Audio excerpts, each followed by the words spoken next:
Hey y'all, what's going on? What's going on? I think I'm live. I'm pretty sure. Y'all let me know if y'all can see me and hear me out there. Hey, Sanov in the chat. What's going on, y'all? See him. Bougie. Bougie Prepper is in the house along with Sanov.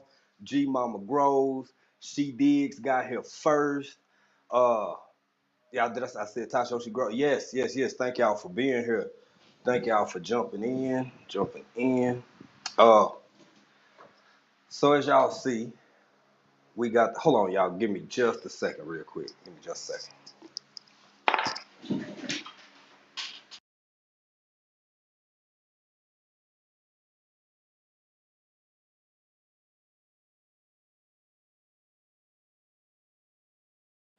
Y'all bear with me. Okay, hold on. There we go. There we go. Grand Rising, everybody. Good morning. How is y'all doing? How you doing? How you doing? Um, yeah, y'all. Hedgehog, Homestead. Thank you for being here. Thank everybody. We grateful for everybody. We are grateful to have y'all. Thank y'all for being here. Want to make sure I shout out everybody in the chat. Um, and y'all can hear me good, right? Or hear me well? Should I be Rambo? What's good, man? What's good? What's good? What's good? Man, I can't believe it's so many people jumping in here so early. So well, I tell y'all been a blessing. My Renaissance grandma, how are you doing this morning, young lady? How's everybody doing? Um, Today is gonna be because look, y'all. Here's the thing. This is what happened. Love Christina. Thank you for being here. Thank you for being here. So here's the thing, y'all. I got a lot of shout outs I want to do. I want to thank a lot of people for being so just ridiculously, insanely supportive for a little old bitty tiny channel. And I know everybody starts somewhere. Everybody got to. Okay, thank you, Tasha. I'm glad you can hear me. Everybody's got to start somewhere. At some point, everybody had one subscriber and then two subscribers and then three and so on and so forth. I'm gonna tell y'all something for real. Truth.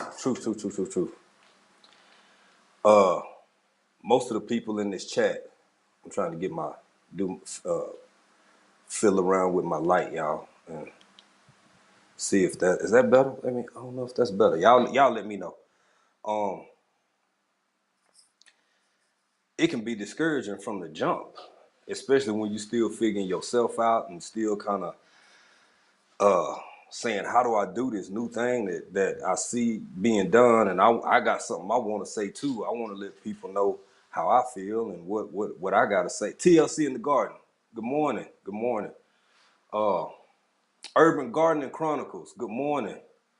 Thank you for being here. Thank you for being here. Um, but what I was saying, y'all, is the reason that we decided to go ahead and celebrate 200 because for us, this is indeed a milestone when, it's a blessing for you to even be here, for us to even be here, for real. And we've met so many wonderful people, gotten so much good information and support from folks who really don't owe us anything, have no reason to help us the way they help us, to inspire us the way they inspire us. And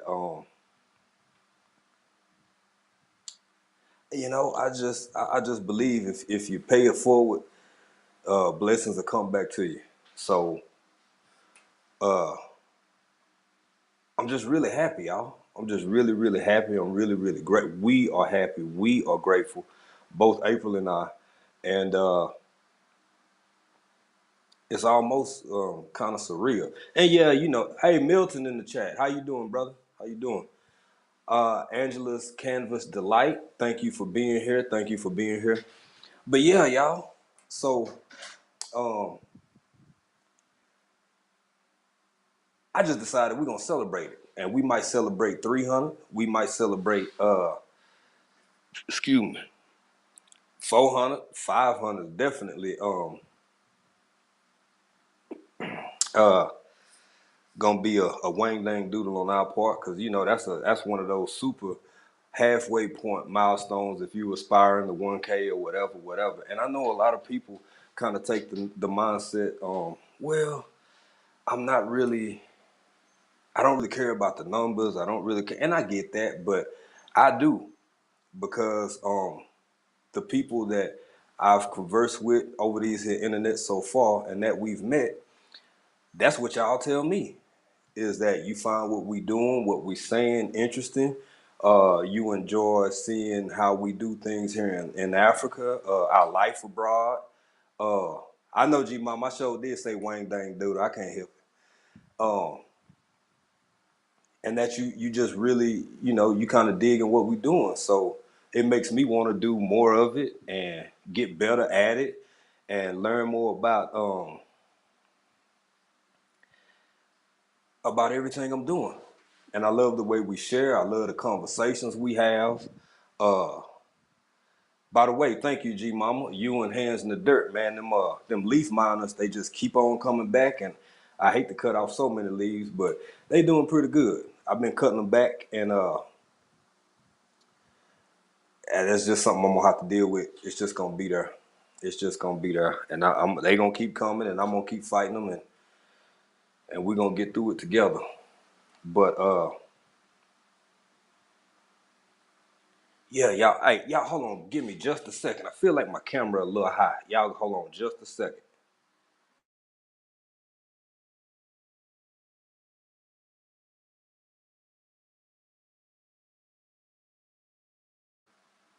I'm still here, y'all. I'm just trying to rearrange some things. Give me just.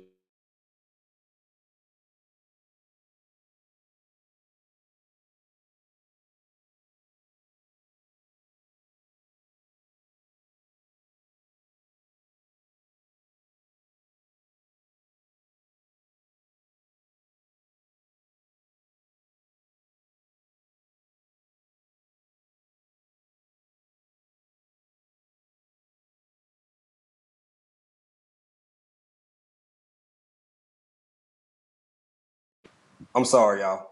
I'm sorry, y'all. Yeah, I was just saying that that's better. I think so. I felt like y'all couldn't see nothing but the little top piece part of my head, and I didn't want it to be like that. Let's see Angela, G Mama, Starduster. Good morning for y'all. Good after evening for us. Uh, but yeah, like I was saying, man, what's wrong with y'all people out here in this world being decent, kind, helpful, loving, generous, uh, kind, loving, generous, decent folk? I thought y'all didn't exist no more with what they had done said. David Corey with the crop. What's up? Texas in this joint, man. Texas in here. I don't know where y'all came from. All these good folk out here in this world. And y'all know it's y'all morning now, so y'all can't do necessarily everything you see other folks doing. But it's Tuesday and we live at 5. So you know how it goes down. You know what we doing. Yes, indeed, I do have an adult beverage. Cause it ain't morning for me. It's a party. It's a celebration. Y'all seen the Dave Chappelle? It's a celebration. Yes, I'm proud of our little 200. Uh,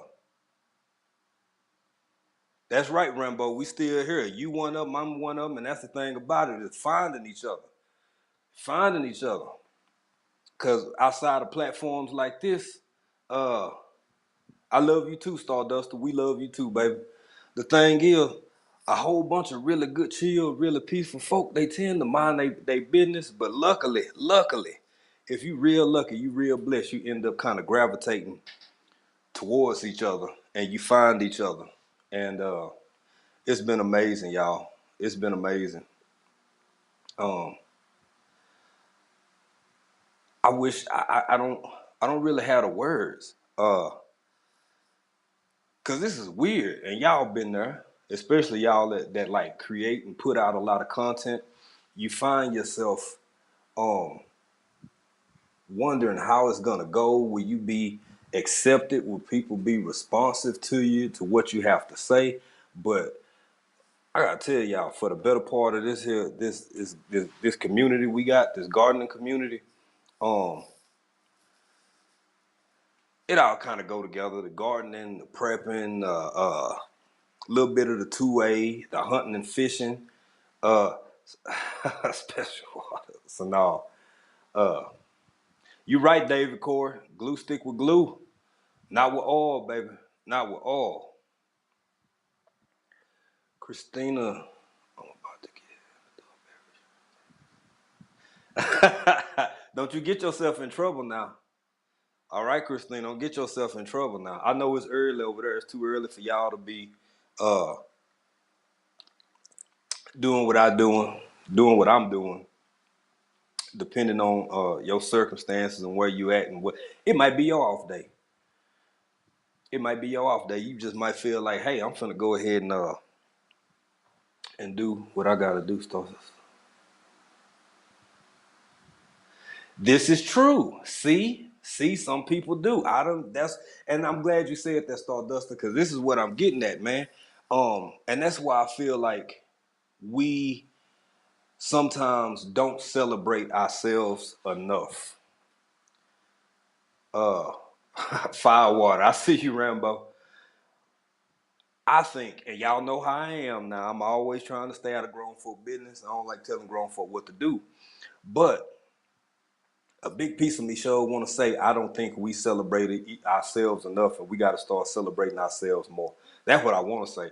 So I'm gonna try to make it just right and say I've chose to start celebrating myself as much as I can, because the more I grow, the more I live, the more I learn. Y'all, I realize we already know tomorrow ain't promised, but it's easy for that to slip out of mind, especially when you're business. Hey, Lashes Journey, girl, I'm glad you jumped in, fam, because I got some things to say about you too. I got a bone to pick with you running around this planet being a good, doggone decent person, helping folk out and trying to help people that you don't owe nothing grow channel. Same for G. Most of y'all in here. Audrey Willis ain't here right now. Juicing with Jay. I got, yo, bruh. Man, fam, I'm so glad you jumped in, because it's like everybody's jumping in. I got something to say. I literally have it written down right here. Um, Audrey Willis, G Mama Grows, Micro Farm ain't here, but My Granny's Garden, Renaissance Grandma, Stardust the Two, Lashes Journey, Black's Tropical, GT Jr. Grows it Alaska, he ain't here. Hands in the Dirt ain't in here yet. Everyday Life of an OCD is chick ain't in here yet. It's something about, and not leaving out the new people um that I've met, and I ain't trying to forget nobody or leave nobody out, man. But I'm telling you, something wrong with y'all. Something wrong with y'all. They said we didn't exist no more. Miss Ellen, Auntie Ellen, what you doing? How you doing in here? How you doing? I say I thank you. I thank you. I thank you for being here. I thank you for joining. But I hope that by doing this, um, maybe it kind of remind people of something they already know, because this things in life I already know, but sometimes I need to be reminded of things that I already know, because we human, so we forget. Celebrate yourself sometimes. I mean, you ain't gotta go, that buck wild every day. That ain't what I'm saying either, because you can party too hard, and we all done seen that, and it happens in life, and sometimes people get down a little bit too much, and things get complicated. But um celebrate yourself. Celebrate yourself if you get your 200 subs. Celebrate yourself if you didn't whoop somebody behind at work. Celebrate yourself if you find the strength to get out of bed and take yourself to said work. Um, Congratulate yourself for fighting for tomorrow. Congratulate your beat. Look, I got a video that I did a couple months back. And the whole thing is about what is it? Be proud of yourself, and that kind of ties into this. Being proud of yourself, celebrating yourself, close to the same thing, but they're a little different, in my opinion. But we live in a world that tells us on a consistent basis, wait till tomorrow. Celebrate yourself after you retire, and when you're in your late 60s. God bless those who make it to that point. Um, we live in a world that tell you will wait till the weekend to celebrate sometimes. Wait until this. Just wait.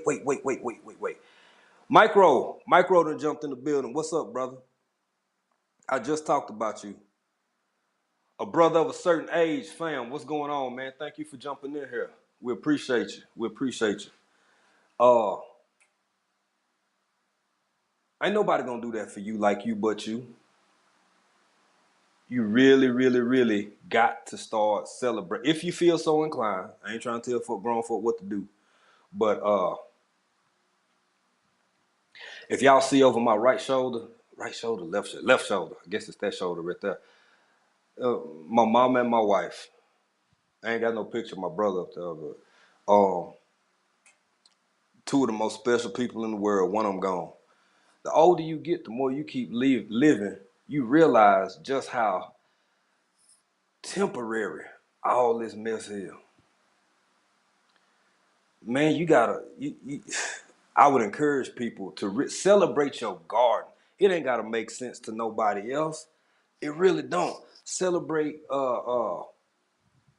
If you surrounded by people who think you crazy as hell for getting 5-gallon buckets and filling them up with dirt and putting seeds in them, and don't nobody understand you.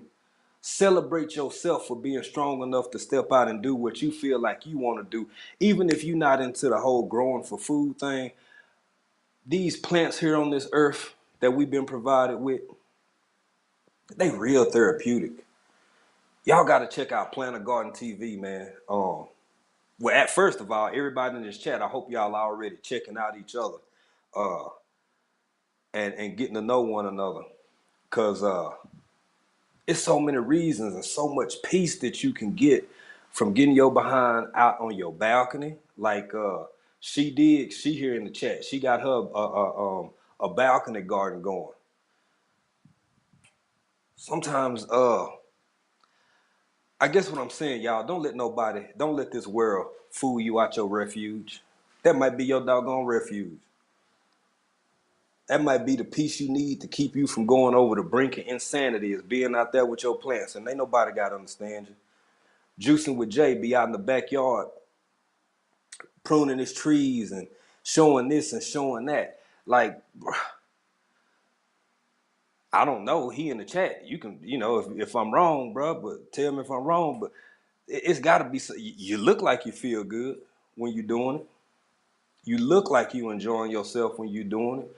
You look like you enjoying yourself when you teaching. Like how most of y'all look and sound when you making videos or when you on a live and you out here sharing with people, and it's more likely than not moving and or influencing somebody in a positive way, in a positive direction.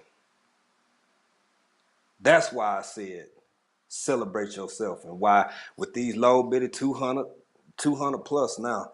But I said I'm gonna celebrate me. I'm gonna celebrate us. Um, because we deserve it. And so do you.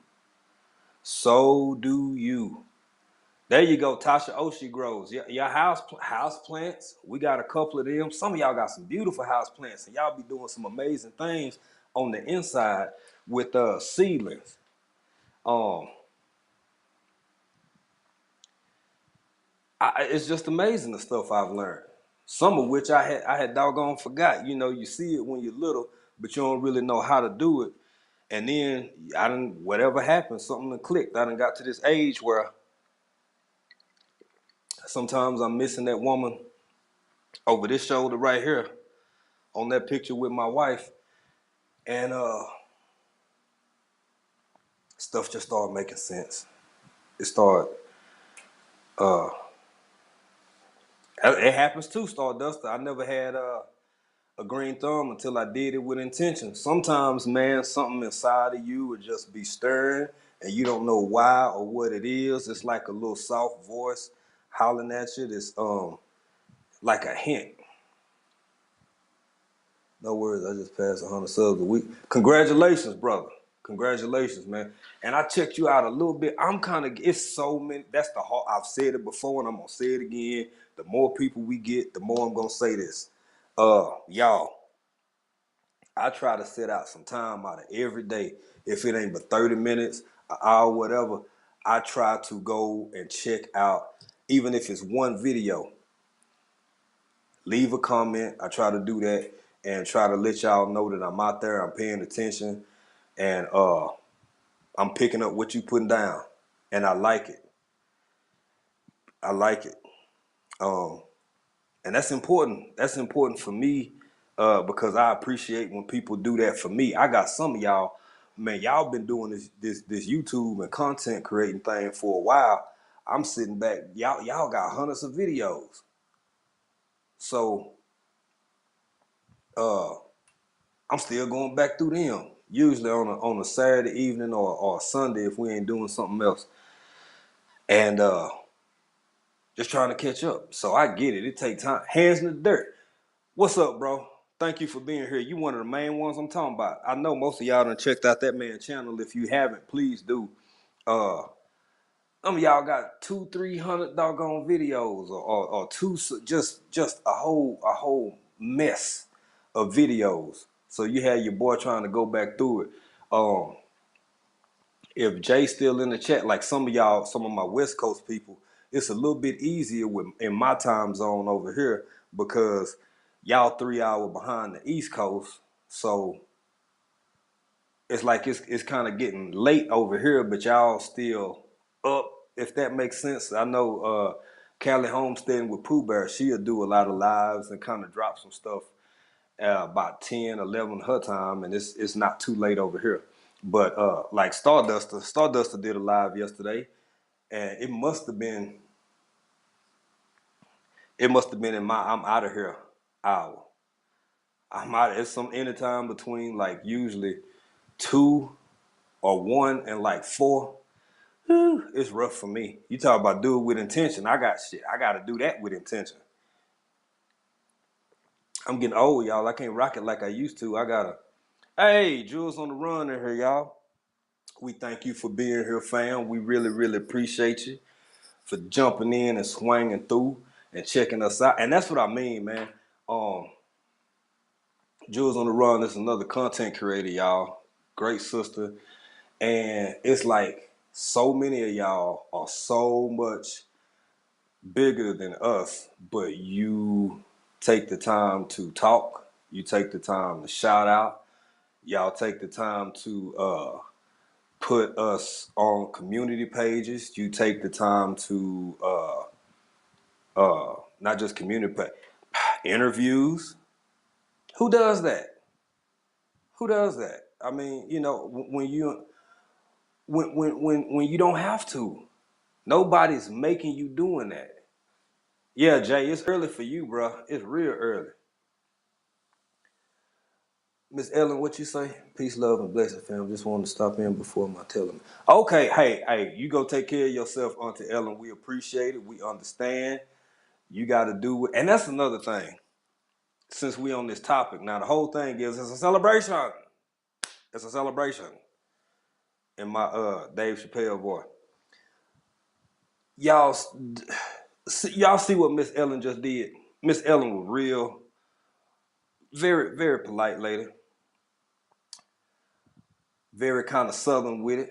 Say, all right, y'all. I was just stopping in. I gotta go. She ain't gotta tell us what she finna go do, but I get that too because I do that. I do that sometimes myself. Stop apologizing. Which y'all, and I know this gonna sound crazy, y'all, because I consider myself to not only just be an all around good person, I happens to be a southern gentleman. Stop apologizing for taking care of yourself.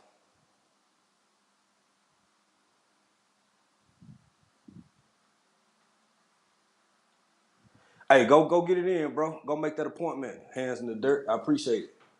I appreciate it. Um, yeah. Oh well, hold on. Well, I guess now my buddy who always encouraging me to do other things. Now he done stepped out, but it's another somebody in here want to say hey to y'all, and we celebrating. So I guess we finna. Hey everybody. Hey, y'all look. We got 2 adult beverages. This is for baby. Can we cheers to our 200? We gonna cheers to our 200. 200 plus. 200 plus. This is for y'all, for the ones who at work. For the ones who at work. I know y'all can't do it. For the ones who on their way to work, y'all might sip in a sip. I don't know.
Anybody still out there? I had to change computers real quick fast. On the road. Many blessings, Jay. Appreciate you, bro.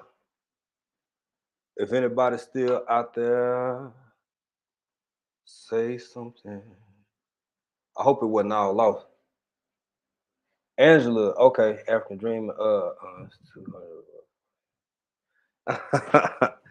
All right, all right. I hope I'm back. I hope I'm back. We got a few little technical difficulties.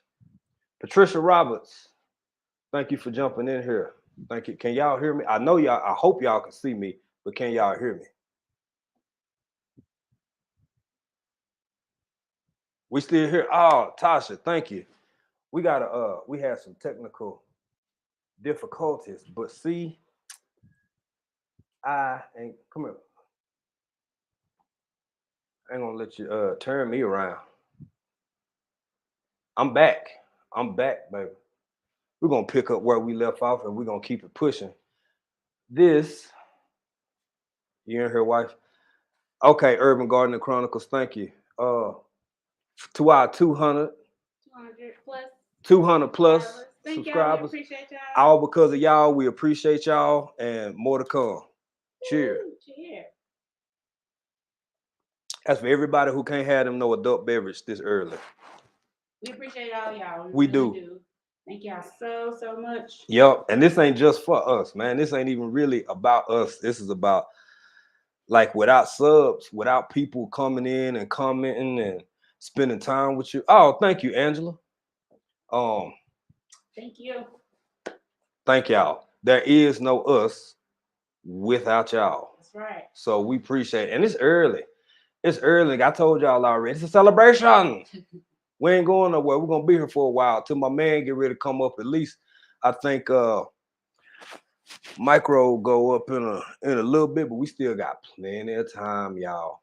We got plenty of time. If So y'all want to celebrate us, y'all know y'all can go to buy me a coffee and buy us a beer oh, that and place. support Yeah. our channel. Scrolling at the bottom right there. Mm-hmm. Mm-hmm. We appreciate y'all support. We do Love appreciate y'all. y'all. Thank y'all so much. Absolutely. And I don't even know if they can hear me because you got the mic on, but Yeah, they can hear. Can y'all hear? Y'all can yeah. hear. Okay. Moments with Queen. Hello, sister. Hello, hello. Thank you for being here. But I'll be back and forth, y'all. Thank y'all for joining. Sorry about the technical difficulties. Peace. Peace. Uh, And cheers. cheers. Yeah, y'all. We had to swap out computers real quick because some things and some stuff had to happen, and it's just like life. It's just like these here YouTube streets, like this YouTube machine here. Sometimes you just got to keep on pushing. You're gonna have some hiccups. You just got to keep on pushing. That's it. I mean, uh, most of the people I think you like y'all wasn't. Some of y'all was in here. Some of you wasn't in here. Jay had to go. Hands in the dirt had to go. Uh, but to get back to my other point, y'all. Um, where was I? It don't matter. We got a long night. We're gonna be here. Hopefully, we're gonna chop it up and we're gonna talk about some things and some stuff. But yeah, man. I think when Auntie Ellen was dipping out, I think it happened more so with women, but it happened with men too. It happened with people in general. Because you're good people, you're good natured, you're polite, you want to use your manners and all of this, and sometimes it go deeper than that. But I'm encouraging people to stop feeling bad for self-care, is what I'm saying. That's what I'm really getting at. That's if y'all picking up what I'm putting down, because we get worked so hard in most cases. We work so hard in most cases, and so much is expected of us that we apologize for sometimes needing to step back and step away and take care of us. And it ain't nothing wrong with that. There ain't nothing wrong with that, man. I mean, my gracious, my goodness, you what a world where somebody else was saying this, was talking about this not too long ago. I forget who it was because I want to give credit because they had brought it up. But you ever think about like sick day? It might have been microfarmer. It might have been microfarmer and hands in the dirt on one of the lives I had to watch on replay.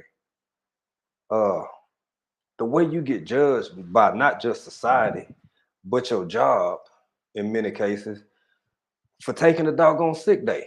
Now you got Nicole Groves. Thank you. Thank you, sister. Thank you, sister. Thank you for being here. And also, uh, hold on, y'all. Hold on. Okay. Uh,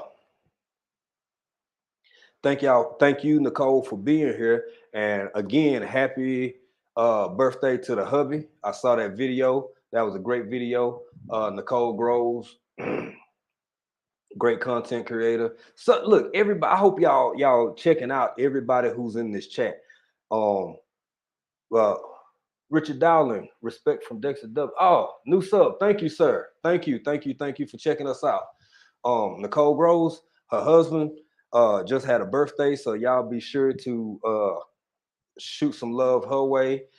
We got a lot of people in here who put out great stuff. If y'all don't know, I hope she's still here. I'm not sure, but Sanov is in the live, which I feel honored. I feel blessed. So is Milton. And a lot of y'all, we've been talking a little bit about Africa. Y'all want to get to know more about that side of us as a family, as content creators. And Sanov is somebody who should definitely be celebrated. You want to come hang out with me pretty late? I'll be back and forth. You want to be back and forth? Someone just bought us some coffee. the bear. Oh, Thank well. you to whoever that was. We did it anonymously. Well, Thank you thank so you. much. We really That's all right appreciate with y'all. y'all. Thank y'all I so appreciate much. that.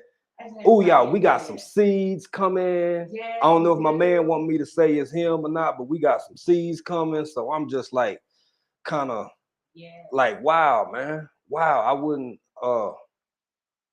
a brother of a certain age. Hey man, you go get your swole on, bro. I appreciate you. Thank you for stopping in. Don't forget the cardio. If you on bench today, you know, try to keep it on 225, do high reps, and y'all stay safe. And was that lashes? Oh, thank you. Thank you, lashes. Thank you. Thank you, lashes, so much. We really do. Y'all. We really do. This is all. It's mind blowing. When okay, baby. When like a little over a month ago, we had like 52 people. So I'm just chalking it up to a blessing. I really do. I really, really do appreciate y'all. Thank you for the kindness. Thank you for the wow. Thank you. Thank you. But yeah, if y'all not familiar with Sanov is a content creator. I think she's still in the chat. Oh, and once we get some of these computer issues worked out, I hope that we can uh get it set up where y'all can, or y'all feel free now to just drop your links in the chat. Um, you're very welcome. You're very welcome.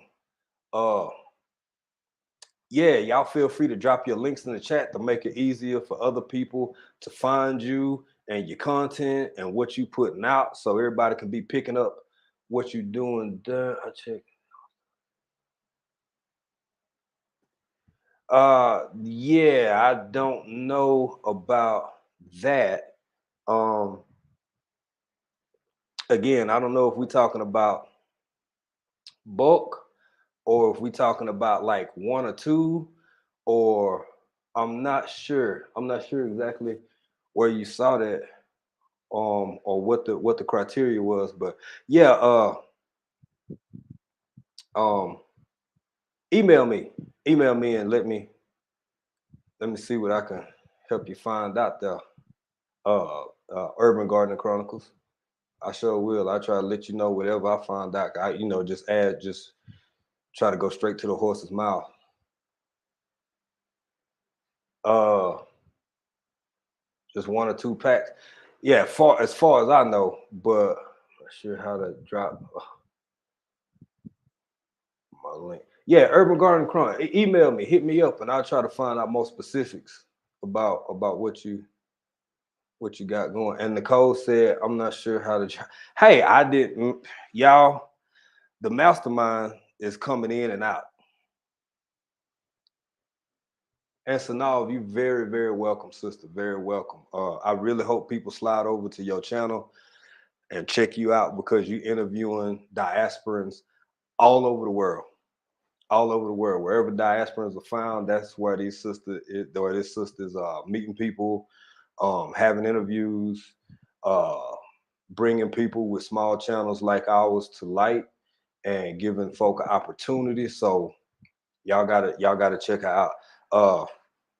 Same thing with Jules on the Run.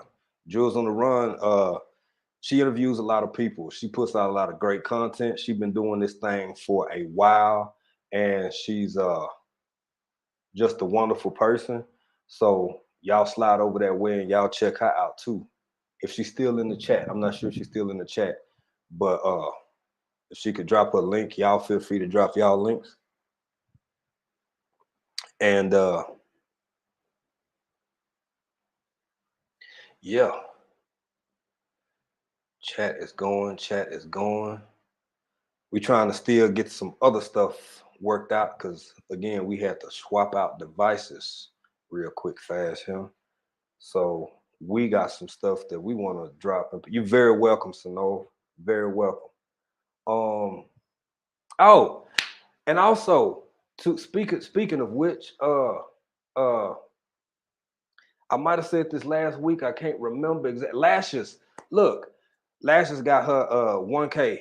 So if y'all give her a big congrats, y'all make sure y'all go check out Lashes journey, um, because she help so many others. You see how it just go and how things work out and it move around.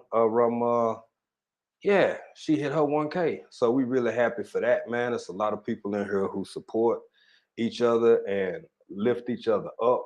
And it's all done in love. And it's just a beautiful community. It's just a beautiful community.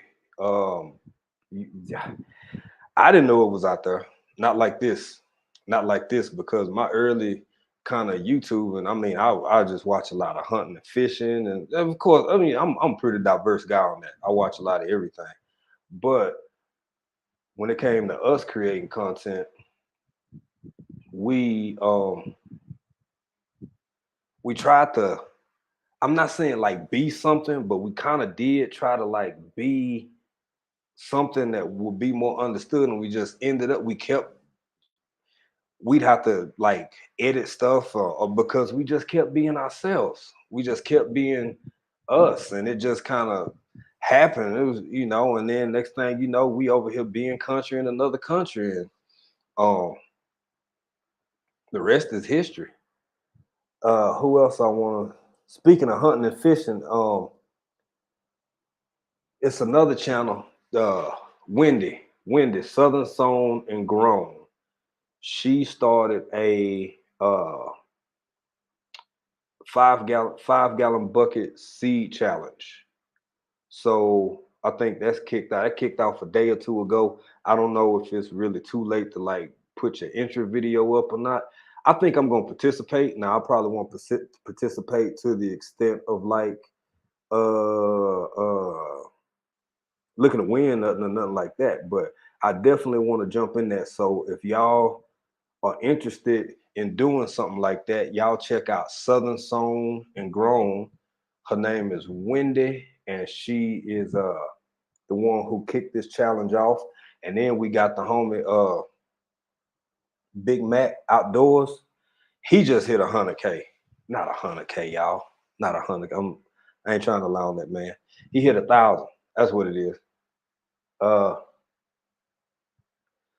he hit 1,000. So, um, congratulations to him and to everybody else who is putting out great content because it's not easy. It's not as easy as people think it is. I mean, we still find it enjoyable, and we still find it. I mean, the stuff we doing anyway. The hardest part for us is because again, I think I kind of touched on this in Sanal video. By the way, if y'all check that out, we April and I did a video with Sanal the other day because she's a wonderful person like that, and she gave us the opportunity to be seen. Um, I kind of touched on that. Uh, this is stuff we do anyway, so we actually just kind of filming it. Now, it may not be the most orthodox way or the best YouTube way of going about doing things, but with us, what you see is what you get. Richard Dowling, share this video on your social media and help grow the channel. Everyone with respect, or to help platform. Each one reach one. Hey, thank you. That's very true, Richard Dowling. That's very, very true, bro. That's very, very true. And for those who still in here, y'all, I gotta tell you, it was absolutely doggone amazing having because folk will lurk now. And don't get me wrong, I ain't got nothing against lurkers. I love lurkers, especially if you just sitting here letting that clock run and you watch it. I ain't got no problem with you at all. Excuse me. We got a huge acknowledgement and shout out from Led Farmer 7-3 of all people. And he was saying, like, bro, I was trying to talk to y'all. I was in the chat and I didn't see it's just you never know who pays attention, no matter how small you are, or no matter how small you think you are.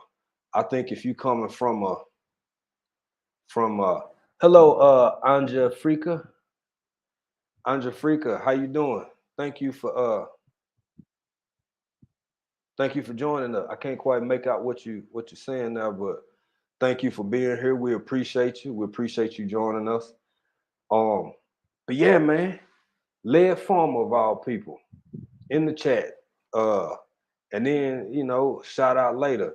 And people started coming over saying Led Farmer sent me Led Farmer. And I was like, wow, really? I didn't even know Led Farmer knew who we were. I mean, at the time, we got like what, barely, not even 200 subs, and just a little tiny channel over here in Africa talking about what we do and how we do it. And oh, remain authentic. Thank you. That's all we could do, Anja Africa. That's all we can do is be ourselves. And it seemed like folk taking a liking to it. So you can count on me not to change a doggone thing. I'm telling y'all, boy, I'm the type. If I find something and it work, if it ain't broke, I ain't fixing it. And if I like it, I love it. And I'm sticking with it. So uh, I feel blessed. We feel blessed. We feel fortunate, and to have all of this kind of support. And it's all because of y'all. It really is. It's all because of all of these wonderful people who do what you're doing right now. And I try to do the same for y'all. Sometimes if I'm busy, I get the alerts. I could be gone. I could be out. I could be out fooling around with my plants or my chickens or something. And if I got my earbuds in, I just I have it playing. I put the phone in my pocket and I'm just listening. I might can't respond, or I try to say hey y'all, or greet everybody, the host, and then everybody in the chat. And after that, I put my phone back in my pocket and uh, just listen. That's a great way to support each other. That's a great way to support each other. A lot of people do it, and that's why we doing what we doing tonight. We celebrating this 200 because it's a celebration. I'm gonna keep saying that for y'all who hear it every so often. You're gonna hear one of them because that's what it is. And I wonder if microform, you still in the chat? I know when we had that little hiccup a while ago, it kind of bumped some people. Some people might have thought we were done. I had an issue. Tasha says, "Stop calling your channel little, y'all."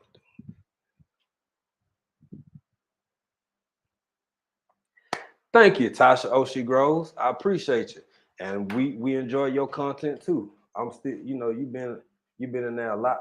Look at this one, y'all. She's on one. Thank you, Tasha. Oh, she girls. He always called me little, right? You right, y'all. I'm grateful. I'm grateful, but y'all right. Y'all right. I ain't. Celebration shot. Y'all know we ain't get that over here. Of all the things that we didn't bring, all the stuff we a few things we got. Is that? Yeah, that's pretty. Yeah, yeah, yeah. You right. You right. Okay, babe. Did you get the other one working? Maybe we swap it back. It's cool. But I like when you do what you do, cause then it make it easier for me, cause you type way fast. Y'all want to see my two best friends when I'm typing? I say these right here. These probably my two best friends when it comes to typing. Don't laugh at me, cause some of y'all ain't much better. My word per minute is 4. 4. I ain't that bad. I ain't that bad, but I ain't that much better either. Oh, did you still working on it? I need you. Well, okay, we'll work something out. Work something out. I'm doing all this by myself. And you know what else, y'all? I admit without no problem. I'm gonna tell you, I need that woman right there. I do. I know some people got different because uh people entitled to feel how they feel, and everybody go through different things in life and have different experiences. But I have no qualms about it. Uh no shame. I need that woman right there. That is my everything. 20 years together. Uh and hey, best yet, Journey, how you doing? How you see now look, y'all see how fast stuff was going a while ago. I'm finna see if I can type. Now, you know what, best yet, Journey? I'm just gonna say, hey, what's up?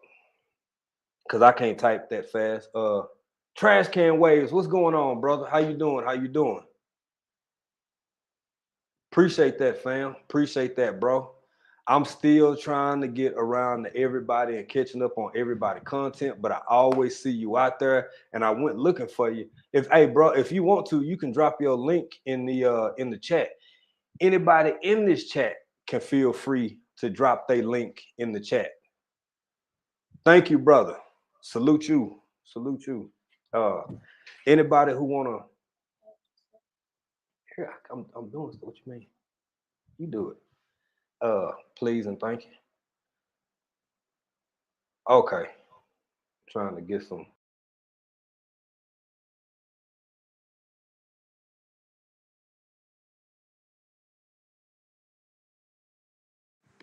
Try to get this back here so my moderator can get back to what she was doing. I ain't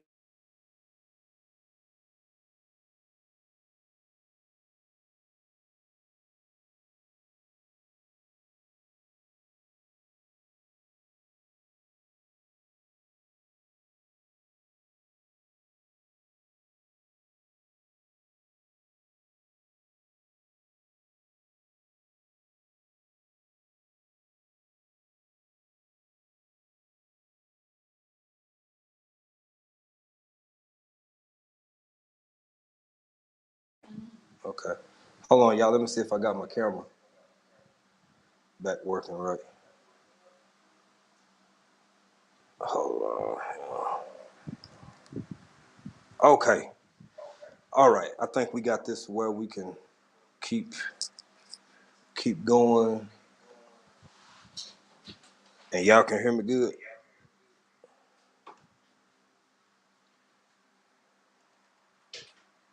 We had to make a little swappy swap.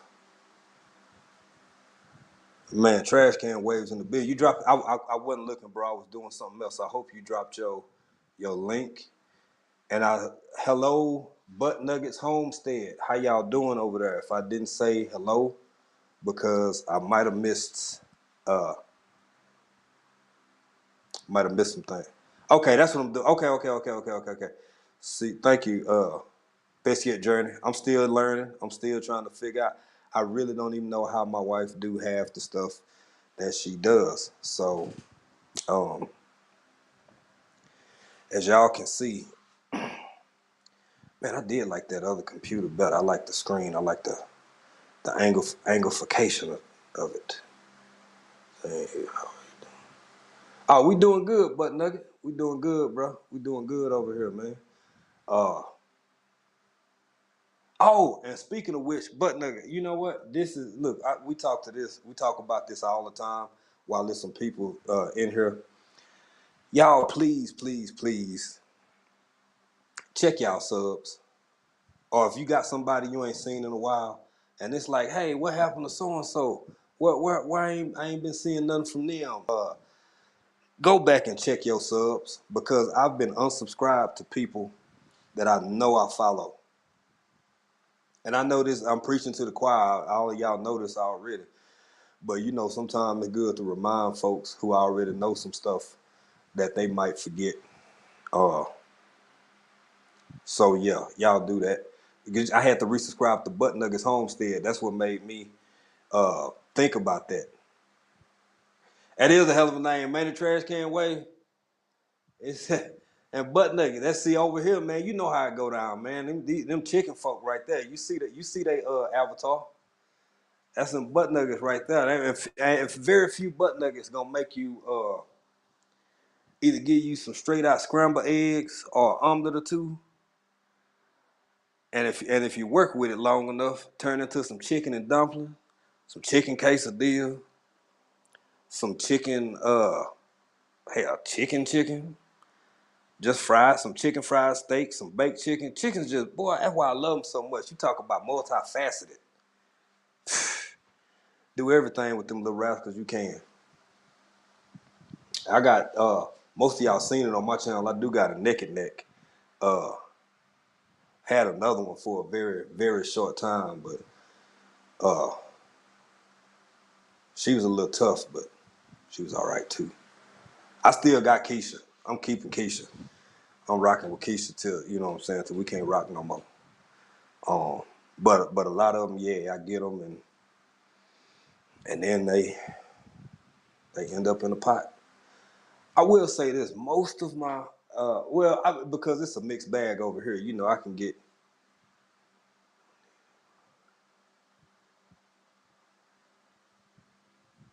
Oh, thank you, Richard Dowling. Yeah, everybody doing a pretty good job of doing that, man. I love how everybody in here speaking and sharing information, and a lot of y'all know each other. Uh, uh, Man, I'm glad to have my brother Trash Can Waves jumping in here. I always see you and I try to connect with you, and uh, it's a pleasure to have all of y'all in here, honestly, for real. Cause again, you could be doing anything else with your time, uh, but y'all choose to be here, so we really, really appreciate y'all. And I wish, okay, Hands in the Dirt, he ain't here, and Microform ain't here. I don't know if he. I hope. Okay, there she go. I was just gonna ask about Urban Gardening Chronicles again. Uh, y'all check out like everybody off in this joint. Check each other out. If you have to, hell, I don't know what's easier for you. Write it down or screen grab it or something if you have to. But uh, it's really important for in my opinion for us to like really support each other as much as possible. And I mean, uh, you know, the more people you get, the harder it is to keep up with it. Do you need any seeds? And people are saying, no, I think I'm good for right now, bro. I think I'm good, but Nuggets, we appreciate it, and that's why which was a great idea to do the other little thing, the buy me a coffee, or in our case, you know what I'm saying, buy me an adult beverage. Now that's the name of it. It's called Buy Me a Coffee, but you can buy folk an adult beverage on that joint, and um, it's expensive to ship all the way from Africa. I mean to Africa. So uh, yeah, it could be a problem. But I tell you what, if you just really feel so inclined, if you feel so inclined, I ain't gonna block no blessing. So I tell you what I do. Our email is in the description. If you go to our about and email me, and we can chat and share info and try to come up with something. Cause that's awful kind, Dave, and we typically don't like to ask, we don't ask, but you know, again, people keep offering, so we had to figure out some way to come up with something. So now it ain't gonna hurt my feelings if you just happen to have some extra asparagus or something laying around, and you just really, really, really, really, really, really in a sharing mood, and you just like, man, I just got all these asparagus around here, and I don't even want to grow no more, and man, I've been African dreaming, and here I am, and yes, I will. I sure will. I sure will take them asparagus. Um, I gotta show y'all my new little area over here on I got going with I told y'all, you know, last week we were talking about my one little corn that made it, Cornelius. And so I got some more, another row, couple rows of corn, couple rows of beans off in there, and saving some space because I got a project that's gonna make me real happy. MLW Fishing Man, how you doing, brother? Thank you for jumping in here. We appreciate it. Thank you for joining us. And we every time somebody come in, you know what I gotta do? It's a celebration. We celebrating. We celebrating this 200, boy. We celebrating this 200 like it's 2,000, like it's 200,000, because ain't nobody gonna celebrate you like you but you. So do it and do it big. Tomorrow ain't promised, and we happy to have everybody in here and have everybody sharing information. MLW Fishing Man. Man, I can't. You know who I was on a? I think I saw you. It might have been earlier the morning for me when I first got up because champion fishing was no I forget his name. It'll come to him in a minute. I'm getting old, y'all. I can't remember like how I used to could. But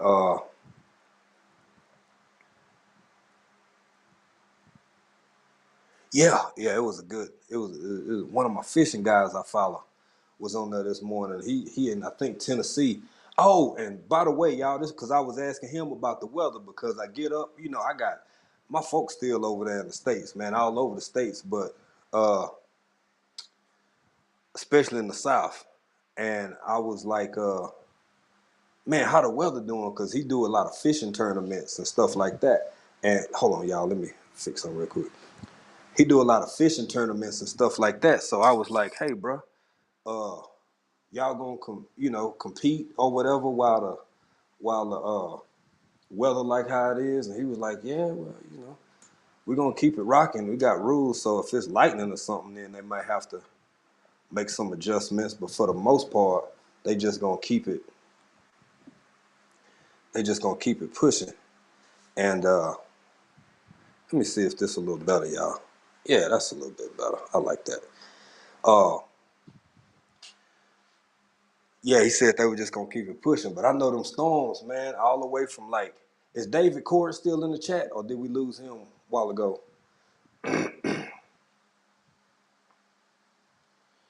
Uh, or did we lose him a while ago when we had the little mishap with the connection? But anyway, yeah, David over East Texas too, and man, y'all be careful. I know how it is. I know how them tornadoes go, how them storms will come through and whoop up on everything and everybody. So we got y'all in our prayers and in our best wishes and energy, and we sending all that energy that way and hoping that everybody stay safe. And cause yeah, man, when them suckers that come through, I've been in, probably more than I even knew. Because if y'all ain't never been in the East Texas thunderstorm, or most places in the South thunderstorm, it's ooh, it's something else. It's something else, and it can cause some real damage, real quick, fast, and in a hurry. So y'all be mindful and send out them good vibes and that good energy to all them folks who going through this stuff and dealing with that right now, cause it ain't nothing fun, man. Raquel Vibes TV, thank you for joining. I see a lot of new people in here, people that I may have seen once before or twice before, but man, we glad to have you, and we hope you enjoy the content, what we doing and how we doing it, and yeah, we appreciate it. We appreciate it. We happy to have you. We happy to have you. And if I haven't pushed it, if I haven't suggested it hard enough or said it, y'all see, my man Trash Can Waves was in here. Check him out. I think I got to everybody else. Butt Nuggets, Homestead. Look, man, y'all, if y'all don't know, I'm trying to let you know now. I said Urban Gardening Chronicles. Check out Best Yet Journey. Uh, TLC in the Garden. Make sure and let Tasha Oshie Grows. Dun, dun, I think I just about got everybody. Yep, Lash's Journey.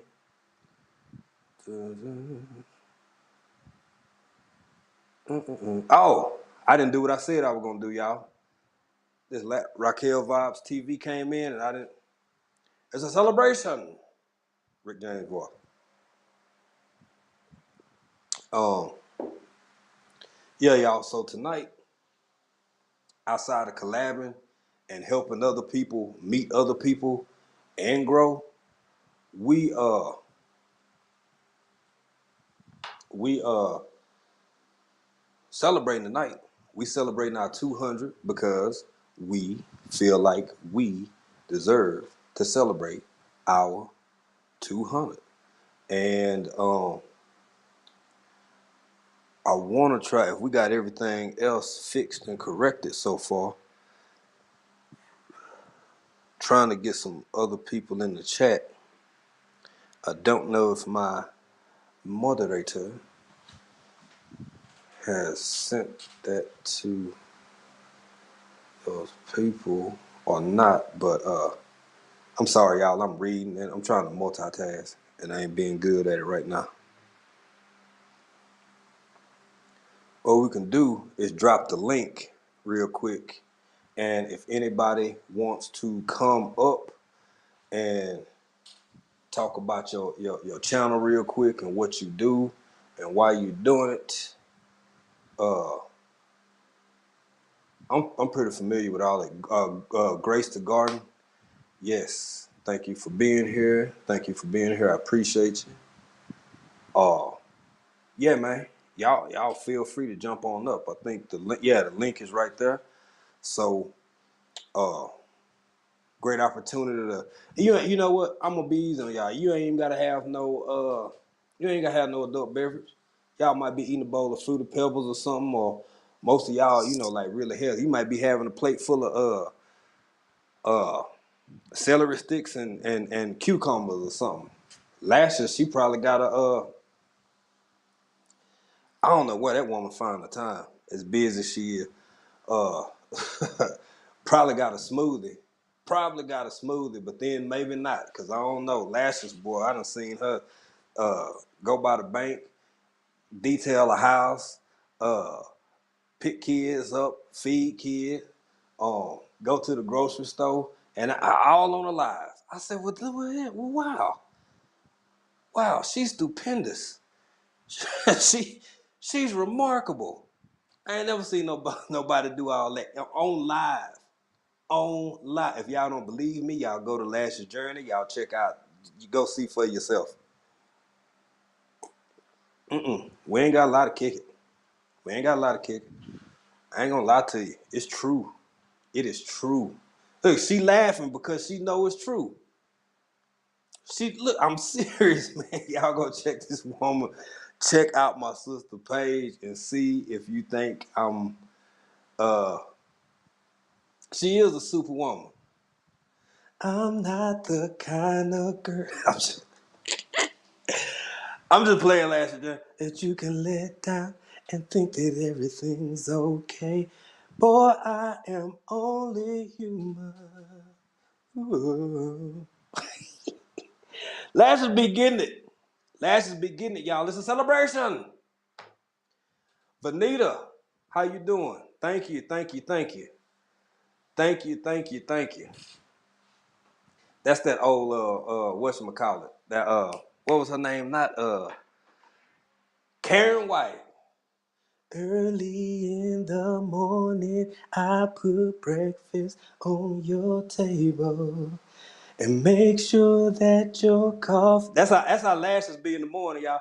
It's sugar and cream. She got a baby over here, got the phone in the hand. She be like, y'all, let me hit my camera real quick. Turn back to him. Your eggs are over easy. I love y'all. I do. I appreciate everybody for being here. All right, now I done told y'all. It's in the chat. The link is in the chat. If y'all want to, you can jump in, talk about yourself, talk about your channel, talk about what you do and why you do it the way you do it. Yes. Please feel free. It's a celebration. Y'all see, I got my, baby took my little shot shell.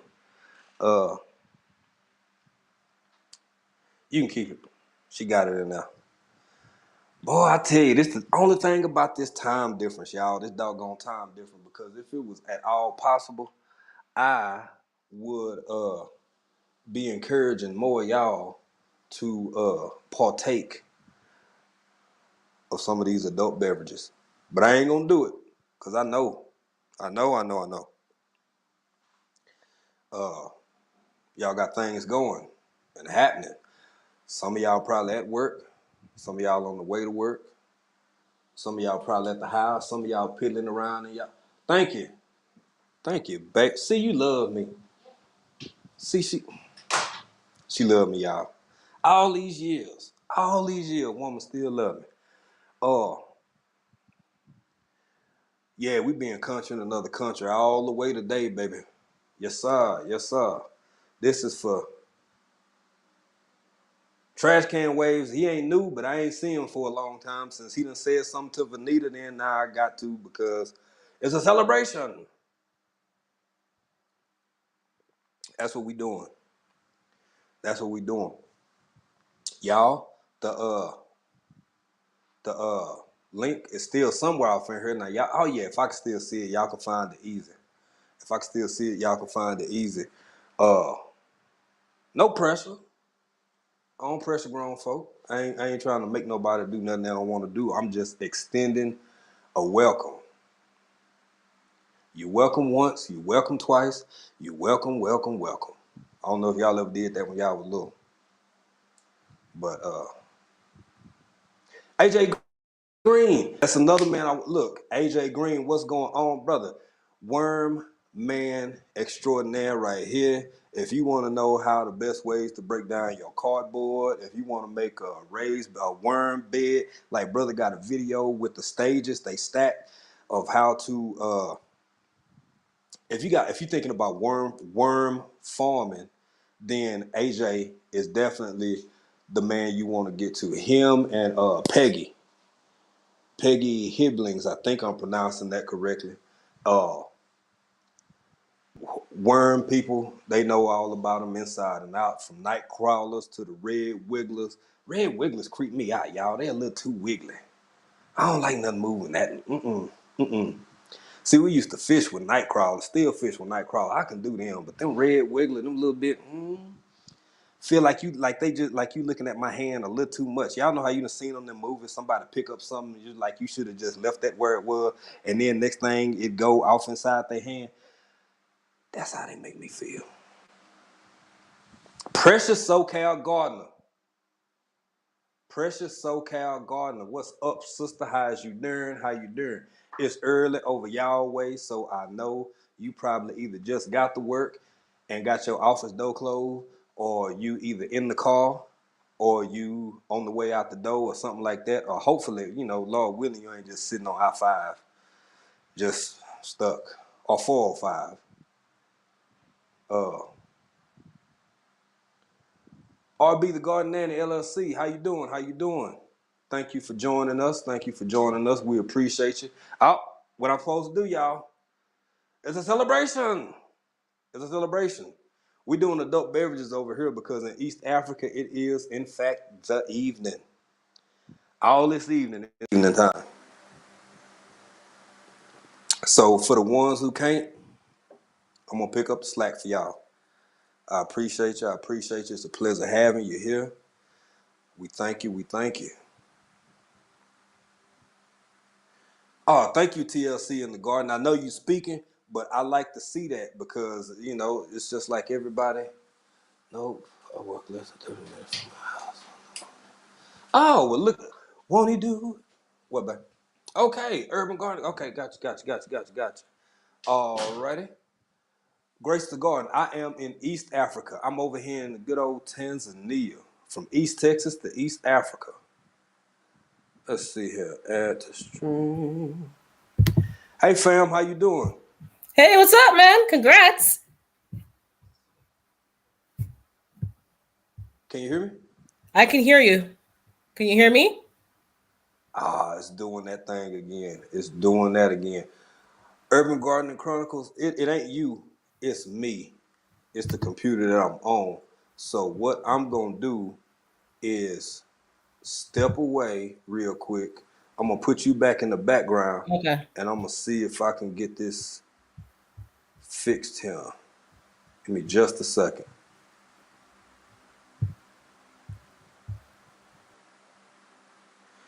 All right, y'all. Okay, see, AJ, that's the problem. We've had this issue before. What'll happen is I can't hear the guest, but y'all can hear both of us, and but I can't hear her, so I have no clue what she's saying or how to respond to her. And hold on, y'all.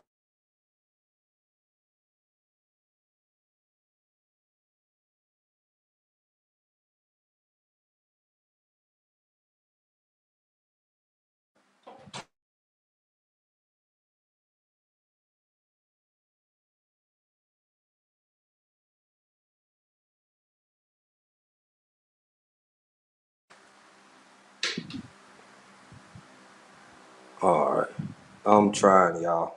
Technology, y'all know how it goes sometimes. I'm gonna take this out and see. Can you hear me, sister? Yeah, I can hear you. Can you hear me? I Okay. can hear you. I can hear you. All right, I'm gonna take these out and see if I can hear it. Turn this up a little bit here. Go ahead, fam. Go ahead. You got it. Morning. Can you hear me Okay. now? Everybody. Okay. Go ahead. Everybody I'm saying just saying hey and congrats. I can't stay all too well. long. I'm working from home, so I'm just sneaking in a little bit. But say congrats, and it was, Okay. good having you in the community, man. Appreciate you guys. Okay. Okay. Hey, I'm G trying Mama, to I see go you there. into him. See if I can hear you another way. Just go ahead and keep talking. Go ahead, fam. Okay, Talk so about your hi family. everybody in Talk the about chat. what you. Good morning. I'm Urban Gardening Chronicles. My name is Diana. I'm just here saying hey to the crew here, and just my congrats to the 200, and just checking in with you guys. And I'm in Canada. I'm in Toronto. For those who don't know, Zone 6. So it's still cold over here, getting warmer, but I'm bundled up here still. Hey, Tasha Oshie Grows. Okay, they can hear us, but he can't hear me. So technical difficulties.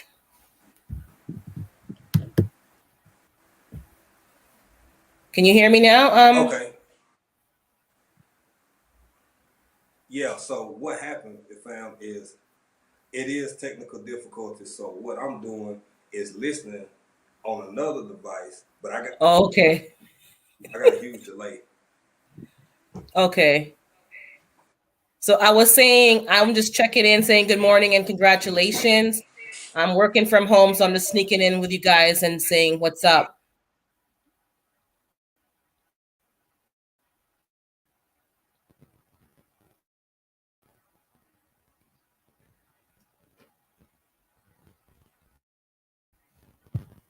I don't know where he went. I don't see you anymore. So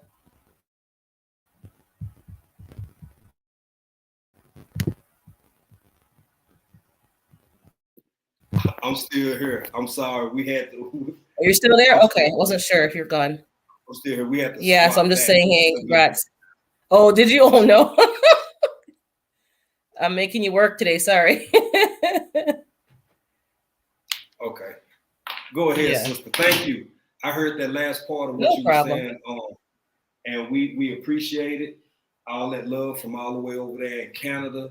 Um, Thank you for taking the time to jump in and check us out. We really appreciate it. And when I couldn't hear, did you get a chance to kind of tell people about your channel enough? I just want to make sure. Sure, I can give them a little preview now. I started the channel, long and short, is because my family probably got tired of me talking about my garden and all my drama with the squirrels and the raccoons and so forth, and all these animated Right. WhatsApp family group chats. And they're like, okay, you know what? You need to put this online because this is just too much. So I put it online finally, eventually. Also, I saw a challenge in the community. I think it was Lead Farmer saying, start a channel to everybody. I didn't do it then, but I Right. said, okay, I'm gonna try in the future. So I did now. And surprisingly, I'm like, oh, people are actually watching my antics. Yep. Oh, I have to keep Absolutely. going. I gotta keep it going. Right. Right. Oh, so that's what happened with me. And just a nice place to, publish your stuff and just put it out there. Not really for people to watch, but just to express yourself. Mm-hmm.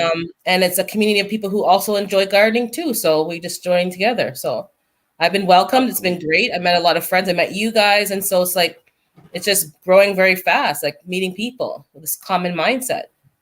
Yes, yeah, and I mean, I hope that you find that as confident as I do because, man, I tell you what, I didn't expect this when we first set out on No. the. Hey, Garden of Grace said, "What's the name of your channel?" Oh, it's Urban Gardening Chronicles. That's the name of the channel. Okay. And Um. my focus is really gardening right now and like juicing, trying to get myself healthy and trying to get myself back in a healthy state, especially with all Mm-hmm. that's going on. And, you know, I put on some weight during the COVID and, you know, you're not really as active. You start feeling some things creeping up. So I'm trying to get, you know, get things back under control.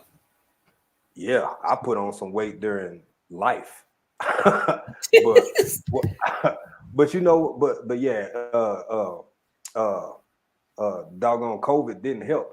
But you know, No. I did a whole lot of hard work and a whole lot of really getting after it when I was younger. So now, you know, I got to watch both my knees and do all of this. Yep. But for as much meat as I eat, just the just the food I think plays a big part in my weight loss because I've lost like I mean, and I only really started trying like saying, okay, I need to do X, Y, and Z. So probably in the last 4 months, and I've lost a considerable amount of weight. Excuse me. I feel better. Um, Mm-hmm. I'm pretty much eat what I'm gonna eat. If I want to eat something, I'm gonna eat it because chances are I had a part in either growing it or uh or butchering it. So, and Yeah. if I didn't butcher it myself, I know exactly where it came from. But I completely get that, fam, about being healthy, especially with everything that's going on in the world, because certain things seem like they over, but they might not really be all the way over. So while they're getting good, you know, build your immunity, build your immune Yeah. system. Yeah. That's what Um, I'm trying to do. You know, I yeah, my knees were hurting me the other day. I don't know what happened, but just like I'm like, this is ridiculous. Like there's people who are older than I am walking faster than me. This is not really working. This is not it happens. It it's can not happen. cute. I said, no, no, Yeah. no, no, no, no. This has got to stop. And I Mm-hmm. have to be going down the steps one at a time because my knee's hurting me. I'm like, nah, I'm not continuing like this. I'm gonna like address this right now. So I'm Right. taking it into Older the like better. drastic measures. So Yeah. my Yeah. dad's in I his 80s. I completely don't want to be understand. like, you know, rolling around in a chair at Mm-hmm. 50. So Right, right, yeah, and it can happen. But you know something that I've noticed in different cultures, not only in the African culture, in most African cultures, because Africa is a continent, not a mhm, country. It's a place.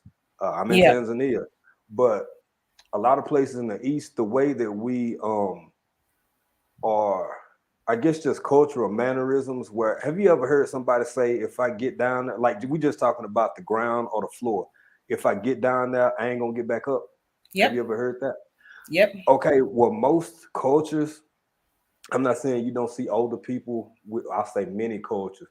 I'm not saying you don't see older people with health issues or with, arthritis or gout, or anything like that. But my wife does yoga. Like she's not a yoga instructor or nothing like that, but she does yoga. And I stretch a lot myself. I won't be able to walk around this joint. So I kind of do my own little light yoga or my mhm, old football stretches and stuff like that. Um, get on the floor, people. And y'all yep, know I don't like getting grown for business.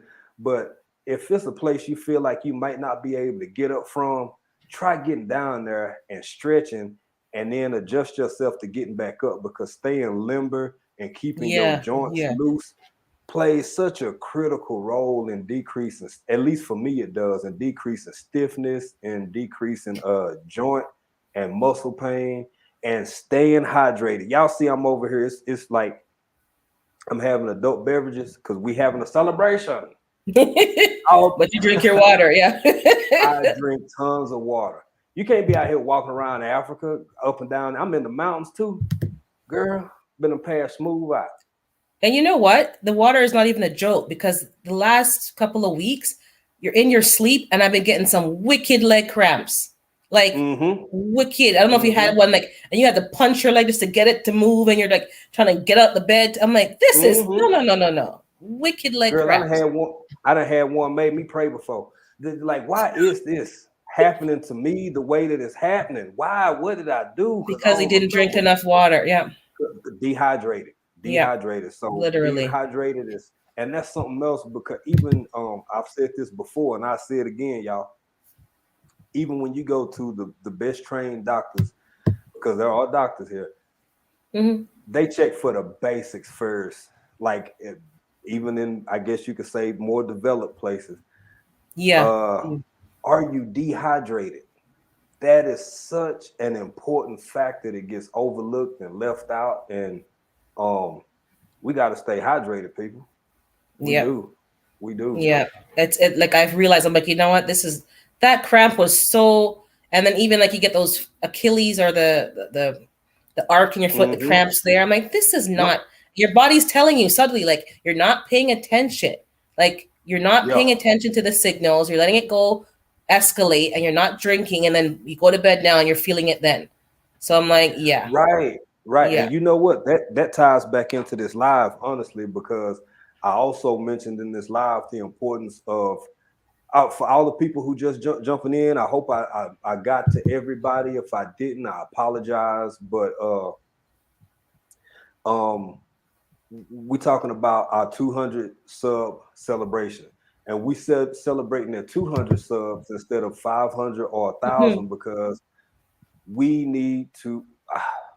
I choose to celebrate myself and all my accomplishments because I don't want to wait too long, and just put things off, things that I feel like I've accomplished and earned off. I want to celebrate today. I want to appreciate myself today. And with what you just said, it kind of puts me in the thinking of something I had mentioned earlier.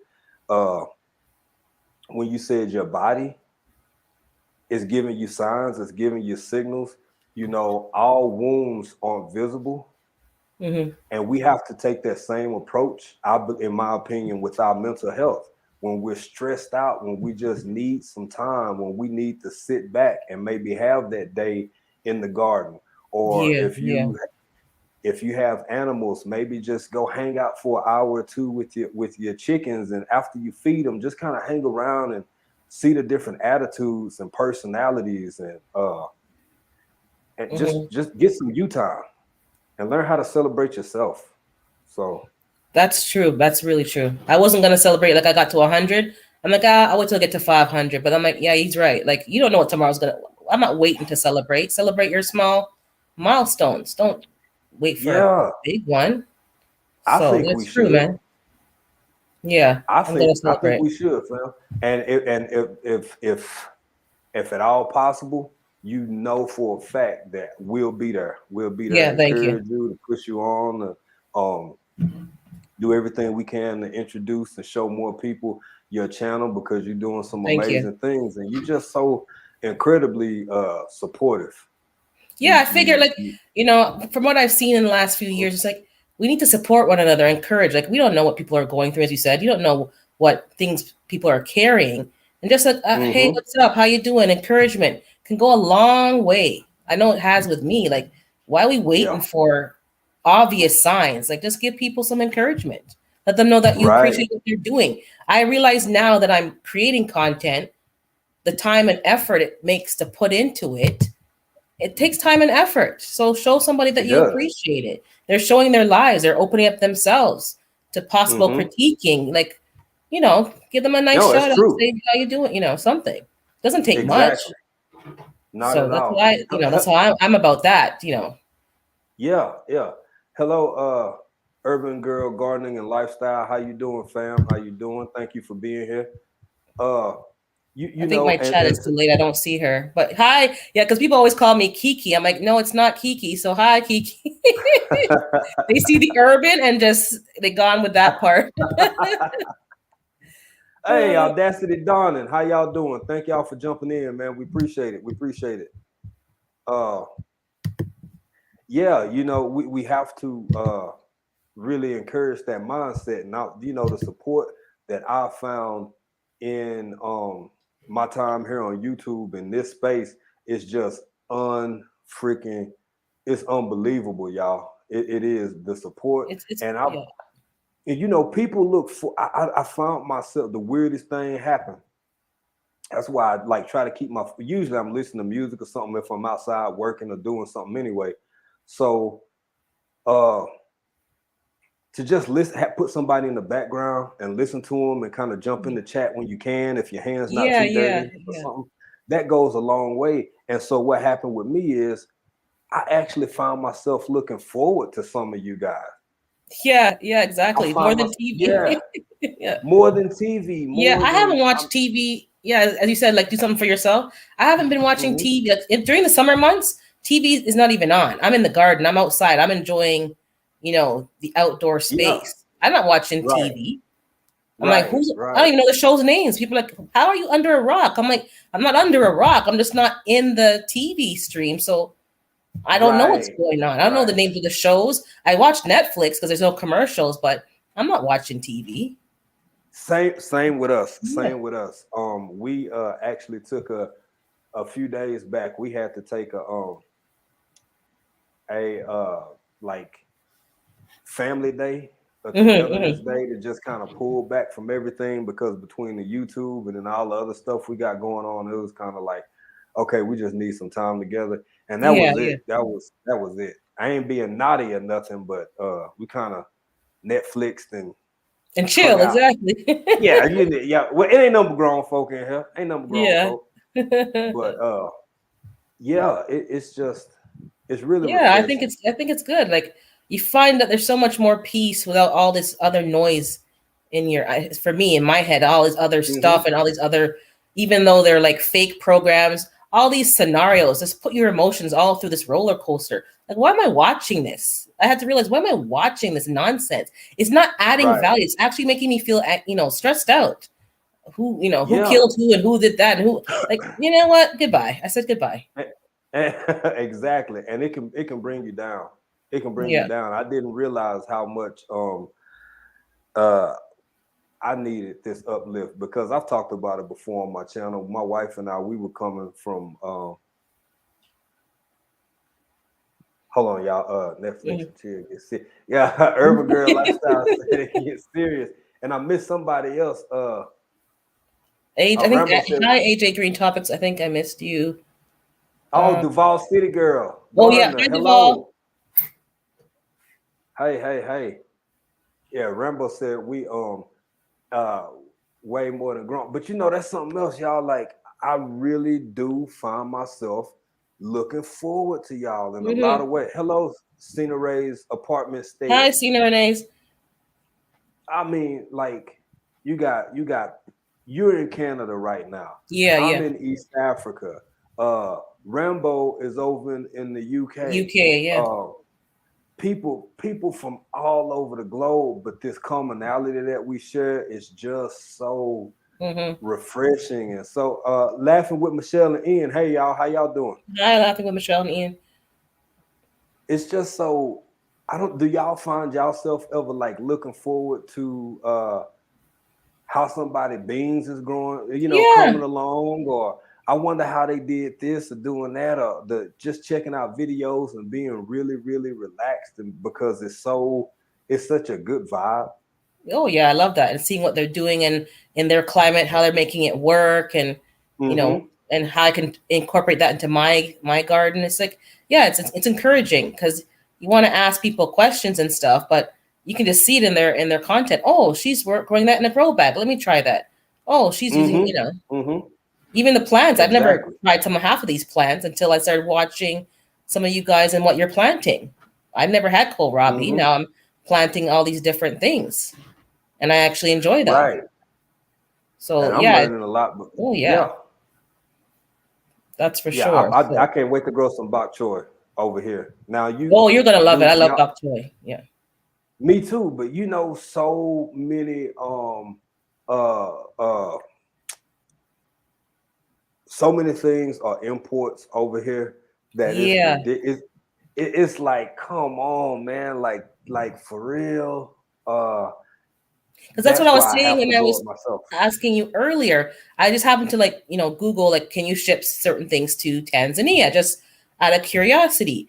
And it has a Mm-hmm. whole long list and plants and bulbs, obviously, but it said seeds. So I'm like, what?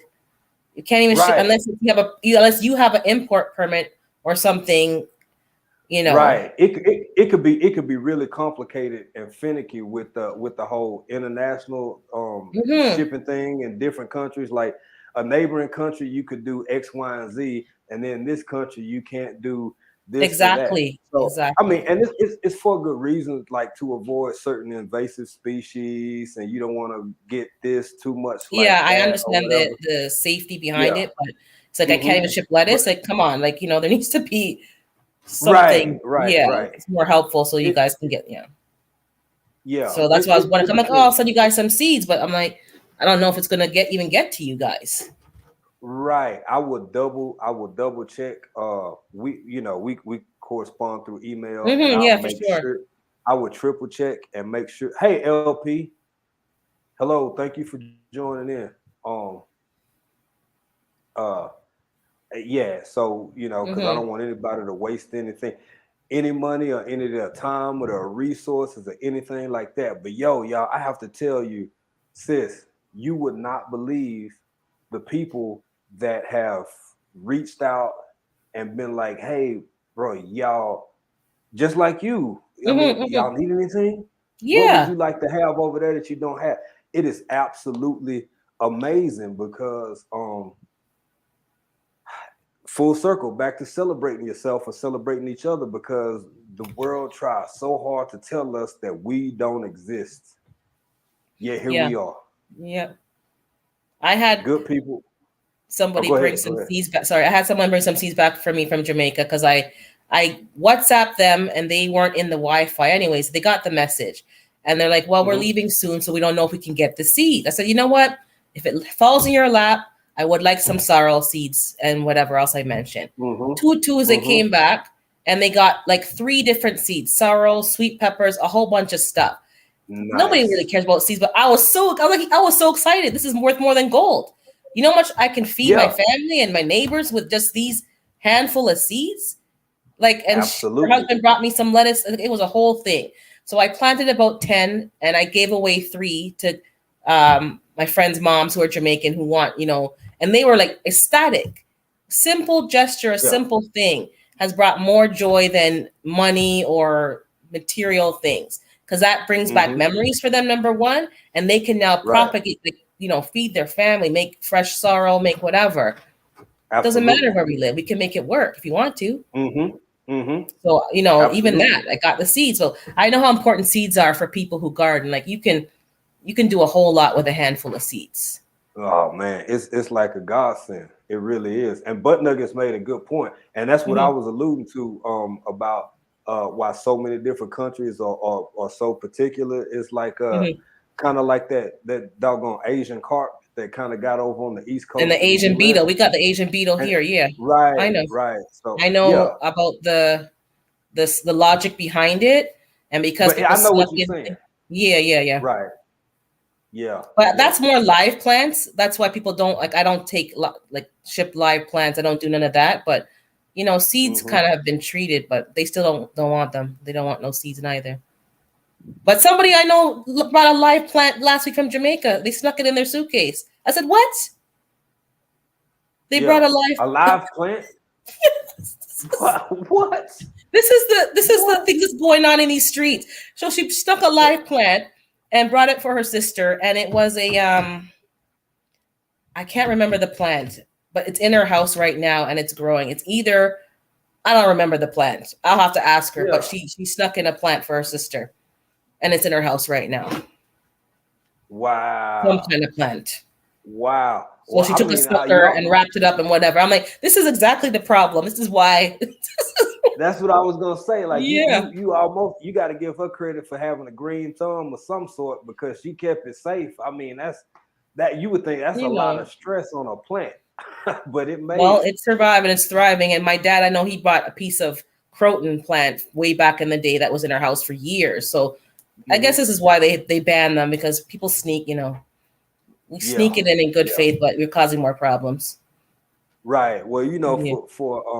for me, anything that I don't have any issues with that's allowed in, I'm definitely, it's for like my property, for me to grow in buckets and for me to eat. So, you know, just mostly food. So can you get And plants from neighboring countries, or how does that work where you at? Like, can you? I've never even thought about bringing plants in from neighboring countries. The closest country to me, like that I could just get to quick, is Kenya. And I've never really considered it because there's still so much here that I haven't even explored yet, like that I haven't even got to. Because again, Tanzania is a massive, massive, massive country. So it's like a Texas, and a half.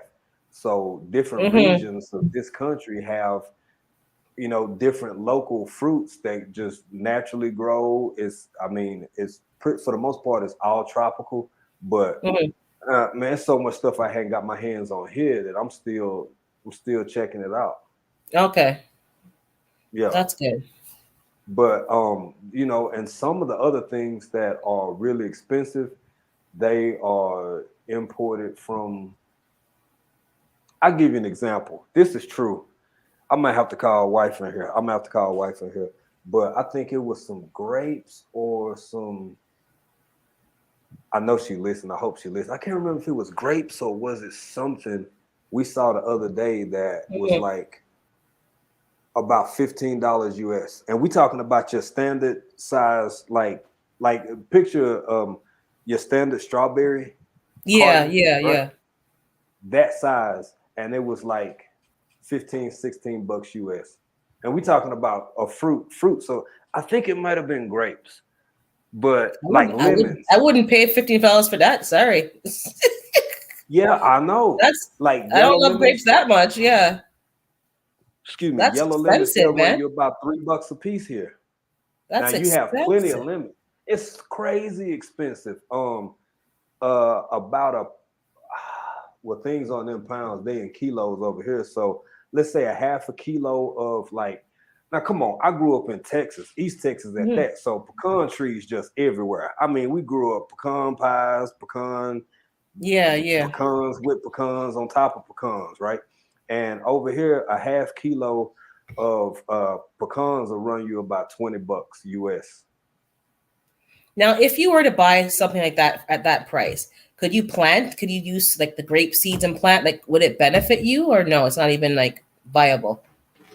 Yeah, it will work. I think I could do it, and there would be anything wrong with it, but I just haven't given it a try because I'm still at a stage where we're trying so many other like deep greens and Local stuff. stuff. Yeah. Yeah. They have a lot of vineyards in South Africa. In fact, most of the wine here comes from South Africa. Yeah, I like South African wine. Yeah, I do like their wines. And that and stuff is shipped in from, of course, the UK.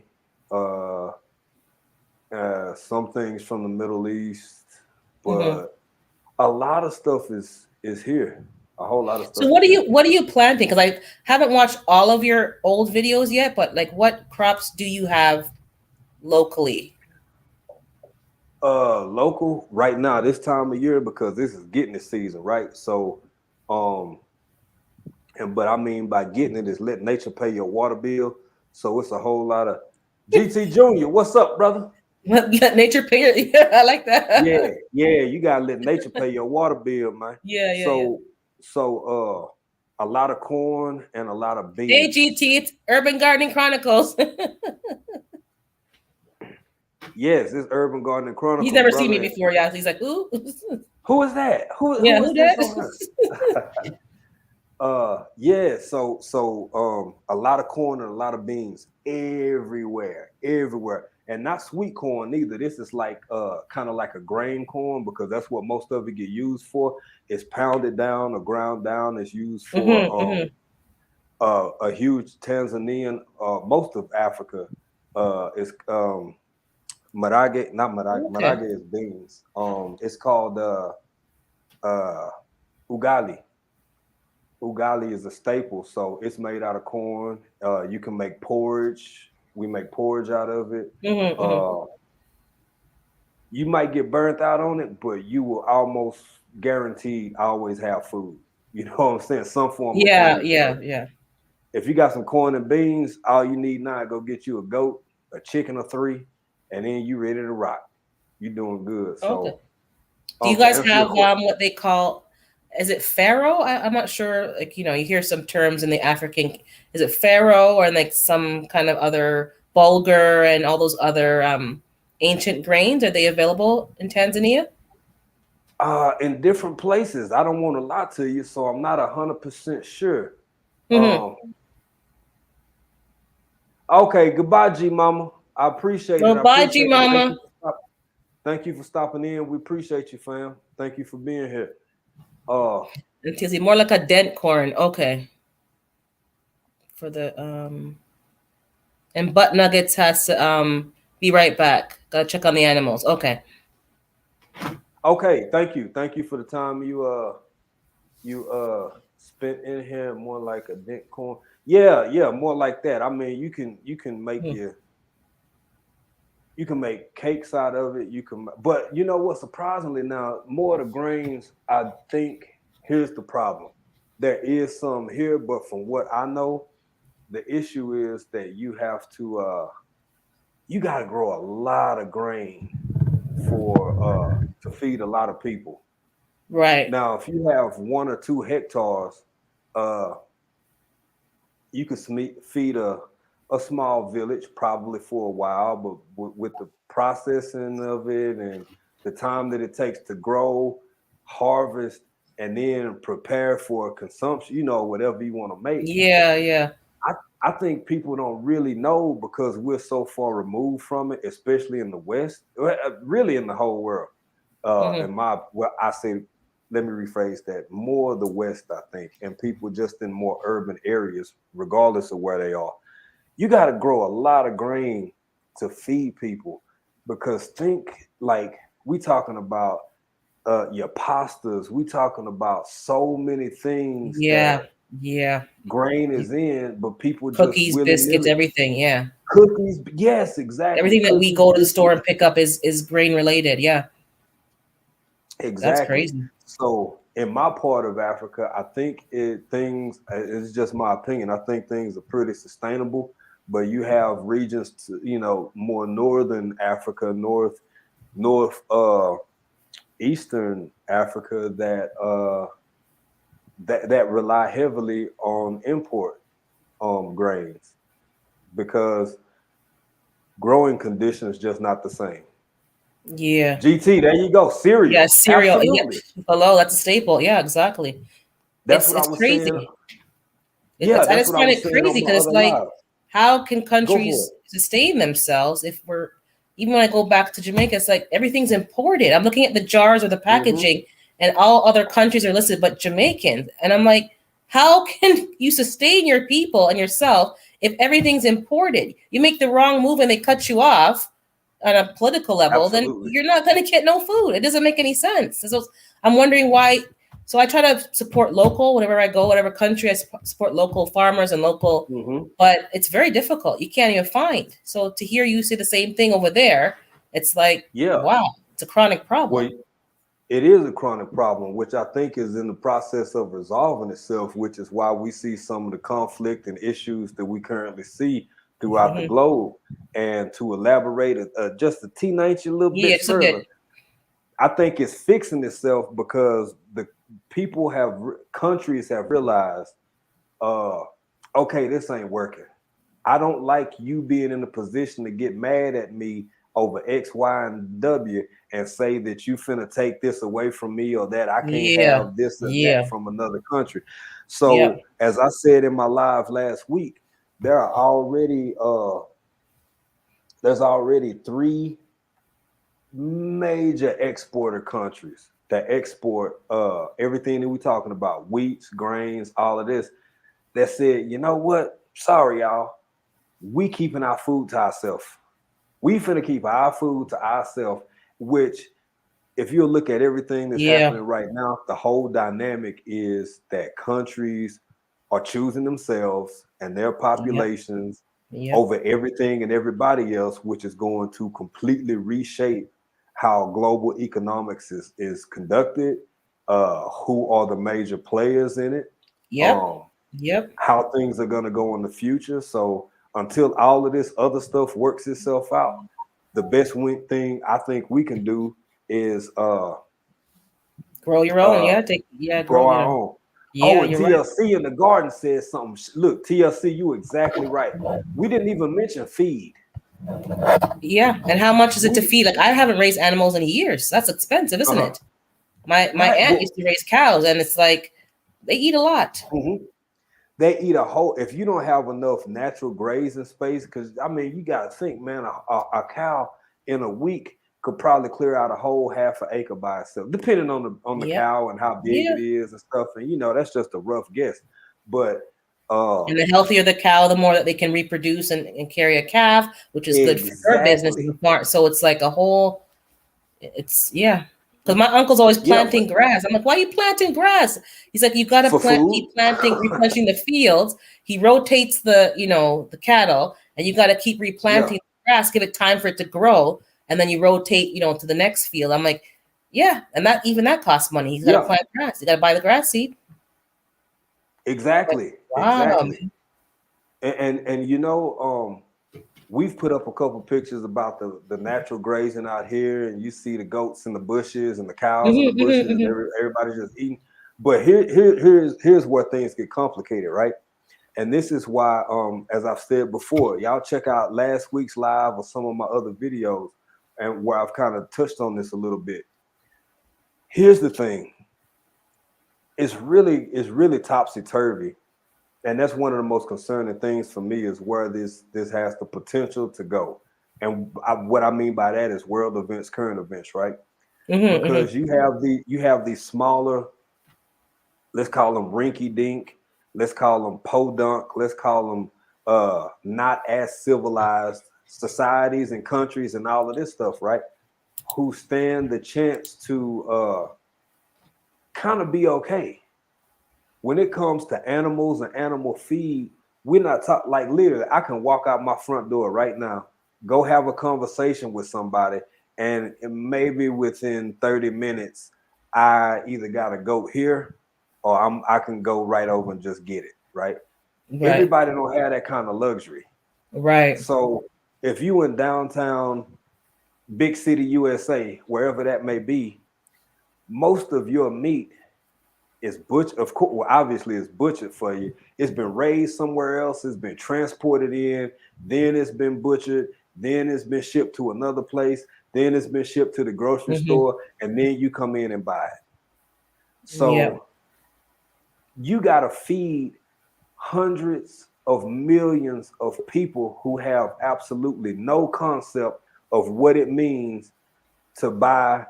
Not to buy, but to have that relationship with the food that they consume. That's why what she said is so important about the feed, because yeah. It's almost disgusting to think we waste so much food too. Like, how much food is thrown out at restaurants and even in our own homes. That makes me sick now when you kind of see, like, we're really wasteful and disgusting. Well, like, you know what? You're right, sister. But you know what? In so many cases, it's not our fault. Yeah, it's not our fault. Because we all born into a world that already exists. So all we got to do is do GT. Better. GT, brother, what's good, fam? What's up? What's good? What's good? How y'all doing this morning? We're good, thank you. Good, thank you. Thank you. Okay.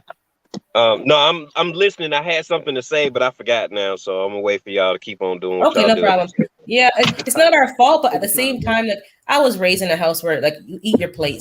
Like, my parents understood where food came from and how much it costs. Never mind to buy the food. Like, don't waste it. If you don't want it, right.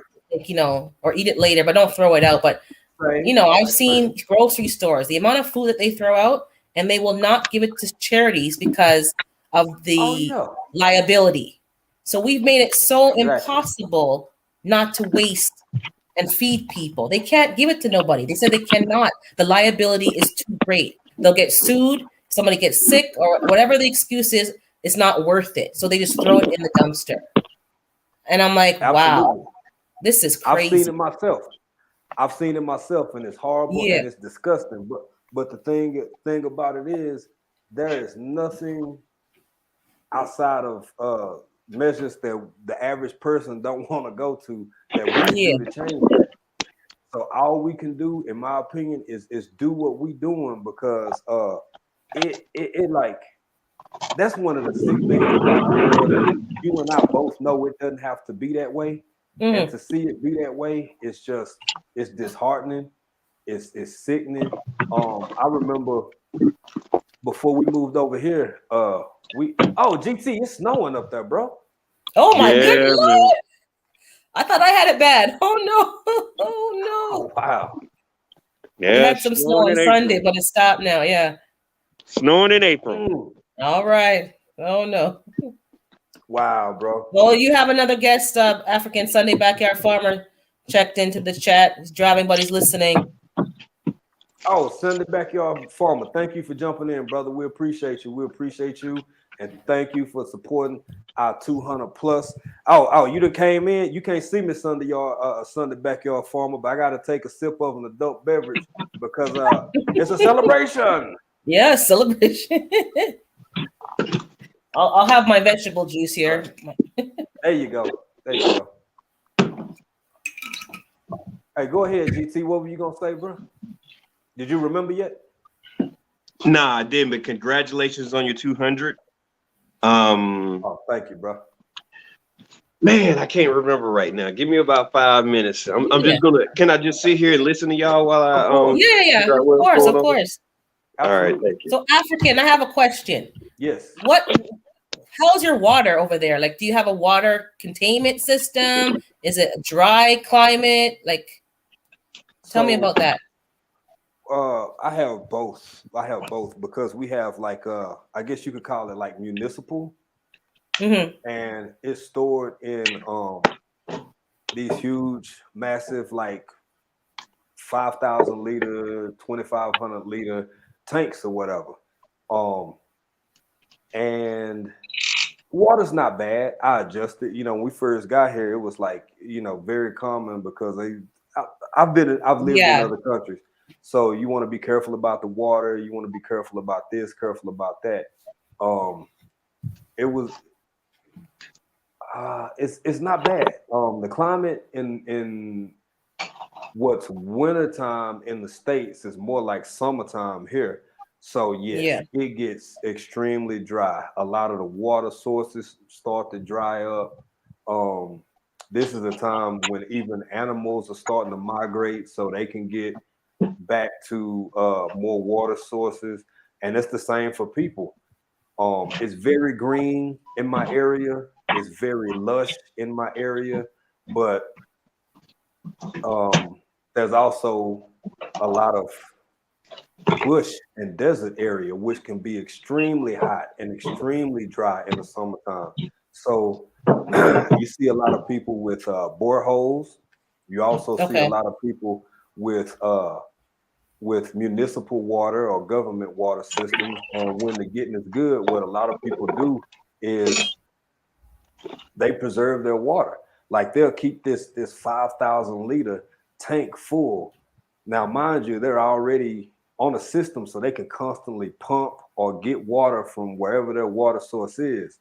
And but they'll keep that tank full because that gets you through the dry season. Absolutely. So do you catch rainwater, or they're just capturing the municipal water in another cistern? Like, people do both. Okay. People do both, especially during rainy season. Which, like I said, when nature paying the water bill, take advantage of it. Yeah, for sure. Because that's a smart way of doing things. Yeah. Really I'm working on that now because I don't have the infrastructure I catch rainwater, but I'm trying to get my rainwater used to like 60% of my watering. And I need more infrastructure set up because right now it's going to start being our rainy time, but I have nothing to catch what I need to really hold it until May, June. I have enough to hold me for a couple of weeks. and I actually shoveled some snow into buckets the last snowfall, put it in buckets in the garage, and I'm watering my seedlings with that water because I realized the tap water wasn't really doing my seedlings good from last year. So I kind of changed it up. So I took the snow, let it melt, and I'm using that to water the seedlings because that chlorine is a real dangerous thing. Like even me drinking it, why am I drinking this crap? Like something's not right with the way things are set up in our infrastructure. But yeah, I'm using that as my rainwater, and then I'm gonna get some more infrastructure set up. And I would look at why you could still get them joints, because from everything I mean, I'm not finna order one over here. The little bit of technology I have for like purifying and oh, hey, Vandal Land, how you doing, man? Saw your video earlier. But yeah, right, you know, whether you have to boil it and then do an additional type of treatment after that, I would learn about all of that you possibly can, because like back home in Jamaica, we don't have to do we can just boil it and it's fine. But over here, like the levels of chemical in the water, it's even beyond what we're being told. And we already had an E. coli scare several years ago that killed so many people. Like this is like, really dangerous. But I'm trying to make the best out of what I have in my community and use what I can use to make it more natural. But you have to have the infrastructure and the money to build that before you can really elevate to the next level. Right. So, I encourage it, but you on the right path, in my opinion. Yeah, I'm there, but I just gotta implement now, Yeah. Yeah, well, just start small. Start small. Start small. I see Planter Garden TV. What's up? Hey, Planter Garden. What's up, brother? Great. And Butt Nuggets came back into the chat. Sorry, ours is well water. Oh, you're lucky. Yeah, I used to love the well water at my aunt's house. It tasted so clean. You could taste the difference. Oh man. Hey, yes, as a kid in East Texas, man, we used to get even my wife, we were talking about this the other day. Well water was so common, especially when you out in the country. Yeah. Y'all might have had a softball game or something, or just been out there playing kickball all day and getting that cold, fresh well water. Priceless. Telling you, man. We even had to have times like don't waste the water, don't let the water running, like it's from the well, like stop the foolish. Yes. And then you realize because it's not a never-ending supply. She's like, we just leave the water running because you're used to being from the city. You just leave things running. And she's like, no. You turn off the tap over here. And I was a raised bucket. Now I'm showing my age, y'all, but we had a raised bucket. We had an actual crank bucket at one of the spots out in the country, and we would I found a turtle in that joint and kept on drinking, and I'm still here. I'm fine. It didn't kill me. No, it didn't kill me. It didn't kill me. It didn't kill me. But you can taste the difference. Like from then to now, it's I can't drink the tap water. I have to boil it. And even when I boil it, it sometimes has a funny taste. But the bottled water isn't much better either. So, hey, Rambo. Rambo's asking, how many of you guys have tried natural spring water? Yeah, I have. Yeah. But those days are gone because those people have now passed on. So it's like, unless you know somebody who has a house in the country. Yeah. Yeah. And you know, y'all, I'm gonna Tasha she grows laughing, but that was real talk, fam. That's true story right there. The pump, the crank, the crank and pulling up the turtle. Yeah. And kept on drinking. Yeah. Planter Garden, what's up, brother? How y'all doing? But you know what? The reason this conversation is so GT, you all right, bro? You froze up there. Everything good? Okay. Oh, he's back now. Yeah, he's there now. Okay. All we really doing is remembering, in my opinion, when we talk about growing and how we it's kind of like Rambo the other night. He was talking about technology. Bro, I hung in for as long as I could, Rambo, but man, I think it was maybe it was 1:30, 2 o'clock in the morning. So I couldn't hang in for the whole live, and you dropped the link and I wanted to join in, but excuse me, I wouldn't have been great for conversation. I was exhausted. But I really liked your live the other night, because he was talking about technology and how it makes things easier and how that impacts us as far as like muscles and strength that Yeah, we yeah, used, that old man strength type conversation. And um I think he's 100% true. He's now again, nobody's fault. We all born into a world that already exists, but it's so much truth in what he said because um all we doing right now, the conversations we having, we're talking about going back to what people did in order to survive for us to even be here to have this yeah, conversation. yeah.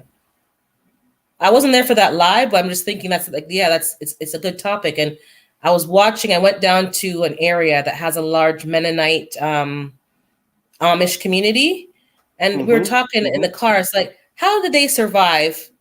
Like all that's been going on for the last 2 to 5 years, and they're not phased. And we're just discussing Right. like how they live, and they're not wasteful. And the technology, Mm-hmm. even though it may be quote unquote archaic, it's very Mm-hmm. modern because if the power goes out, it doesn't phase them. They can still At continue. all. Like I appreciate technology and the solar and this. I have a lot of that here, and it makes my life easier. But I'm relying on Mm-hmm. the sun, so that Mm-hmm. makes sense. But relying on Right. power in the grid, if something's turned off, I'm up a creek. So Absolutely. I kind Absolutely. of looking back to those old ways that That's what were, Butt Nugget's saying. Yeah. yeah, and it's very ingenious when you look at how they do things. It's very like, who figured out this thing? Like who planned that out? Like to figure that this would work and make it all work I together. I know who, a person with the need for it. That's who You're figured right, it out. exactly. That's who That's made the it mother of work. invention, right? Yeah. Absolutely. And And that's it's why like, we oh, go yeah. ahead. Go ahead. I'm just saying it's just we have to kind of go back and have a balance between modern technology and old technology, because there's a time and place for both. And I find for me Absolutely. personally, I'm okay with the new stuff, but the old stuff, I'm gonna have to, dig back Right. and figure out how to do those things the old way. Well, Because if we the all power here to goes out, learn I'm from each screwed. other. Most people are, and I did my little solar video, and it wasn't a Mhm, full DIY, but it was mhm, like, this is what I did, y'all, and this is why I did it. Um, and to kind of bounce off of what Butt Nuggets is saying, mhm. barter and trade, yo, this is Yep, I see yep, when I do watch the news, I see because people I love over there where y'all at, people I love are here, but I got a whole big family of people over there, right? Still in the States. So I still like to know what's mhm. going on. And when I check the news, I hear people they real quick to say that I hear two big discrepancies that I don't want to really debate with or argue, but I'll bring it up. They say that the poor people, and for whatever reason, when you hear poor people, most people always think the South. You pick your part, but it's always those yokels, them poor folk in the South, right? Mhm. And then they mention Africa. Oh, now all this stuff's happening in Europe, it's happening all over the world, but they say everything, oh, Africa, because they already sitting Yeah, over here with flies on their face and they yeah, just and pot downtrodden, bellies right? and And World pot Vision belly, right? ads. Yep, we know. Exactly.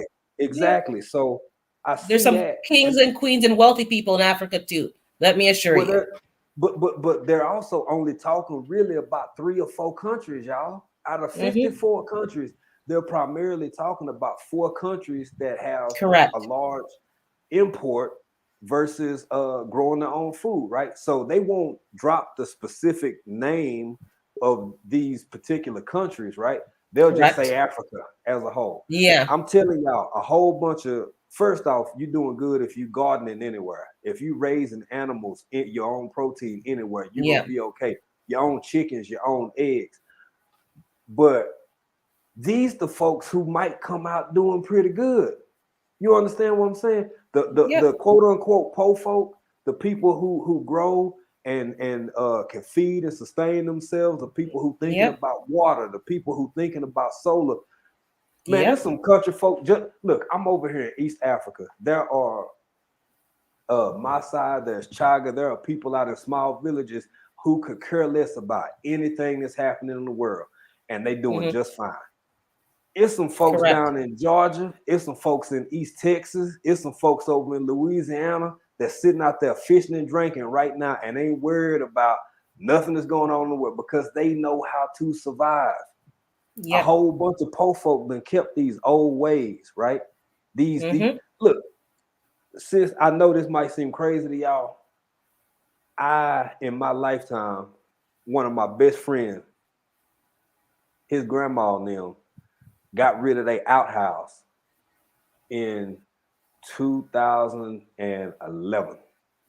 Okay. This real talk. You know what our house is, don't you?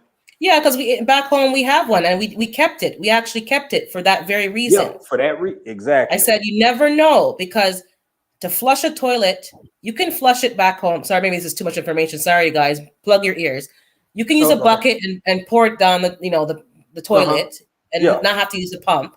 But it's going to come a point where, you know what? To sustain this, if the grid goes down, the power goes down, something happens, a good old pit toilet, we call them pit toilet, is better than having, to run the plumbing, to run all that in the house. So they kept it. They were going to knock it down, but I said, you better keep that.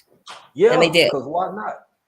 Why not? So they kept, because it's not appealing. Don't get me wrong. It's not, but you go in and you come out. You don't sit there and linger and go on your cell phone and read a paper. You do your business and you get out. Right. It's not made to be Al Bundy. It's not an Al Bundy moment. Like, get in and get out.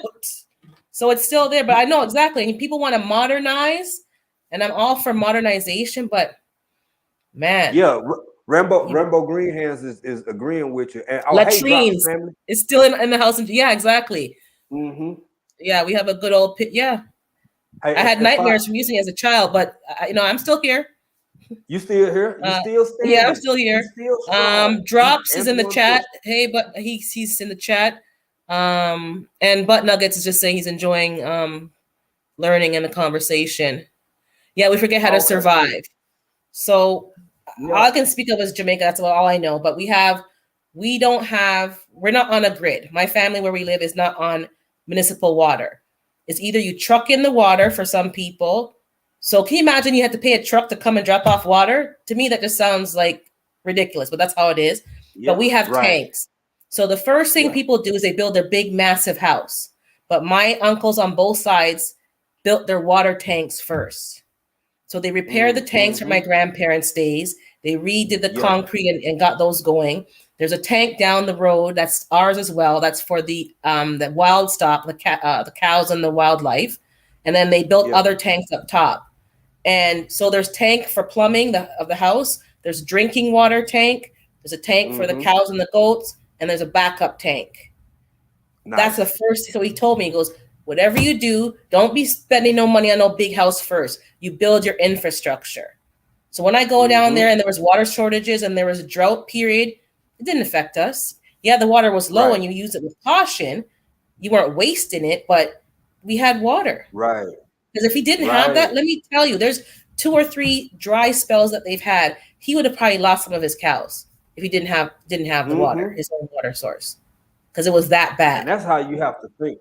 That's how you have to think. When you raising animals and when you growing crops, even if you just growing enough to feed yourself and share with neighbors, you start thinking about life and things in a way that most people don't. Like, who? And again, I'm not trying to fault nobody, but who? It's familiar for us because we kind of in this space, right? We talk about this kind of stuff right here. But think about how many folk never think about even having an extra jug of water in the house. Oh, a lot of people, I'm telling you. Oh, I'm telling you. And I got a question for GT. GT, bro, I bet up your way, you got to use what's available to you locally, right? So I bet you know people who know how to get every use out of snow that they could possibly get, right? I don't socialize that much. I was, you don't socialize? Huh? You don't socialize? Not that much. Gotcha. I work so much and then I go home. Yeah. So I don't be in the community as much. When I was younger, I didn't do nothing but club and be around women. That's all. So I didn't. I'm just now in the last since 2018. I've been, structuring my life a little bit better to be self-sufficient. But yeah, I don't know all the uses when it comes down to snow. But I had a question for you, man. African. Huh?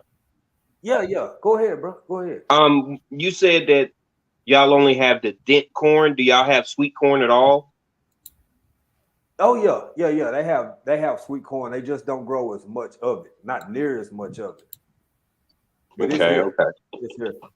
Oh, Nick, everyday life of an OCD-ish chick is in the building. Thank you, fam. And y'all know what I gotta do. She's on lunch. Yeah, so am I. I'm using my lunch. I gotta drink one because she in here, so it's a celebration. So yeah, just there's a lot to learn, there's a lot to discuss, and we gotta learn how to make it apply to our climate and our situation. But yeah, like even though that's a tropical climate, I'm using that logic here. I don't have to reinvent the wheel. I can just watch what's happening in other countries, the Amish community, and what can I do over here? Don't have to do it to that large scale, but water, we all know how important water is. So if that's not our first, infrastructure that we're doing in our garden, maybe we have to rethink what we're doing. Like I didn't do it my first year. It was pure tap water I'm using. And I'm wondering, okay, this is going to be costing some money, but to me, it's worth it. So to me, it wasn't an expense. I was willing to pay the price for the water. I'm catching rainwater, but then you also realize, why is my neighbor's plants and my parents' plants doing so well? They're using rainwater. Right. I'm using the city water, and their plants were 3 times bigger than mine. Same kind of soil, same kind of plants. I did the seedlings for them, but their plants were huge and mine were average size. And I think the main thing was the water. And you brought. Oh, go ahead, bro. Sorry. Go ahead. You brought up. Go ahead. Okay. You brought up an excellent point about the rainwater. I caught rainwater, but it wasn't a necessity as far as I'm about to move in a new home. And bless you, man. In about 2 weeks, I'm going to be moving into a new home. So that means that I'm going to have to be paying for the water. I'm going to have to pay the water bill. I've never done that. This is my first time doing this. So I have to take that in consideration. So I'm glad that you mentioned that, because I forgot about that. Even though I got to call the water company and get it in my name. Wow.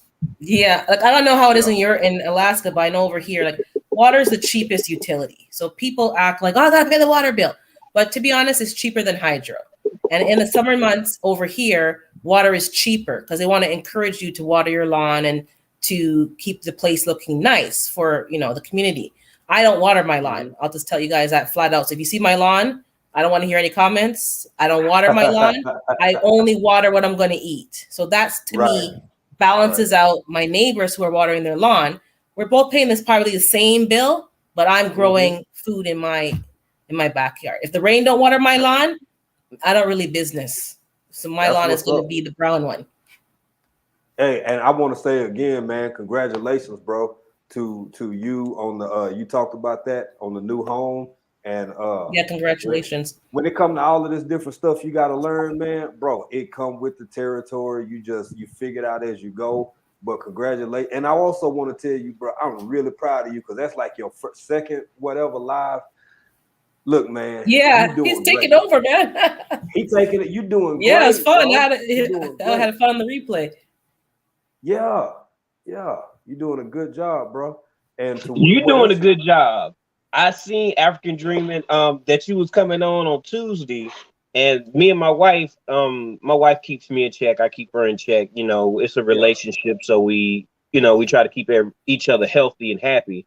So I made a compromise. I told her that I wouldn't get on YouTube in the mornings, but I get to use it once I get to work. So I'm doing another shift at my other job, so I'm here for 15 hours. So I was watching your video yesterday, and you said you do it every Tuesday. So I'm like, oh, I gotta catch him. I said, but he starts so early. I'm not getting up that time in the morning. No. But I was like, oh man, he's on. And I said, who's that lady there? And then you told me Urban Girl Gardening. Yeah. And Urban Gardening. I know. And I did get the mail out everything that I needed to for my lives and stuff yesterday. Okay, cool. Cool, Okay. cool. Yeah. And All African Dreaming. Now on your live, you said something about is it like $17 to mail stuff? Oh, And I need your no. email. I went to your Yeah. about. Uh-huh. I went to your about page to try to find your email so I could email you, but I couldn't find it. And then I was like, oh man, he been posting videos. Why I ain't seen him? He did a live. So I started watching and I was like, I need his email. So hopefully you can find my email and email me. I'm in the kitchen right now cooking for my guys real quick. So I can't got you, bro. Don't worry about it, bro. I got you. I was looking for you too. I got you. We gonna make contact and yeah, I'll make sure I find you tonight, man. I'll make sure I find you tonight and get that to you. And Okay. yeah, it was something else you asked me. I was trying to respond to. I forgot. It'll come back to me. I asked. Oh, GT was asking you, mean, or yeah, GT has said something, and y'all, I'm getting old. It's okay. I don't remember either, to be honest. I can't remember what I was doing 5 minutes ago. But yeah, you were talking about your water thing in Tanzania. You were talking about. Oh yeah. And then we were talking about the corn. We were talking about the corn. He asked about the sweet corn, and then yeah, and then yeah, we kind of went off on there. Yeah. Hold on. Let's see here. It's my fault. No, it's all good, bro. It's all good.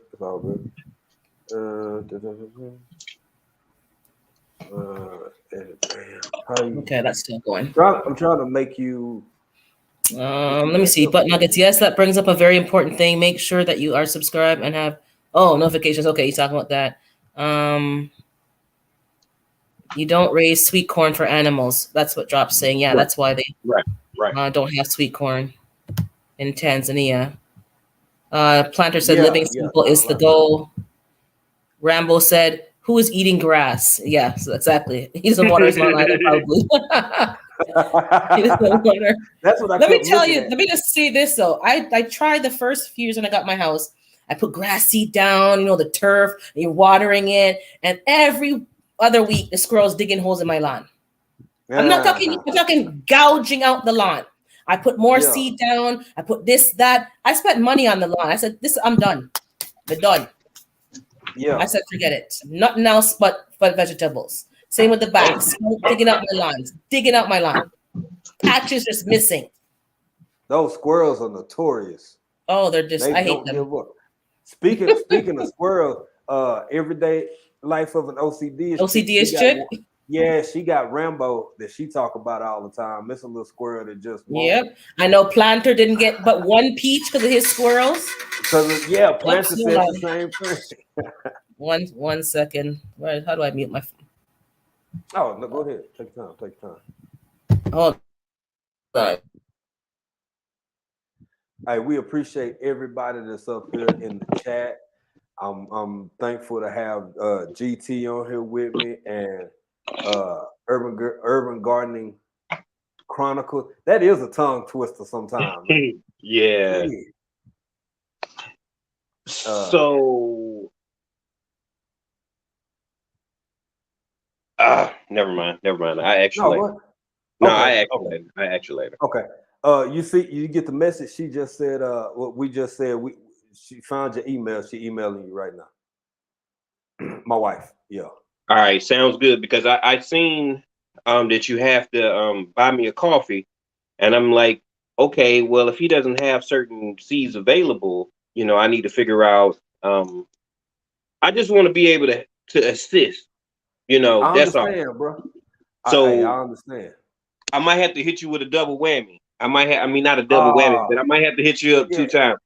So whatever's good for you, bro. Whatever's good for you, man. We appreciate it. Whatever you can do, that's it. Somebody just jumped in. Who? Butt Nuggets, Bro Farmer, what's up, family? How you doing, brother? How you doing? Congratulations, y'all. On the I think I talked about that last week, and I forgot the winner. Y'all, man, I'm telling y'all, this time frame be throwing me off. if y'all and most of the people on here participated or was watching the MIG grow off, yo, that was something that pulled me in. I wasn't participating, but man, you talk about the competitiveness, the good natured competition, folks growing some amazing stuff, and it was just a beautiful thing to watch. It was just fun to watch. It was fun to be a part of as a spectator. And Lion Crest, what's good, fam? How y'all doing? I'm not seeing my chat's behind. I'm not seeing any of this, but yeah. Hi, everybody.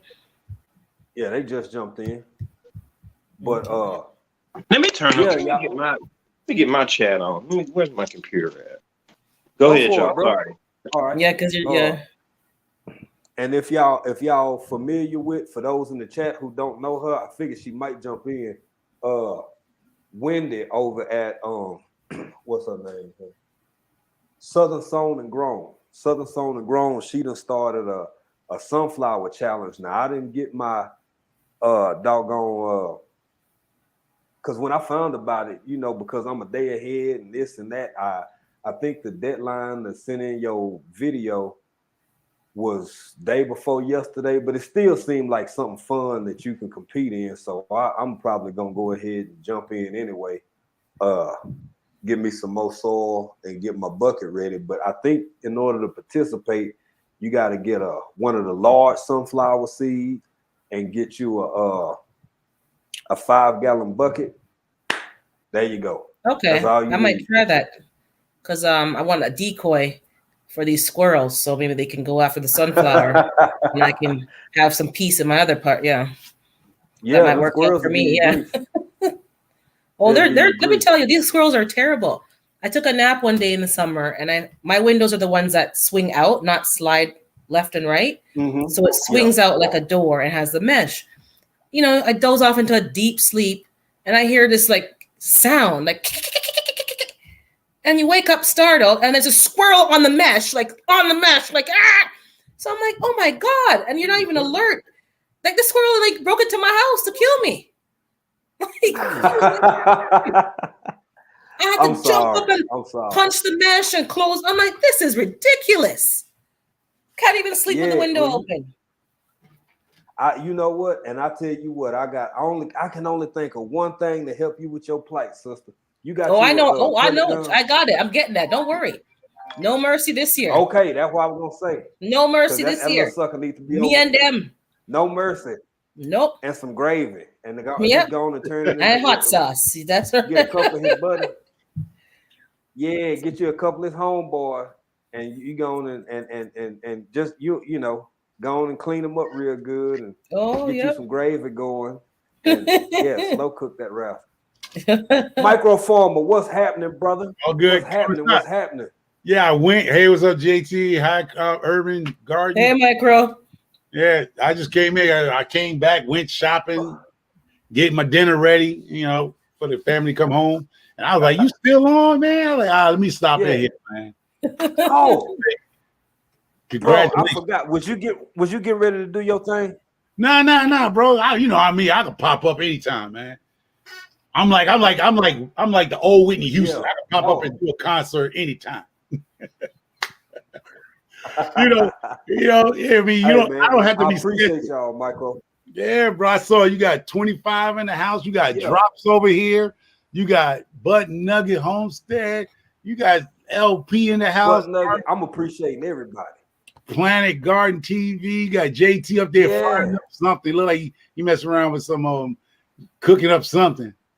Hope he cooking up one of them polar bears up there. He getting the chef on right now. You getting the chef on? Yeah, I work with individuals that experience disability, so I get in here. So I do. I'm doing pancakes and eggs, something simple. Right now. Oh, JT, I'm gonna make you laugh. Yes, GT here. GT. Oh, GT. Yo, listen, man. I had a friend in high school, right? And I used to pick him up, and we all go to high school, go to school together, right?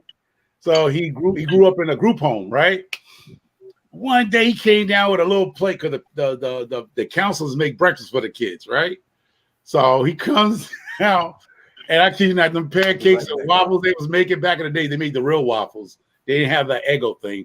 Man, so I had to go up there one day, knock on the door, like, listen, can I get a plate? Because he came down, yo, the best tasting waffles and pancakes was one of the counselors that made it in the morning for them to get them to go to school. He came down with a plate, man, a little plastic, paper plate, whatever you want to call it, back in the day. I was like, that smells good, man. He's like, you want to be? I'm like, oh, man. I had to go ask for some, man. I was like, y'all can make me a plate? My crazy self, man. I was like, oh, man. But, yeah, somehow them home, those, what you want to call it, counselors, man, can cook, bro. Food. Yeah, that video that I showed of me doing the pizza roll, the pizza thing, I made that here for my job. I had found it on TikTok. Well, my sister, I'm not on TikTok, but my sister, I got it because of my son. I got the little TikTok video so I can monitor him and what he doing on TikTok. And my sister, she had sent me a video on TikTok, and I went to it and I scrolled up, and then I seen that video, and I was like, oh, I think they'll like that. It was unhealthy, but it was good to them. So yeah. Yeah, so they mess up America, all this healthiness stuff, man. Listen, go get a kid some sugar. Yeah, but what it is we was more active then. So now we're not as active, and we're having all this junk food. So we're just a double. It just not gonna span out right. Yeah, that's true. That's true because most kids, like when we grew up, I grew up, we went outside, we ran it off. Now you can't see a kid outside. You got to monitor them and all kinds of. Yeah, and it's because one of the reasons is, in my opinion, we had all our friends was out there, and then they brought the games, and we had the game when I grew up. It was fun, but it wasn't as fun because you wanted someone to play with you. And now they have the games where you play online, so now they communicate with their friends or people that they know, so they have somebody to have relation with, but it's still they're not getting outside. Yeah, that's true. Yeah, because your generation messed it up with that NBA thing, 4K crap. That basketball. I'm in my 40s. But we messed it up.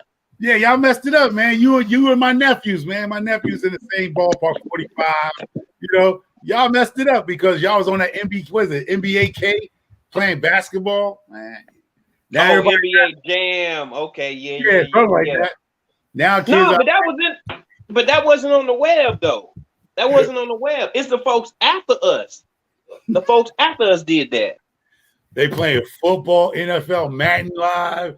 Nobody's going outside playing ball no more. They on the computer like this on the TV. Yeah. My sons, they playing military games. Like that was what was it called? What was that game called?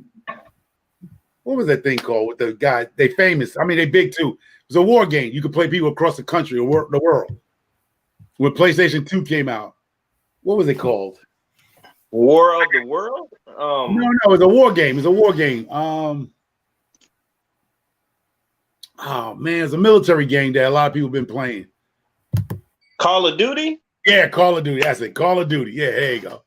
I had to delete it off my game, off my phone. My wife, she was talking to me, and she was like, "Well, you know what? You play games too much on your phone, and you watch YouTube too much." I said, "I can't get rid of YouTube." I said, "That's."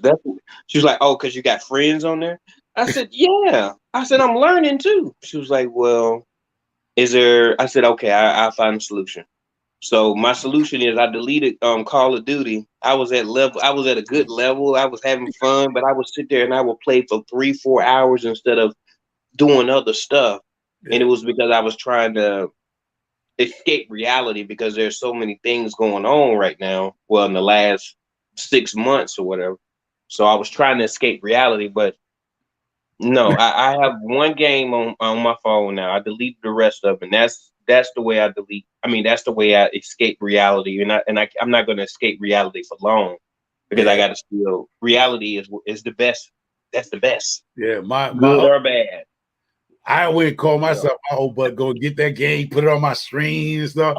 I got dizzy, man. All that lifting, click down and get the ammo and it's moving like this. I got dizzy. I gave the game system to my youngest son. He had the Xbox and the PlayStation. I believe it was 4 at the time. No, 3. It was 3 at the time. Man, y'all can have this stuff. I got dizzy. My head was hurting, bro. Yeah, I can't keep up. Hey, thank y'all, man, for holding the fort down while I had to take me an old man break. All right. And while I'm back, man, I just want to say again, we're gonna start calling that an old man break. We're gonna call that distinguished gentleman break. You know what? I like that. It's got a better ring to it, don't it? Hey, y'all, please feel free to somebody said that only the moderator can do that, but I think y'all can drop y'all links in the chat if you want. You can't do that? No, you gotta be a mod. Or the mod could do it for you. One of your mods. Yeah, your wife been on point with it. Yeah, see, we having one of the computers is acting kind of finicky a little bit. That's why she ain't hitting it how she normally do it. I haven't heard that word in a long time, bro. You brought back an old word, finicky. You know, boy, let y'all tell that I'm just the oldest. I'm the oldest country song gun. I mean, who used that word, finicky? Finicky. I haven't heard that word. It's a cat food commercial, bro. Finicky lion. What was that? Whiskers? Finicky lion? Yeah. I haven't heard finicky in so long, bro. Well, in my old age, I just want to say, everybody, please get to know everybody in the chat. If you see somebody you don't know, please go try to find their channel. GT Junior is on the screen. Urban Gardening Chronicles is on the screen. Micro Farm is on the screen. And yours truly over here celebrating this 200 because it's a celebration in my Rick James voice. Urban Garden Chronicles. You in Canada now, right? Yeah. Okay. Yeah. I got it. Yeah. Remember, I'm Caribbean, so yeah, because I was like, wait a minute, because I was like, hold up, because I gotta send you an email. Okay, send me an email. I could drive to your house faster than the mail could get to you. Right. I could drive the house faster than her mail could get to her. It take that long? Yeah, you send it to Africa. No, it shouldn't take as long as Africa. No, it shouldn't take as long as Africa, but it'll take maybe 2 to 3 weeks or so. Yeah, crazy, man. Oh, y'all stuff like Alaska then, because it takes. No, well, it's because of the volume. The volume is so heavy that they can't keep up. So yeah, it's real heavy. Everyone's shipping everywhere, so nothing. On top of that, the postage is like ridiculous. I'm like, wait a minute. For you, for the regular mail. Yeah, I went to the post. I sent off GT stuff. I sent off Happy Dream. Yeah. And I was like, nah. I said, you know what? I'm gonna have to email her and send her something different. That's crazy. So it's more than Africa? Shouldn't be more than Africa. More than Africa. Crazy. That doesn't make no sense. His what I sent him cost me $15 all the way to Tanzania, right? I mean, $15, right? To send a $8 a $19 book to you was $25. Plus, that doesn't make no sense. I'm sitting there like, I'm gonna send a $19 book for $25, and it's gonna be like about 2 weeks to see her. I might as well send you an Amazon gift card. Yeah, exactly. Yeah, exactly. Let you go buy you some gas to work or to your shopping center or something. I'm like, send me an email, reply back, and we'll hook up something else. Yeah. That doesn't make any sense. Because I never really sent anything to Canada, and I know Hands of Dirt sent something to Africa. He was saying it's a little expensive, but $15 ain't expensive. But to send a $19 for $25, and then it's going to get there, like you said, about 2 weeks or whatever. Like, about 2 weeks. Wow. Yeah, man. I can drive to your house. That's crazy. Well, I can drive. She ain't but Urban Garden. Sorry, what happened? Urban Garden Chronicles. Now, which side are you closer to the Toronto side or to Toronto? That's the major section near me. Yeah, I'm in Connecticut. Canada is only like 4 hours away. 4 hours. 4 hours. Yeah, 4 hour drive. Oh, y'all right there. That's what I'm saying. Literally. It's gonna take 2 weeks to get the mail. Okay. I can make a day trip up there and be back. Maybe 8, depending on how it stops. But yeah, it's not unreasonable drive at all. It's a day trip. That's how I can say it. Could be Literally, yeah. We go there all the time, and we used to go to New York. It's not far. Yeah, I got my sister live in Buffalo up there. She's right by now. Yeah, Oh yeah, I'm in Buffalo often too. Yeah, I'm in Buffalo. my sister teaching at Buffalo University. She's a professor. Oh really? Okay. Yeah, she teaches. I had friends who went there. Who went there. She teaches physics. She teaches people how to put chemicals together and blow up things. be physical. Yeah, Okay. physics. They go there to learn how to do demolition and stuff and things. All that nonsense. Like when my kids used to go up there to Buffalo, she'll show them how to make little homemade explosions, like little volcano, little simple things. And then it got to a point where she took a bottle, shake it like this, and they throw it in the yard, and they go boo, like a little mix of chemical. You shake it, and I was like, okay, that's enough. Yeah, they got to come back down to New York City. All I need to get a phone call for simple household stuff too. But Nugget said they hold everything because of the to make sure that there's nothing in there that can harm Canada's citizens or wildlife. Yeah, I think that's how most countries yes and no. They most things are X-rayed, so they done know already. So it's sometimes it's just volume and just they're just busy. Some things are screened, but it depends. That's what I was worried about when I sent you the stuff. I was like, they asked me to put that exactly in the package, so I put seeds. Yeah. So I was like, seeds. You can send. I've gotten seeds. Seeds are not a big deal, but it depends what kind of seeds. I sent him a load. No, not usually. No, I sent African Dreaming a low ton of seeds. That was it. And so when they asked me to fill out the custom, man, you know what? So I had to fill out a custom form and put all my. I didn't know if you wanted me to say it was you, bro. Oh, because I was asking earlier if seeds were allowed because I thought they weren't allowed in Tanzania. Because when I looked it up, they said no, you can't send seeds. So I was surprised. Right. So I'm not sure. Let me know how it goes. Man. Absolutely. Y'all will see some mustard greens growing here. Pretty soon. If it goes through, then we know we can send it. I mean, it's a big. Right, it's a big difference between you ordering 2,000 seed, packs or something, and you finna start harvesting or trying to grow something that's not allowed or whatever. It's y'all finna see some mustard green real soon or whatever regular else my man said. Because again, it's for personal consumption. This is for me. I'm not starting a business with it. I'm not trying to. Do anything like that. So if you got a problem, I'm in a phone call. We got any new people coming in? I got you, bro. I got you. I was gonna say, if any issue at that post, I'm in a phone call. I got connections all around the world. But like, listen, bro, I need some seeds to go through, bro. I'll send you a care package. Look, I'll tell you what, boy, if you go, man, I'm gonna tell y'all what. Like, I mean. Again, if y'all remember that live I was on when I talked about my mother-in-law, I don't even like asking family to send nothing because y'all know how mamas are. And when you ask your mama to send you can ask for one thing. Mom, I just need this one thing from the States, maybe two things. Here come a box. Here come a whole box full of all kinds of stuff. So I'm pretty sure I'm gonna be we gonna be all right. You're gonna be all right. But you know what, bro? I wasn't sure. I wanted to tell the chat earlier. Oh, thank you, James Franklin, for jumping in. And y'all know what that means. It's a celebration. Well, I ain't gonna tell you, but this is my other stuff. And here go this. This is the beautiful making right here. This is a new contraption right here, y'all. Y'all see that? What's that?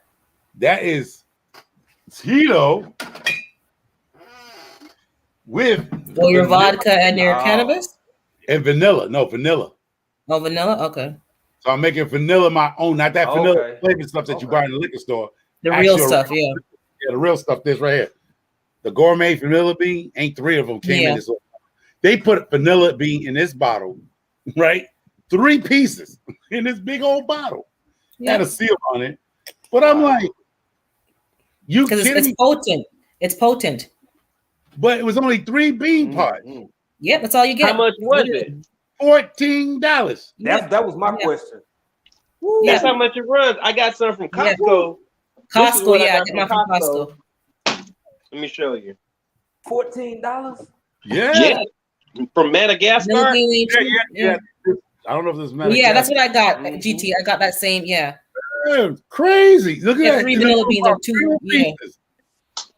And there's 4 4 thin pieces. He said thin. They want you to cut them in half and take up. No, just put the whole thing in there. I just put the whole bottle in that little jar right there. Yeah. And look at the tint. The tint color turned nice and dark, so I know it's going to do its thing. Oh yeah. Then I'm going to strain it in a coffee thing and strain out the debris. Yeah. Yeah. So I'm gonna let it rock for about 5 days, and I'm gonna have my own vanilla vodka handcraft joint. I think you need more than 5 days on you, don't you? Nah, someone told me like a couple of weeks in the dark. No. The dark thing. Now. You're not supposed to do it now, Micro. No, I didn't drink now. I just smelled it. You're just sniffing it to see if the aroma is there. Yeah. Vanilla? Hold up. He said, "Don't do it now." Oh, I got my infused. I'm gonna sip on that tonight. I got my infused stuff. I done made the stuff for Saturday giveaway, but I had it filled that little hut, that thing I had. So I got a little bit in the bottle for myself to sip on tomorrow's Wednesday. Wine and dine. Down Wednesday. Wine down Wednesday. I got my Hennessy infused. Oh. See, you got everything ready. Hey, y'all, real quick, I want to talk. Hey, bro, hold on. The Vol City Gardener talked about Dickinson Adventures. That's a family, and I remember them. That was before I got here. Before we got here, they came to Tanzania, and now they live off grid. I saw them on here before. So shout out to them. And who was that? Sri. Forgive me if I'm butchering your name. Sri Krishna Vlogs Telugu. Thank you for joining the chat. We celebrating our 200, so it's a celebration. Rick James boy. Here we go. Who else we got? And Butt Nuggets. Y'all, you absolutely right. I saw what you put. He basically saying, parents, when it comes to their kids, man, if they need something and they asking for something, the parents just gonna shoot more than what you ask for in most cases. They go to overkill. So I'm not a parent, so y'all can talk to that. I ain't gonna lie, I'm gonna send a minimum. Yeah, because you're you. I was at a minimum, goddamn it. My son asked for 500, he getting 350. I'm saying you gonna have to go ask GT for the rest. You're gonna have to ask your homeboy for the rest. I'm not completely out the damn box. No. If my daughter asks me for something right now, my older kids, you got a boyfriend, I'm gonna go at least 35% of what you asking. He gotta come up with 25. The way I do it, my son is only 12 years old right now.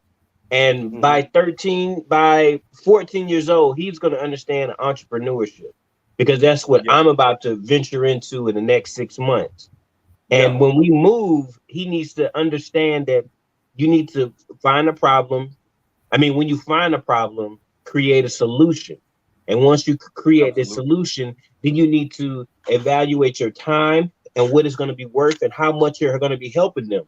So since we have as much snow as we have, he'll always stay employed. So I'm not the one that's gonna give him money. He already know how I get down. The internet costs $200, so I'm not gonna give you too much more, boy. Wow. Internet is not cheap here. Ain't nothing cheap here. But for me to run my cameras, because I have cameras all over my house, I have a few inside and stuff. It would only cost me $100, but because he likes to play that stupid Fortnite game. I hate that game. And the only reason why I don't like it is because emotionally he's detached. He doesn't. That's when I see a lot of his emotions is when he's frustrated with, the people. And I try to find a balance to where he's where he's having fun as a child, because that's what children are doing. Trying to adapt to the climate I am, and then talking to him about how he's supposed to express himself and how he's supposed to, about being a man, that you don't have to speak on everything that you hear, everything that you see.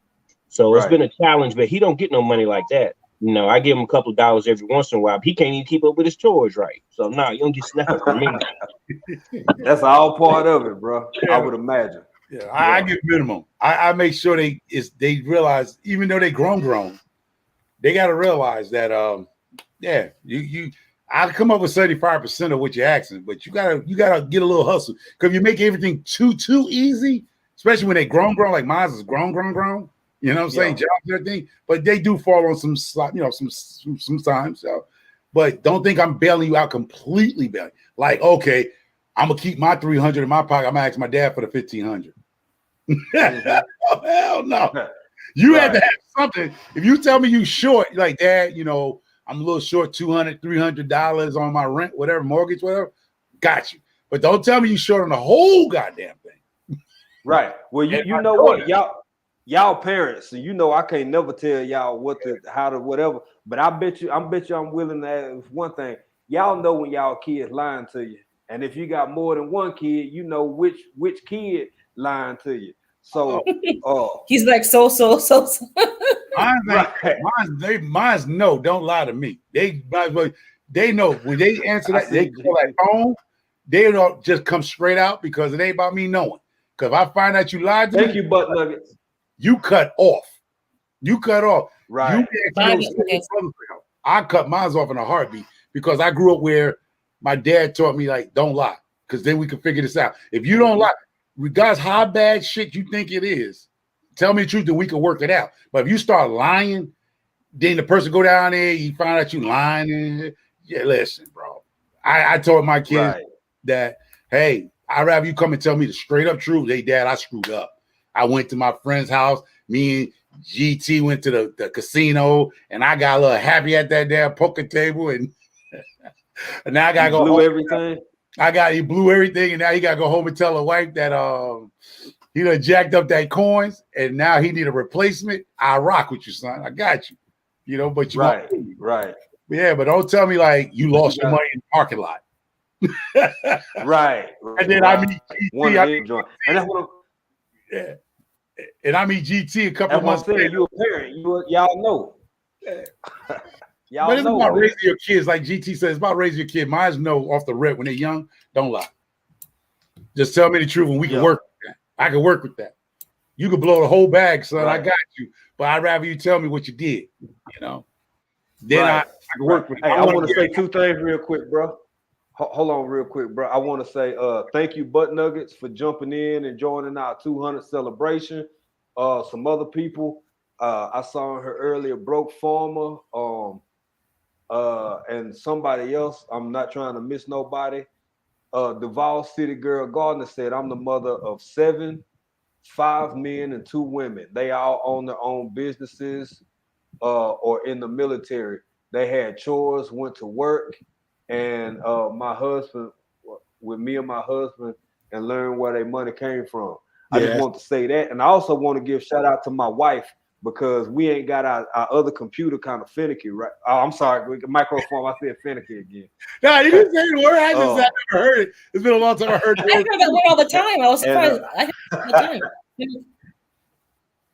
But she doing a great job in the chat, so working with what she got to work with. So I just want to say thank you, Sweet Pea, for keeping this rocking. And go ahead, bro. Somebody say something to what Duval City Girl said. I ain't got no kids, but that's what y'all speaking on right now. Yeah, I know. What she said, I didn't hear. I was distracted. Oh, she was saying her kids went to work with her and her husband. She said she own their own businesses, and some of them is in the military, and a few of them own their own business because they learned the value of money. So they went to work with mom and dad. So that's what you talk about. Your son's going to learn how to work and earn the money. I have to teach him, because I didn't understand that until. And my mom's been an entrepreneur all her life. And well, not all her life, but since she turned like 49 or something, and I didn't understand it. And my dad's been doing it for the last 25 years, but I didn't understand it really until I started doing this type of work. And it's been the last 10 years. And I'm like, man, they're not giving me enough money. You know, I'm good when it comes down to de-escalating situations, and you know, I'm well-rounded with, you know, prompting them and all these other kind of things and stuff. And I was like, they're not gonna give me enough money. And I'm like, no, I got to go get my own. That's what it's about. That's the American dream, in my opinion, to be able to do the entrepreneurship. So that's what I got to do it. I got to teach them. Yeah, as everybody's different. Like mine's didn't get their job until they finished school. I never let my kids work during school. Like wherever they went, and I got you. But when you're ready to go out of mom and dad's households, whatever you want to do, then you gotta go and get. But yeah, I never really. I don't believe like my dad. He didn't believe us working. What you want to call like what you call after school jobs and stuff like that, because school was our job. School was our job. That his job was to take care of the household, whatever. But focus on school, and he made sure school was a focus. I know there's some people that don't have that, what you want to call that privilege to do that because they got a family. Yeah, that's what I was one of them. Yeah, so everybody's not on that. So please don't take what I'm saying. It's just that I grew my kids the same way. Even my oldest kids, school was their job. Don't worry about the school clothes. Don't worry about that. We dad got you. You know what I mean? But some people that's not fortunate to have that done. Yeah. And that's all. Yeah, they not, boy, because I grew up in the 80s and 90s and doggone outside of Dallas, Texas, man. Y'all, anybody who alive now, you remember how the 90s was. If you was coming into your teenage years and spending all those impressionable years, you remember how the 90s was. Imagine being between like 12 and 20 during that decade right there when, you know, it was just dangerous as hell, and everybody was trying to get it, and the music was wild, everything was wild, man. So I could see how you feel like I'm gonna have a little bit more pressure on you about you running game on me if I'm giving you this luxury, because I'm gonna tell y'all something, man. My first job, outside all the side hustling I was doing, my first job, man, my mama had to actually sign for me to work in the state of Texas, and I could only work on the weekend. And I was 13 and I already had it set up. As soon as I turned 14, that next weekend, I had a weekend job, you know what I'm saying, sacking groceries, racking buggies, stocking, doing all that kind of stuff. So, yeah, it was real, man. So I could see y'all as parents wanting to have a little bit more of a, you know what I'm saying, straighten up and fly right when you saying, hey, all you got to do is go. I wouldn't know what to do with myself if all I had to do was go to school. But I'm the oldest of a handful of boys. Man, I had to. I slipped into grown man way quicker than I wanted to, if that makes sense. So yeah, bless y'all for keeping y'all kids from that. Yeah. And my journey started with working when I was about 14 or 15. I asked my dad for some, I think, probably some Jordans. And my dad said something, I'm not paying for that or whatever. He said, if you want it, you need to go get you a job, or you need to go get it or something like that. And I told him something. I said, I can't do something. Don't you ever say that. I was like, but I can. He was like, no, don't you ever say that. You find a way to do it. And ever since then, I've been, I started doing the paper route. And so when it came down and I seen my first check, I was upset because I was like, why are you taking this out? Because I didn't understand it. And once I understood it, then it was like, oh, and then I started applying my money differently. And it just taught me a lot. Like, I won't buy my son $100 pair of shoes because I don't buy $100 pair of shoes. Life lesson. It won't happen. When it comes down to it, if you want, when it comes down to it, you're right. Yes. You're right. When it comes down to it, his mama, she buy the shoes because we know me and her have we have a good relationship when it comes down to co-parenting. And so when he goes to school and he like, oh, Dad, I'm like, you better go ask your mama because I don't buy those shoes. And eventually, me and her talk or whatever, and I tell her, hey, he's asking for some shoes. I'm not buying those kind of shoes. I was like, no, once he start making his money, then he can do it. But I'm not spending that kind of money on those shoes, especially when you're 12. I Now, if you're completely understand. grown and you ain't got no more, you're not growing anymore, then that's different. But if you still growing, I'm not paying $100 for some shoes and then you're gonna wear them when you playing. No, it don't work like that. He doesn't have the same concept that I do when it comes down. You gotta have your play shoes, you have your school shoes, and then you have your football shoes and all that Man, stuff. what He you doesn't talking? understand that concept. So yeah, I grew up there. What? But you teaching them though. You I'm teaching them trying, though. yeah. Same thing over here, man. Hey, them first about 6 weeks of school. Now maybe after your first report card, things have changed. But them first 6 weeks of school, you better bring your behind in. You get out of your out your school clothes, and then you could, like you said, you put on some play clothes or around the house clothes or do chores clothes. Same thing with the tennis shoes. Now I don't know how it was for y'all up y'all way, but man, I see my nieces and nephews now that's in school. Everybody got uniforms. Homie, what they got in Connecticut? Y'all got uniforms? Alaska, y'all got uniforms? Certain neighborhoods have uniforms, but other neighborhoods don't. Become regular clothes. Straight up. In Georgia, sorry. Yeah. No, certain neighborhoods have uniforms and certain neighborhoods don't. Certain schools, you know what I mean? Mm-hmm. Certain well-to-do schools don't have uniforms. In Georgia, it's the same way. My son, he went to a school and they wore uniform. But then he started going to school here. I'm custodial parent now for the last couple of years or whatever. So I have to buy regular clothes, and then I have to get on him about sagging. And then my son tried to wear skinny jeans in my house, man.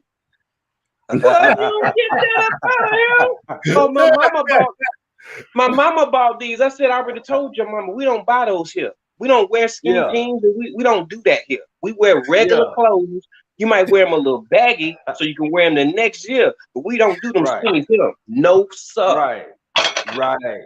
Nobody should be able to see your veins and your muscles and your calf muscles and other elements of your body. No, we don't rock like that. We keep it all the way G.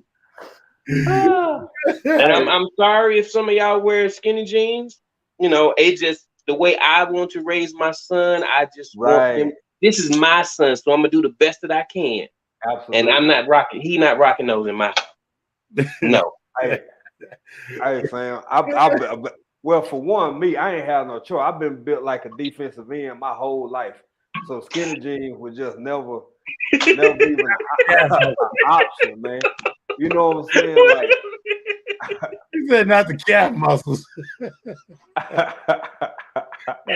Oh man, there are people that are built like a defensive end that are wearing skinny jeans. I've seen them, and I just can't be one of them. Like, bro, you know what? I'm so grateful and thankful that I grew up. Hey, Black's Tropical, thank y'all for jumping in. See, every time somebody jump in, it's a celebration. Charlie Murphy. Every time? Okay.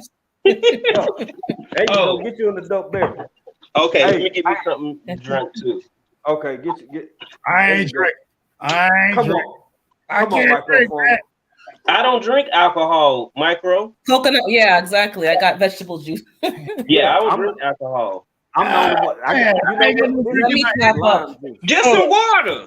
Get some water. Yeah, get some water. I'm gonna wait for him. Hey, you think you gotta have alcohol? I should not be laughing at all. Seeing the veins and leg through my skinny jeans is hilarious. All right, I got me a little nip out the garage. All right. Okay. All right. I got me a Polish spring water. The people tell me to drink water every There day. you go. Hydrate. I'm drinking for all the rest of y'all. Cheers. Cheers to 200. Man, I wish Hands in the Dirt was in this joint too. But y'all, man, it'll be super fire then. I know. For everybody who joining and jumping in, first off, we want to say we appreciate y'all. Thank y'all for being here. Celebrating our 200 subs with us. The reason that we decided to go ahead and celebrate 200 is because we pride ourselves, because at one point we only had 2 and everybody starts somewhere. So we made a decision. I'm not going to wait till 5. I'm not gonna wait to a K. I might celebrate all along the way, man, because tomorrow ain't promised. So I've met all y'all beautiful people, y'all wonderful people, and we're gonna celebrate together. And I hope y'all can talking and getting to know each other over in the chat and sharing information and checking out each other channels. We got Microform on the screen, we got Urban Gardening Chronicles on the screen, and we got GT Junior Grows at Alaska on the screen, and we got yours truly over here being country in another country. So if you can't get you an adult beverage, if you can't get you some water, get you some juice, get you some fresh squeeze, whatever you got, and if you feel so inclined and you can get you an adult beverage, then go on and get you an adult beverage. And let's celebrate together until we wind things down. But yeah, man, I'm happy to have y'all here, and I hope y'all meeting each other and talking and sharing. And some of y'all back there, some of y'all back there drinking. I don't know if it's a mimosa because it's morning time or what, but some of y'all over there drinking. Y'all ain't fooling nobody. Now, Urban Chronicle, you said how long you let yours last? It's 5 days and 7 days with this. Is it? Okay. How long you let yours if you was to do yours? How long you think? Somebody always told me 6 weeks in a dark cabinet and let it really saturate. That's wine. Yeah. No, not wine. I did that with all my tinctures. No, not wine. It has just to like incorporate tinctures with each other. Yeah. That's what I remember. Don't take no 6 weeks not to incorporate no already liquor. No. Now, if you make your own, if you making your own, oh shoot, hold on that. If you're making your own, yeah.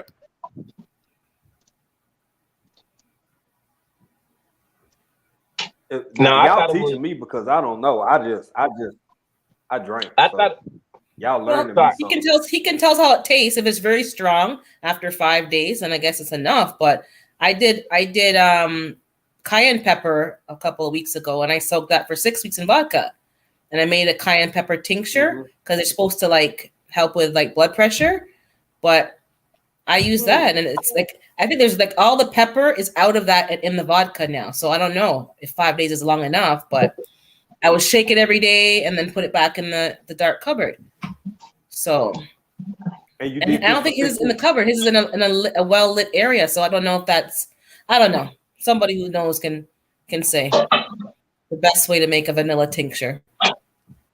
Yeah. GT, what was you gonna say about? Because I know you know something about that too.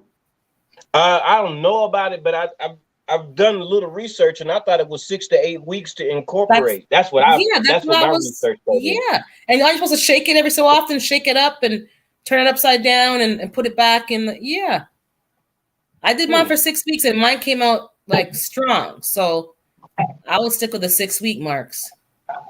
And he can do it any kind of way he wants to. I mean, the way we learned. If I'm paying $14 for one vanilla bean, I'm going to make sure I soak that out completely. And vodka ain't cheap either. So, each man for themselves. What works for you? Okay, I'm gonna try that one. Okay, yeah. I did cayenne pepper. I did some other stuff, but I'm trying to get my health, as I told you, under control. My blood pressure is a bit too high, and it's a chronic problem in our community, as we know. And then at my age, I shouldn't really be having these kind of problems. Well, maybe I should, because it kind of comes on gradually. But I'm trying to not be on the medications and stuff. So whatever I can try that's natural, that can work, I'm all for it. Yeah. Hey, and it's something I really want to emphasize, man. I'm we can go into statistics. That wasn't my strong suit. But and GT, bro, congratulations to you, because I see what you work in and your field, and y'all may not believe this about an old country boy like this, but I actually, I can read and write, and I done learned a thing or two, and used to work with people, and I actually worked in mental health for a period. And I saw your other video where you was talking, man. It can be exhausting, bro. It's a lot to deal with, but to go into what Urban Gardening Chronicle said, it's really, really not just us as much as I think we're being led to believe that it's us. When you talk about high blood pressure and all of these different things, I think it's more far spread than we. I think other communities suffer from it just as much as we do. I think, without going too deep into the stats and pulling numbers and all that stuff, but I can throw a stone and hit 5 people that have it on my street alone. Never mind, and I understand it's a chronic problem. Yeah, a chronic problem.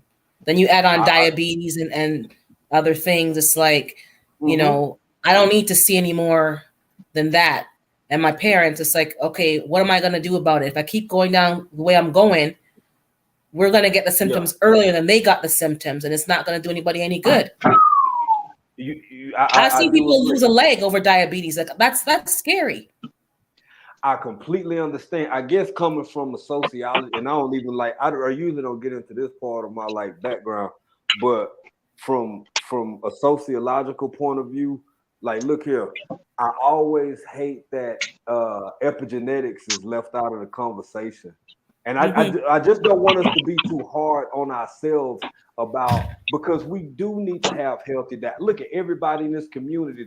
The biggest part of what we talk about is health, gardening, how to grow your own. You literally talking about tinctures for blood pressure and all of this stuff, right? So I think we have a tendency to be healthier people than what we get credit for.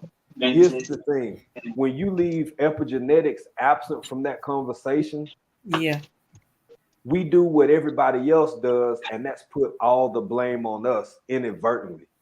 And I ain't gonna go too far down this road, but when we discuss epigenetics, there was a study done after World War II on victims of the Holocaust, right? There's videos on it. You can YouTube it. You can read books. I won't get into the names of the authors because some of them are controversial to their own community because of their books, right? So let's just say this.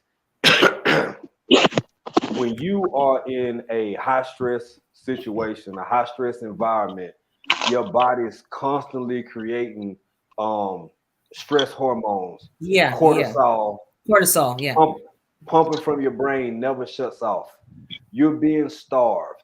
Your body adjusts to crave certain things. How can I preserve the salts I need? How can I preserve the potassium I need? How can I preserve? So you get a couple centuries of that.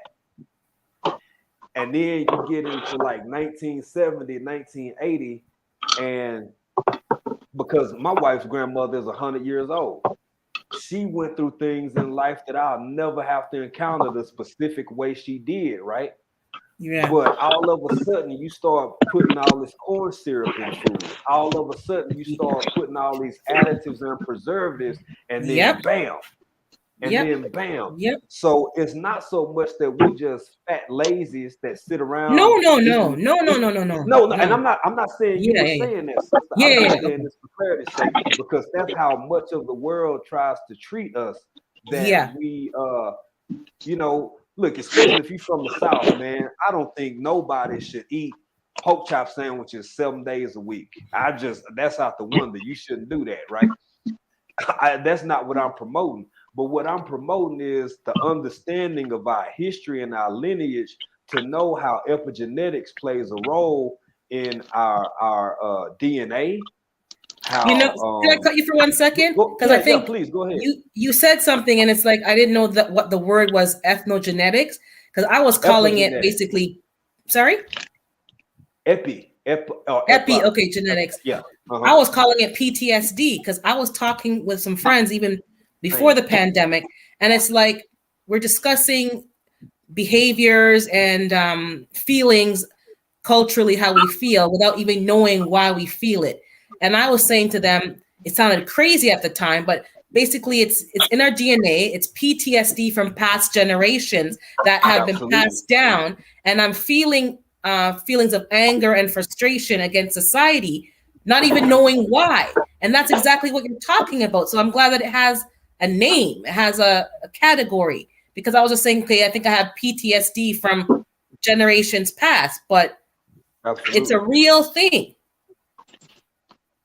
Yeah, Lion Chris, I know you're right, sis. Minerals are key to our DNA, and they don't talk about it, bro. You 100% true, and that's why we have to self-educate, and why we you take somebody like Lion Chris for instance. Lion Chris outdoors and gardening. He don't say much. All right, sorry about that. I had to take this phone call. Oh shoot. You good? No, you good, bro. No, yeah, Really one of my smart friends, brother. we didn't see him on YouTube for a while, but he was in the hospital. So we finally got in contact with him. He was in the hospital, he was sick. That's how YouTubers should be. Like if you see somebody that always on YouTube and you don't see them for 8 days or 5-6 days, you're like, what's going on? Yeah. Try to find out, reach the other YouTubers, like, what's going on? Did anybody hear from him? Because they could be in bad shape. He was in the hospital, just got out. So yeah. I had to, hey, here you go. This is the funny thing is I had to call Africa this morning to get to him. Straight up. Yeah, straight up. I had to call Africa to get to him because we was like, he's cool with an African person, a Nigerian. Yeah. That's in South Africa. So we was like, we haven't heard from him. So we had to call her to get her to try to reach out to him because they closer than us. And then he hit me up, say he just got out the hospital, he was sick.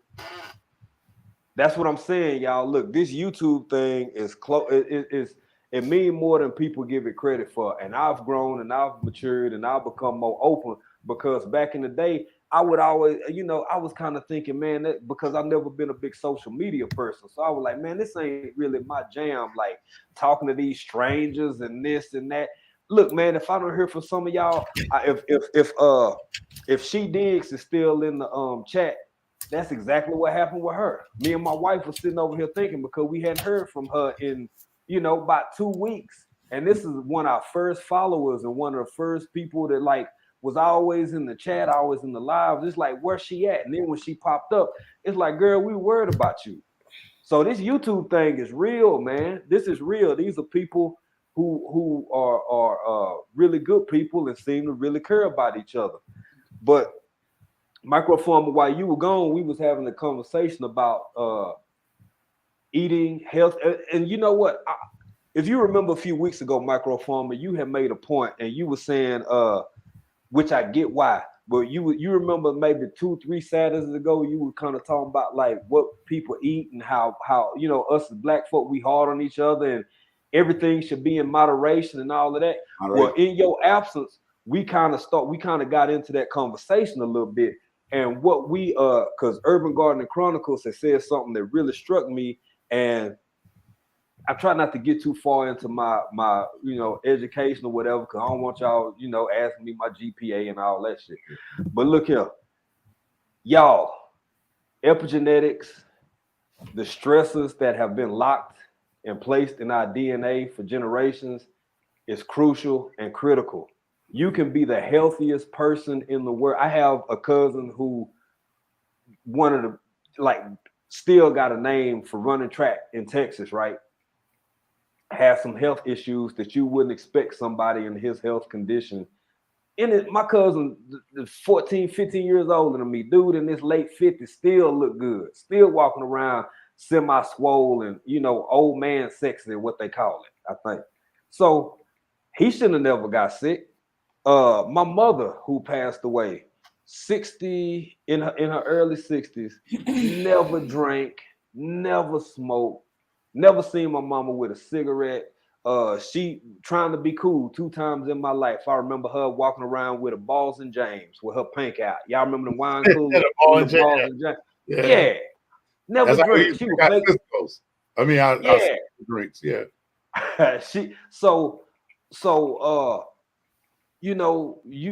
Her diet, we from the South, so that was maybe a little bit more fried stuff than she should have had, because that's how we rock down there mostly, and that does need to be corrected and taken into consideration. But for us to be hard on ourselves and each other without understanding the depths of epigenetics and how certain things can be locked in our DNA and come out from either a specific trauma, come out from being introduced to foods that are poison that we shouldn't have in our system at all, come out from lack of diet and exercise, which I will admit. We just got to know that part of it too. That's all I'm saying, y'all. If that makes any sense. But the key thing to that is, it's at the end of the day, you know, the reality, according to my doc, like I said, my opinions of my doctor and myself is eat in moderation, eat what you want to eat, really, at the end of the day. But that's what I do, bro. But the point I want to express to all y'all YouTube creators, go do your research. Alkaline your body. That's by eating root vegetables, soups. An alkaline body is better than a poison body. So a lot of us, you think I'm talking about the keto diet and all this vegan and all this nonsense and stuff. Alkaline your body. Even if you do it 3 times a year, alkaline your body. Change your diet for at least 2 months, 3 months. Get your body alkaline. It helps heal you. It heals you in so many ways, an alkaline body. Maybe somebody here, like I said, once again, everybody up to do the research. Put a video out. I ain't gonna do no challenge because I don't like doing challenge. Put a video about how to alkaline your body by eating foods out of your garden. Or if you don't have a garden, you can go to the supermarket and actually alkaline your body. A lot of us, we all talk about the ketos and this and those and that and those, but alkaline body are less prone to get cancer, less to be stressed. There's so many benefits of alkaline your body. But the problem with that is a lot of us don't know how to alkaline our body. We hear it. That's in line with what he's saying though, and about the genetics. Because I think Sina Renee, you had mentioned in the chat about your DNA and eating what's suitable to our culture. And some of the foods that we've been eating, I know for me, have not been Caribbean food, and it doesn't maybe agree with my genetic makeup. I should be eating more foods natural to my African roots. So she was mentioning about that, which is in line. It's all being alkaline. When we all think about it, it's all about being alkaline. We're saying the same thing, but we're focusing on different points, but it's the same thing. Epigenetics, it's the same thing. We're eating foods. I don't know if you saw, I'm bringing this up. I saw a video on YouTube about the rapper Styles P, and they opened a juicery in New York. There's a 4-minute clip of him talking, and he mentioned that he was always enraged and had anger issues. He went to jail and all these issues. And when he started juicing and eating properly, all of that subsided. It's all those psychological issues were dealt with proper eating and nutrition. That tells you something. That the food that we're eating, it doesn't agree with our DNA, our makeup, our psychology, all the violence and the rage he was feeling, totally gone. He's calm, cool, and collected, and it's all based on the food that he's eating and what he's removed from his diet. I can attest to that. I can attest to that from being over here because don't go cold turkey. Cold turkey never work. No. You use wisdom. You have to use wisdom with all that you do. But you'll get away from the sugars, like and sugar, the process. You ain't going to die hard tomorrow. Stop drinking, eating sugar. Your body you're going to do that for about 2 weeks. You're going to fall off the wagon. Trust what I tell you. You're going to have to slow down. It's worse than cocaine, is it not? Sugar's worse than cocaine. You can't just kick that habit in a day or two. You got to take your time and you lean off of it gradually. Hey, y'all. So say you try to get urban. Hold on, home. Urban Girl Garden and Lifestyle said I talk about it in my anti-inflammatory video, and I gotta check you out, sister. I'm still okay. We'll check you out. Stuff to kind of hey, that's the homie, man. Check out. Yeah, Urban Girl Gardening and Lifestyle. And Lion Chris said, "Did you know that the deeper you breathe, the more alkaline your blood becomes? Because of how it reacts to oxygen." There's so much knowledge out there, guys. Like right now, there's so much knowledge, man. Y'all need to get together. The ones who really know need to get on a StreamYard and come on the panels with your hair bonnet on, with your missing teeth. Come and tell the people. You know what I mean? Like come out and actually come and talk. This is what the YouTube is. It gives more content. It gets people to understand. All of y'all been rock for a long time. Need to get on a panel and start and talk about alkaline body. One of y'all decide, say, come and join me. For real. Come and join me. This is needed in the community. This is needed detrimentally. There's people in their 30s to 50s that are young, and I see them having heart attack. Like this is not even a joke. They shouldn't have these health problems. In and out the hospital, of the mental ward. Nothing's wrong with these people. It's the food that's killing them. Yeah, I think the food plays a huge part, because a lot of it is what could be. Because again, there are things here that I can't even get. I mean, in the States, because they don't sell it here. Like, it's not allowed. If you look up whether you can get eggs in the UK the same way you can get in America, if you could, like, I think what is it? Scotland or something? Scotland, or maybe some part of the UK. They don't even sell the same bread that they sell in the States for Subway. Yep. Because of the whatchamacallit. Not allowed. So, but just as a disclaimer, I gotta say this. You I know you didn't mean that way, but this YouTube, so people take everything the way they take it. Not all our mental problems are a result of diet. I think it's a vast majority. But the reason I made that want to bring attention to that, because you know how some people are, because I think this is too healthy and too valuable a conversation to just give somebody that one thing. That'd be all they hear in 40 minutes. That one thing. Thank you. Yeah, clarify. Yeah. I try to be real precise and real specific. I told y'all, this old country boy. Now I might talk a little slow, but I'll be thinking fast as hell. Y'all believe in me. Work with me. Work with me. Yeah, I just think that if people in a channel actually teach about alkaline and eating healthy, is that not a challenge, but try to tell people, listen, every day try to drink one serving of some type of juice or smoothie or something.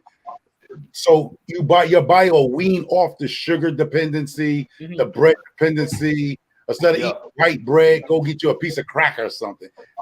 Slowly get yourself off where your body is going to not go into shock. You're not going to feel that you are depriving yourself, because that's why diets don't work. Because people go ahead and go cold turkey, bam. They try to be a vegetarian overnight. It's not going to happen. Yeah, it's hard as hell, bro. You can't eat a piece of fried chicken. All right, go down to 2. You know what I mean? Yeah. Yeah, hey, I'm gonna tell y'all the truth. When I got here, it was a point in my life, man. I had and you know what? Speaking of your food consumption and mental stress and all of this stuff, I said it before. I'm not gonna get too deep into that.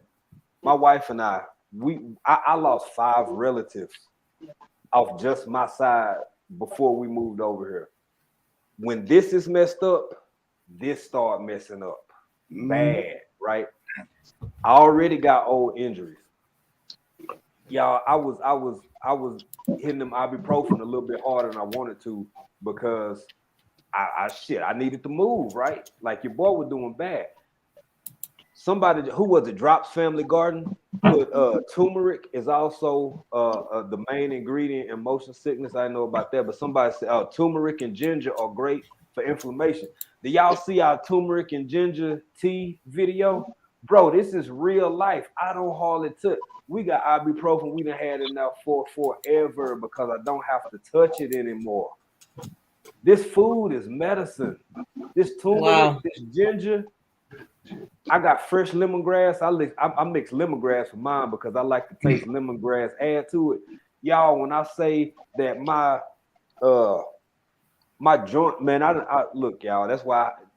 So if I will. Go ahead, bro. So do you feel, due to the fact that you always emphasize that it's not easy, like where you at? Because see, it's easy for me to get up in 4 minutes. I could be at McDonald's or a KFC or Popeye. See, where you at, you don't have that convenience, so it makes you actually eat out your garden. When you really want something, absolutely, because you can't go down the road and go get your Mickey D's or some unhealthy food. So technically, you're gonna eat things that's right around you. It almost forces you to. Now, if you just want to find some junk, you can try real hard. You might have to order some of it. But man, even if you want to go to first off, it ain't no fast food places here. The only difference between you cooking at home and going somewhere else is somebody else gonna be cooking stuff out of their garden or somewhere where they grew. You know what I'm saying? Easy. You exactly. You 100% right, bro. You literally only paying for the labor when you go out to eat. You paying for the fact that you can just kick back with your friends and drink and talk, and somebody else doing the cooking. But the food is the same. The chicken was raised In fact, that cat might have been alive about 15 minutes ago. You know what I'm saying? Yeah. So, the goat you getting, it might have been that cat might be probably walking around last night. So yes, you're absolutely right, man. It's super fresh. It's local. That's why people shop every day, because it's a constant turnover of fresh fruits and vegetables, and the lifestyle is just different. That's why, like I've been in the prepping concept for years, but I don't have to do it the same way that I did it when we was in the States, because everything is so different here. I told y'all I just got a can opener last week. We've been here over a year. I just got my first can opener. What, week 4 last? Yeah, because nothing we hardly eat come out of a can, man. Everything is it. Now, don't get me wrong, y'all. That take work. You imagine, like, whenever I get off this live, it's what time is it? It ain't about 8:36 over here. We had a little bit of a light dinner before we went live. But let's say, you know, it's 10, 11 o'clock at night and you just want a snack. It ain't even no chips in there or nothing. It ain't even no, it's a whole lot of stuff that I'm I'm human. You know, you might want some hot Cheetos or something every now and again. I better go cut me up a cucumber. Slice me a tomato. Some dip. Real talk, boy. Yeah. Real talk. So yeah, that's it. I don't want to miss this chat too much. But yeah, but go ahead, bro. Instead of making challenges, I think they just try to, like, you know, encourage everybody, like, one day eat something healthy. Every day try to add something healthier to your diet. And eventually you'll probably just literally, it's just like me. I don't get down with the sugar no more. Is that you don't even taste the difference no more. I used to be that guy shaking salt. You don't need damn salt. Once you just stop, because especially, you know, I'm gonna say minorities, we would love having that salt shaker. You didn't even taste the damn food first. You just throwing salt and pepper. I ain't even taste it. You didn't even taste it. I've seen that before. Yes. Yes. You shaking salt right off the rip and didn't even taste the food first. Off the rip. Wow. I ain't even tasted it yet. And half the stuff I see that all the time. Wow. Full of sugar, you throwing sugar right on top. I mean, salt right on top of it. Yeah. Just make small changes, right? Like somebody mentioned coconut sugar. I changed from sugar to coconut sugar and agave nectar. I made some, you know, I use pink Himalayan salt. Like just small changes over time. Oh shoot, Vandal Deland. What's going on, Vandal Deland? Oh, Vandal Deland back in here? Yeah, so we do a lot of y'all know. Like I said, that's why I hate when some people actually remove, when they go to restaurants, they remove the salt shakers and pepper shakers off the table. Yeah. Because the first thing you do when people bring the food, the first thing you're doing, you didn't even taste it first. You know, we just been. Hey, look. Oh, go ahead, Homer. No, go ahead. I was done. Go ahead, microphone. I did. Oh, I was just gonna say, everyday life of an OCD chick. She said I was really bad with salt when I was in my 20s. Look, man, and thank you for being honest, sis, because that happens. I mean, we people, right? And we have this. I put it like this. These are the kinds of conversations I want to have with people who are already meeting me at the 50. But something that some of y'all got the energy and strength to do that I don't. And yeah, now I'm talking about my people for real. I'm talking about black folk. I love everybody, but I'm talking about black folk right now. Don't you dare, with all the things you got going on in life, get yourself in a kerfuffle arguing with folk who don't want to listen to a damn thing you gotta say. If they ain't already trying to meet you halfway and hear you out, because you will exhaust yourself. You will be getting into folks because you care more about them, even, you know, and you can't tell grown folk. Now, what I say all the time to y'all, man, I don't get in grown folk business. Yep. You muted, GT. You muted, bro. He's muted, but he's saying, you know, he knows. He's saying yeah, but he can't talk, I guess. Okay. Okay. Gotcha. But yeah, man, it's real, and that's something that, and sometimes it make people misunderstand me and think maybe I don't care enough, or I'm disconcerned, or I'm not trying to do enough for my people to get. Look, y'all, I done lived 40 some odd years. I've been around this sun 40 plus times, man. I was tired. You hear me? If you ain't somebody who trying to meet me where I'm at, help me be better, give me the tools and show me how I can do it, man, you can pour Morton, you can put salt on your salt. Now, like I said, man, I'm happy for you. That's all I got. That's all I got. I'm done. Like, I ain't arguing with no grown ass people. No. Go ahead, sister. No, GT, go ahead. You go ahead. One of the things that I noticed is I probably wouldn't eat as much. I wouldn't eat as much meat if I didn't have flavor. That's one thing that I noticed, and a lot of the stuff has salt in it. So, you know, I tried it. Somebody was saying something on it was some kind of documentary I was researching, and they were saying how many people really like meat, and I'm like, meat, you know, and they were saying you really don't like meat, you like the flavor that's on top of the meat. And I tried to cook a steak, not a steak, I tried to cook pork chops without the seasoning, and it tasted different. So that made me have a good day at work. Yeah. Hey, I'll see you. All right.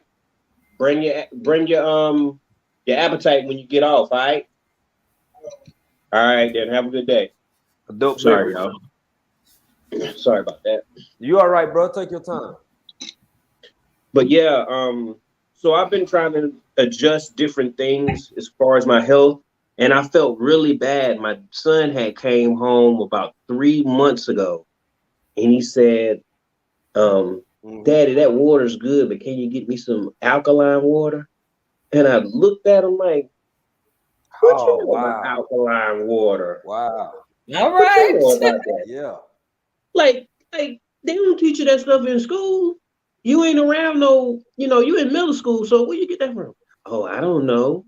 So now I'm trying. I've done a little bit of research, and I should do better. And life gets complicated sometimes, but I want to learn how to, do the alkaline water. I've seen some different tips or whatever, but I got to do a lot of research because I'm giving it to my baby. I'm not giving it to myself. Now, for him, I got to make sure certain things are in the right perspective. So I'm definitely going to start researching probably tomorrow to see everything I can know about alkalinity, because I know Dr. Sebi, he used to talk about that. I actually have his book, and I did hours and hours of research because he said that our diet should be different than Europeans' diet because we're genetically different. So how it transfers and digests in our body is different.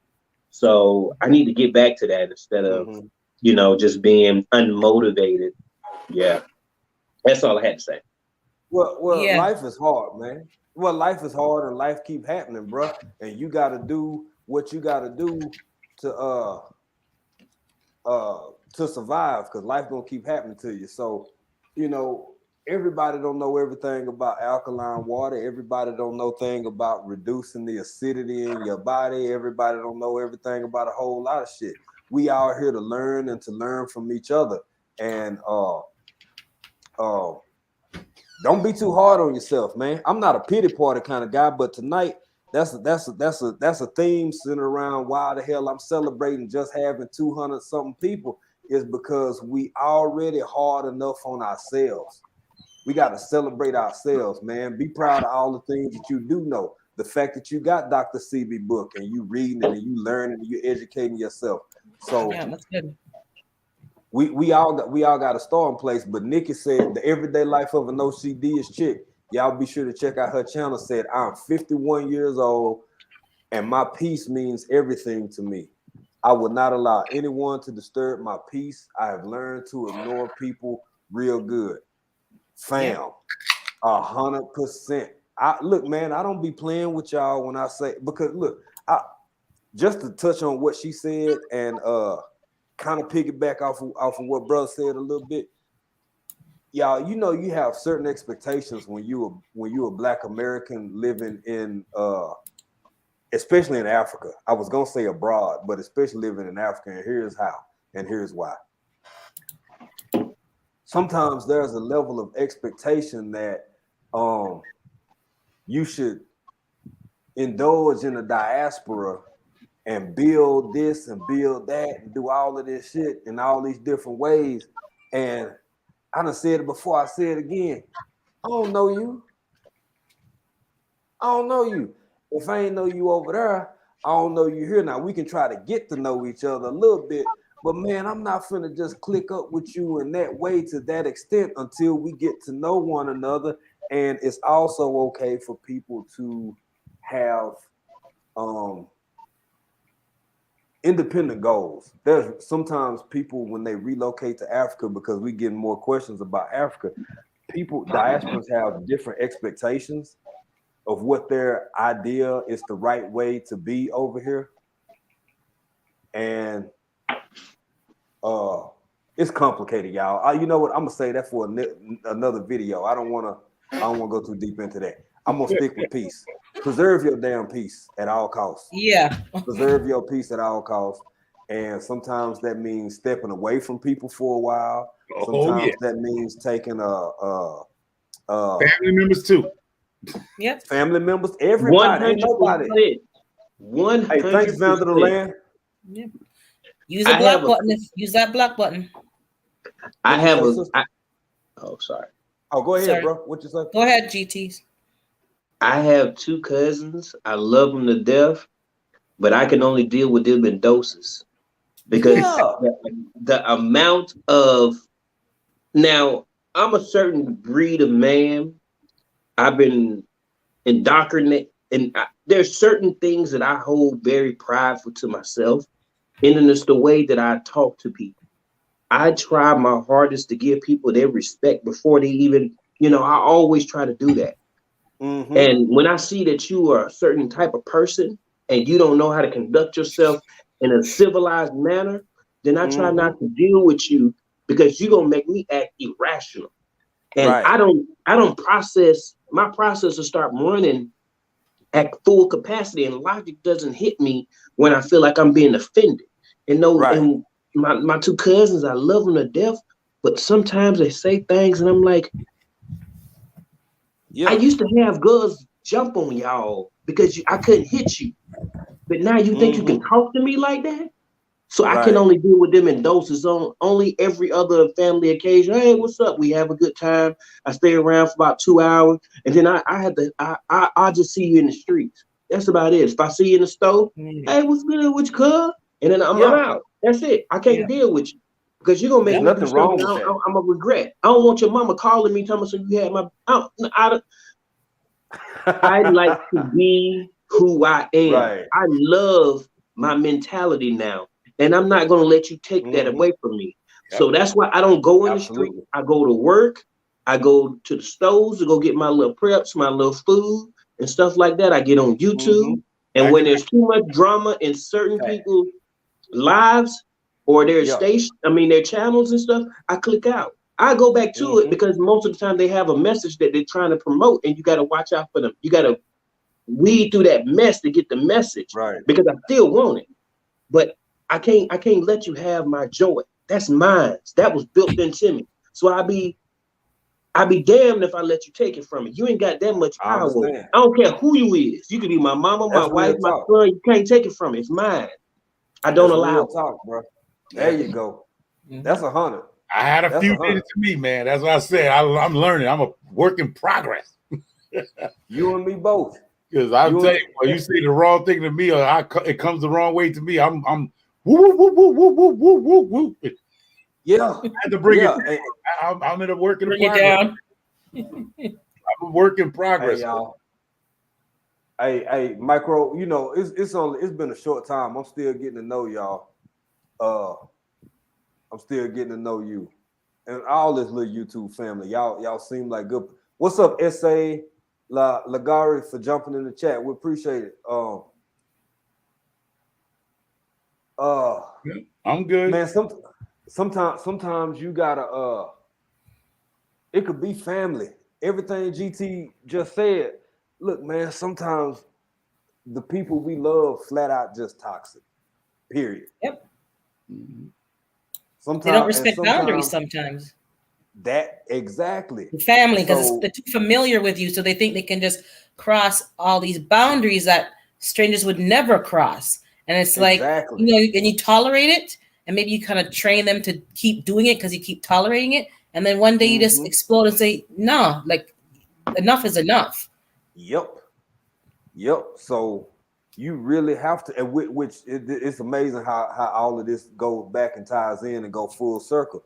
Because y'all, the truth of the matter is, when it comes to I agree with microfarmers. Somebody, especially people who educated on this, I encourage folks to do a panel, like get together, work on it, teach people, because I would like to learn. I would like to know more.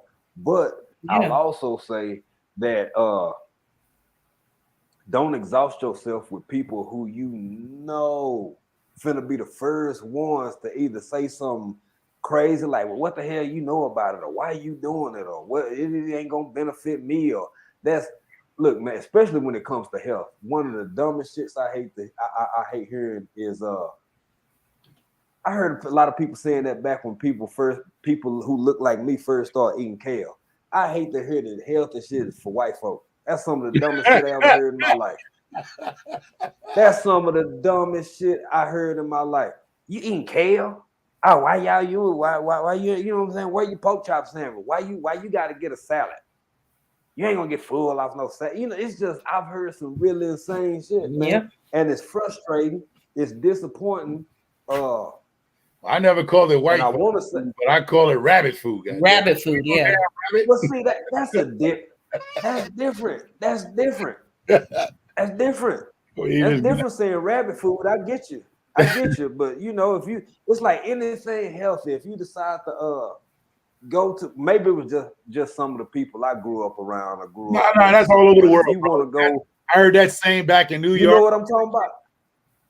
Good. Yeah, I okay. hear you. Okay. But I think what you're saying is ridiculous that they said that.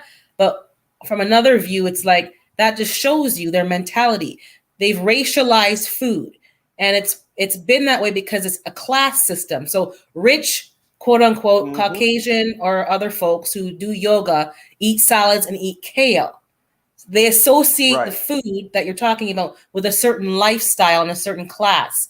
Versus being in the inner city, you're eating pork chops and fried chicken. Like in their mind, they've done that association, and it's coming out in those comments. That one sentence means more than that one sentence. Yeah. It's a whole mentality and lifestyle, classism, demographics. It's a social economic. It's deeper than just kales for white people. Absolutely, they're saying something with that sentence, and you're right. It's ridiculous because we're going on from our side, but from their side, it's very sad that they think that way. Like, what can we do to change that? Yeah, it's just like the other people say, well, see, fried chicken and watermelon. That same race, exactly. Yeah. Reverse. I like fried chicken and watermelon. Like, wait, what? So black folks should be unhealthy and eat greasy foods, and only white people should eat healthy foods. When black folks in the southern states, what I've been seeing, have been growing greens for generations. They brought greens from Africa with them on the like, hello, how do you think all those plants got there in the first place? That was what we were eting. So I call my wife a rice and bean eating son of a bing bag. Now. Come here with your rice and bean eating butt. like that's just hey, rice and bean son of a bing bag. We don't even know our not we as us here, but we as a people don't know our true history. We didn't. Yeah. We're not fried chicken, pork chop eating. Go back some generations. Yeah. Go back and research, and you'll see. Right. But but it is. It's the same. Right. Well, But food can be described as racist. When people say things about food, it, like you said, it's an underline of racism. When they talk about people eating rice and bean eater, you rice eater, you chicken and watermelon eater, or you kale rabbit eater. Well, you know what I mean? So it does have, like you said, a racist tone when you associate food with certain people. Yeah. So we definitely gotta be careful that. I ain't gonna lie. I don't mean racist as hate. I mean like racist as there's the socioeconomic differences and how they associate that to race. I'm not saying, they say I hate this person because they eat beans. It says that they've been socialized. Is what I'm saying. They've been socialized to associate certain foods with certain groups of people. And that's more about demographics and economics more than about actual race. Because Black people do not eat. I heard that comment towards me. I'm not American. So they're like, oh, so do you like watermelon? And I'm like, what are you talking about? I didn't even get it because I'm not American.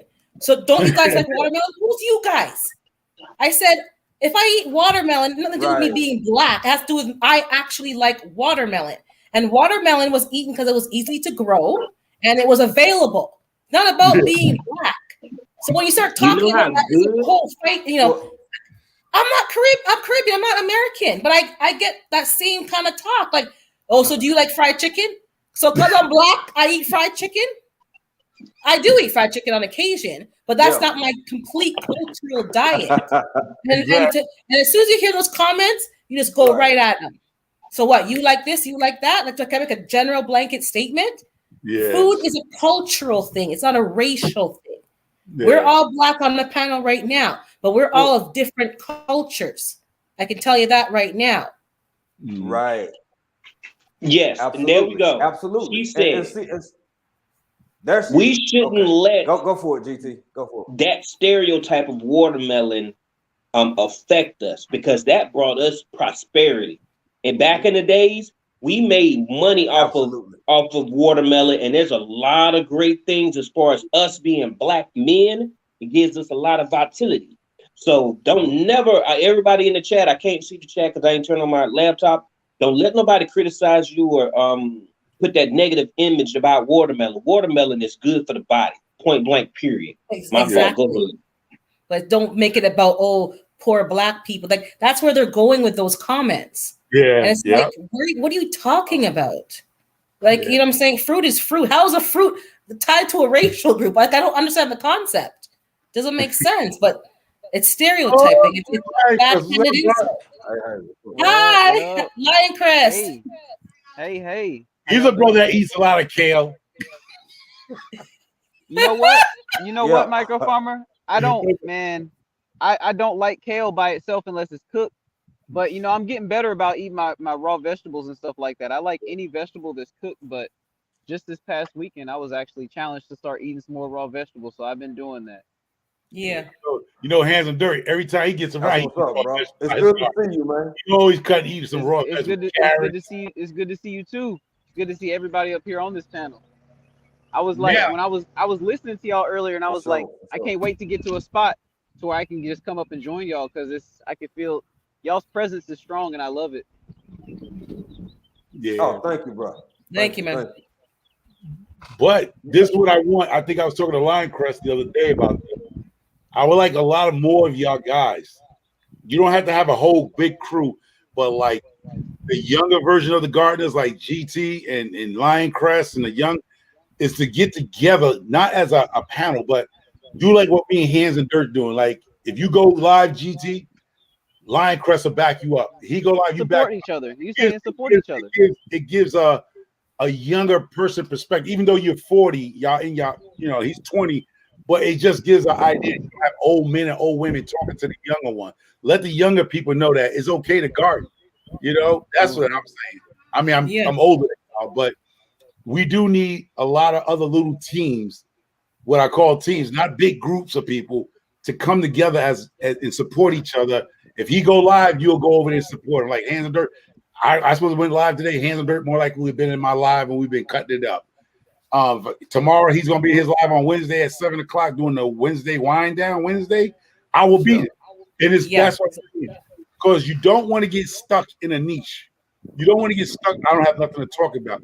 But if you come together and you say, hey, GT, you going live? Hit me up and send me your link to your StreamYard to see, hey, you want to come in? I can drop by. Same thing with Lion Crest. You want to just extend your fan base. Don't stick to one fan base because after that fan base grows, you're only going to be stuck at 1,000. You're not going to grow if you stay in that one clickage thing. You got to be able to expand outwards where you're not just in the garden community. You go into the prepping community. You go into the crochet, all communities. You need to be visible in all communities that's how your channel is going to go past the 2,000 mark. If you stay in one community, nobody knows who you are. But see, if you go to several communities, they know who Micro Farmer is. Yeah, I saw you, Microfiber, on another, stumbled upon you on another conversation. I'm like, oh, under Muddy. But I was like, that's Microfiber. Thank you. You were addressing a gentleman about his comment, and I'm like, oh Lord.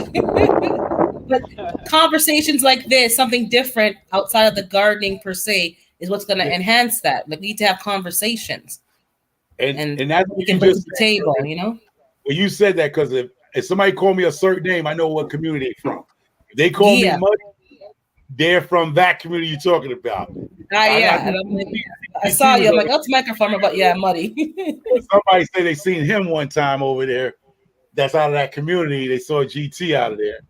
And I saw GT somewhere too. I'm in that. I'm joining that community as well. So I saw him in RGG, I think it was, or RGG. So I'm not that yet, but I'm going in that direction to get my stuff legit and get paperwork and you know what I mean. Get your training. I know he's more in the garden community. He need to branch out to communities so your channel can grow. People get to know who you are, because you're only gonna grow so much in the garden community. I ain't gonna, Hey, FR Humphrey, good to see you. Yeah, I know you said I'm with you, and I hear you, Micro. The thing about it, the transition has already begun. That's why I don't make a whole bunch of videos no more, because I've been working on things, because it's like, it's really, I wouldn't say it's tough, but it's really easy. It's actually really easy to like get comfortable where you are. You know what I mean? To your point. And I've had the opportunity to actually recently visit a farm. I'm actually going to release that video tonight, actually. And it reopened my eyes to a lot of things, because if you get caught up in the gardening community, specifically gardening, it'll put you in a place to where you kind of lose sight of reality a little bit. Like, you got to look at the whole picture. It's more than just a garden. It's a full circle. It's look at it from like a permaculture or like an actual like farm type of a mentality, and it makes you be like, dang, there's a lot more we could talk about. There's a lot more we could do. There's a lot more we can do with each other. It's real out here, and it ain't just about doing a little garden. Exactly. Lion Crest, we were talking about, I think last week, African Dreaming and Hands in the Dirt, about an ecosystem. Like, we're part of a bigger ecosystem, and we're focusing too much on one aspect, and we got to broaden, so what you're saying is that, like, we're part of a bigger ecosystem, not all about a small 100%. Backyard. What more are we doing? We're not limited to just that. Well, yeah, because the thing is, like, right, it's okay. I'll put it like this too, and this might give it a little bit more perspective. Exactly. So I sit here and I'm like, okay, I'm really self-critical. So there's some people who, and nothing against these people as well, but there's some people who will have a garden in the backyard and show that every year for the next 5, 10, 20 years. And that's cool.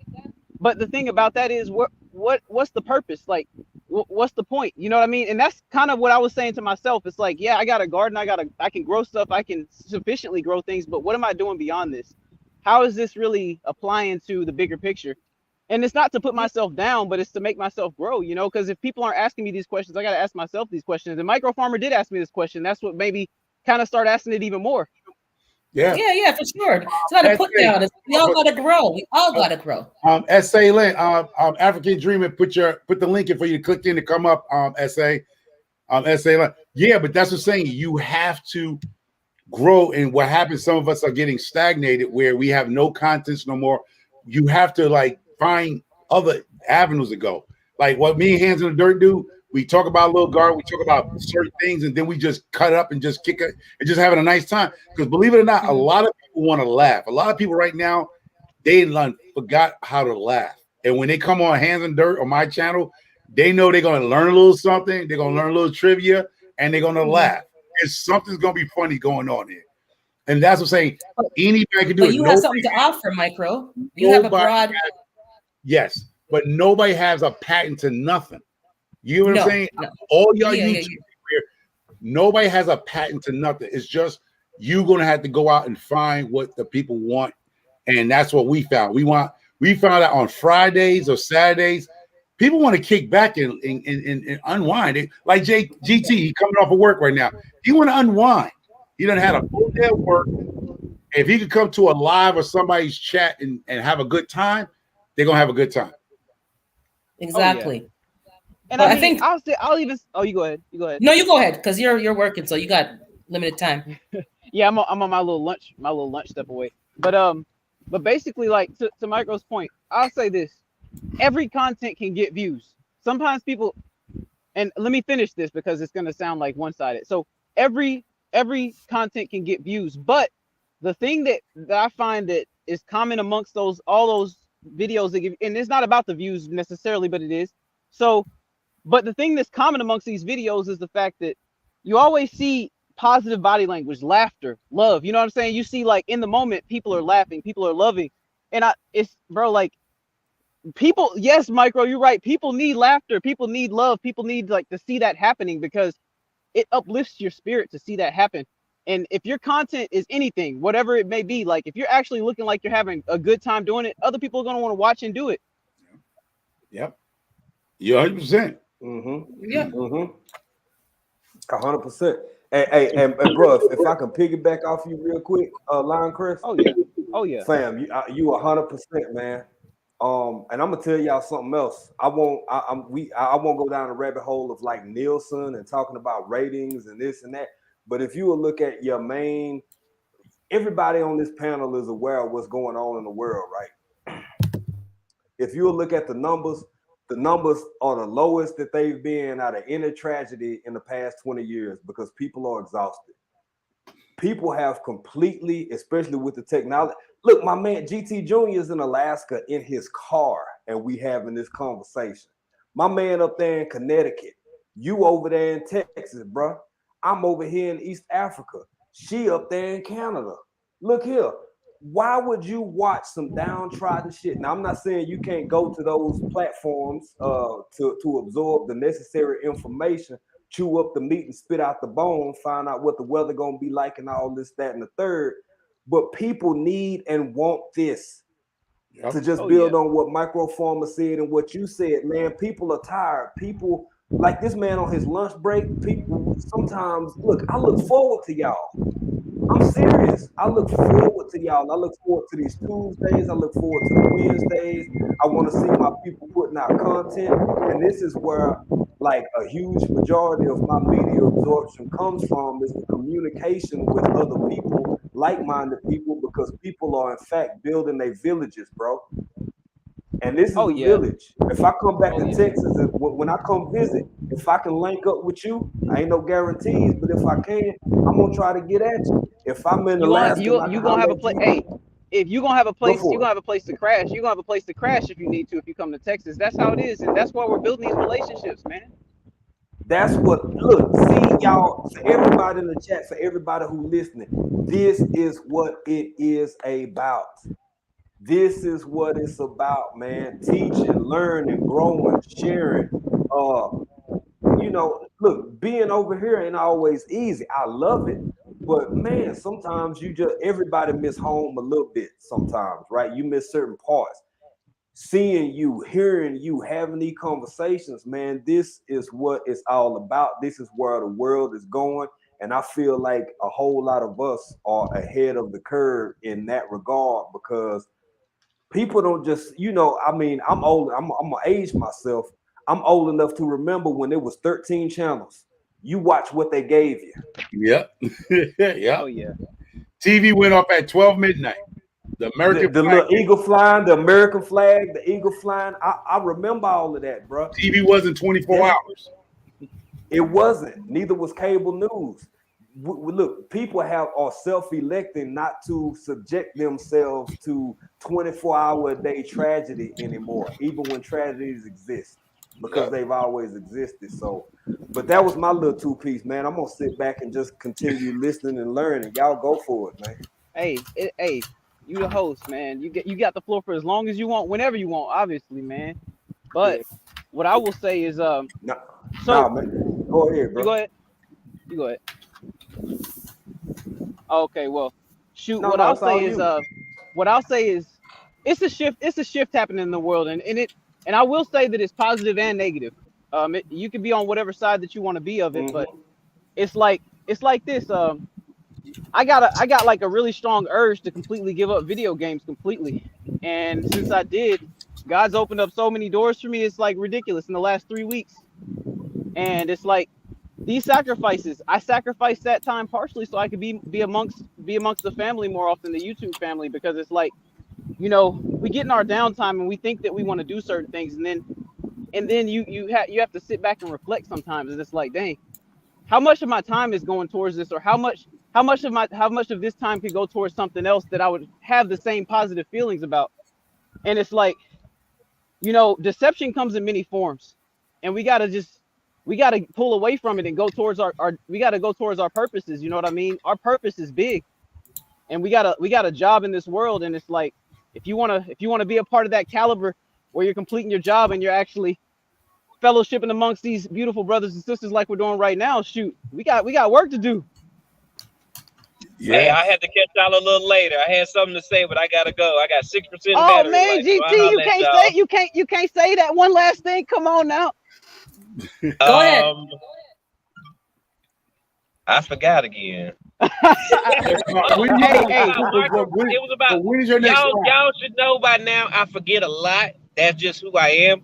But it was about what Micro said. Micro had said that when people get off work or they just want to kick it or whatever, you know, they want to kick it. So they go to Hands in the Dirt and Micro Farmer. And that's why on my last live, you know, I tried to institute a game because I wanted people to actually, you know, relax a little bit. If you want to know about gardening, there's Kiki Soto. There's all these other people out in the community that can teach you things and tell you things.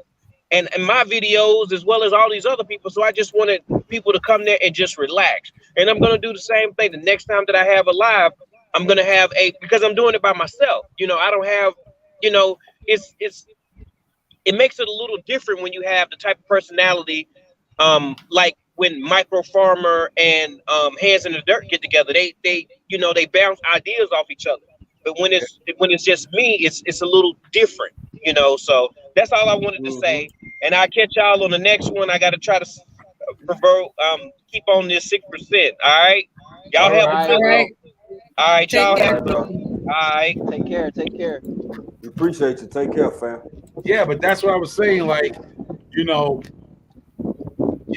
people want that. It ain't just one person. Like I said, nobody puts a pattern to it, but kick back, because when you do your videos, you're teaching in your videos, but when you do your live, you can teach a little bit in your live and have some fun. Let your hair down, you know. Just wait for somebody to ask a question about the video and then talk about it in the live. You don't gotta make the whole thing like about like a super serious thing.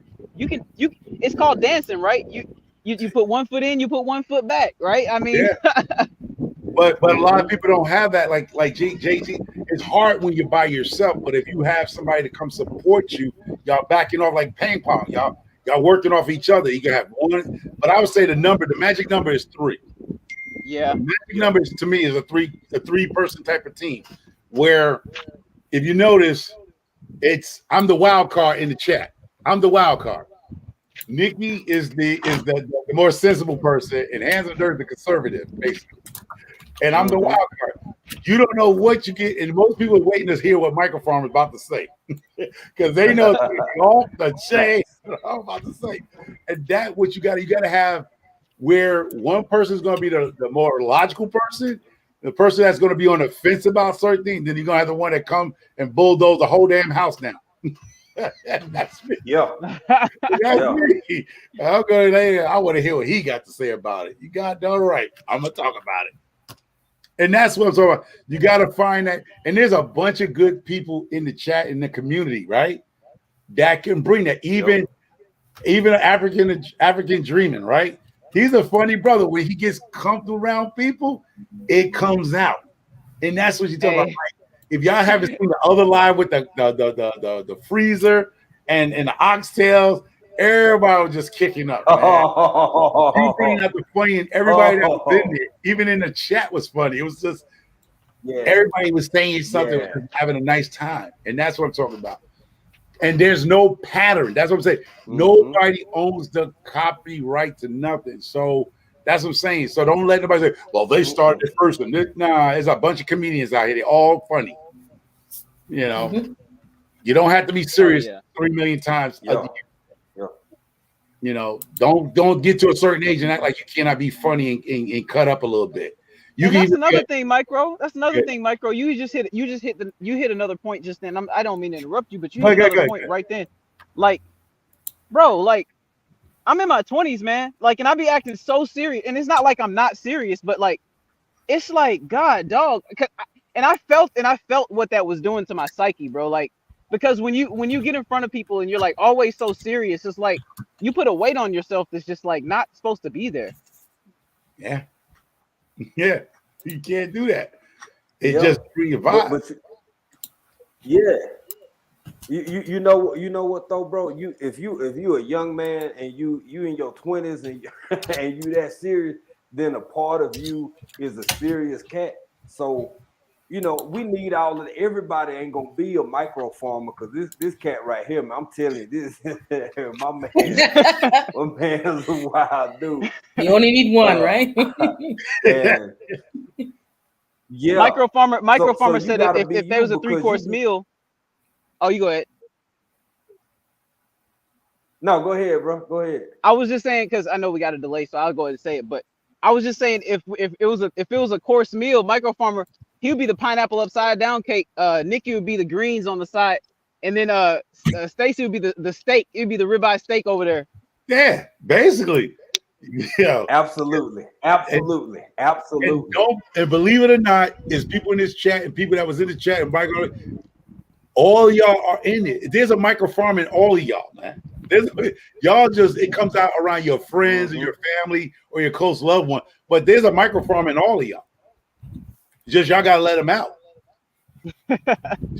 So the micro farm is like the mask, huh? Like when Jim Carrey put on the mask. Yeah. Everybody has it. Look at Bougie Prepper. Bougie Prepper comes in. Now she's a young lady, right? She's a woman of age, right? But she can be herself because that's probably who she really is. But when she get around me and Stacy and Hands in the Dirt, I mean myself, it lets that micro farmer female part come out of her where she cutting up too, bro.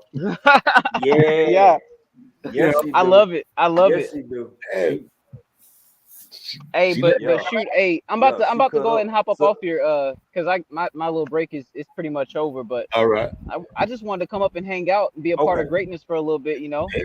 Yeah, Nikki says she's the dessert Lion Crest. She's not the greens.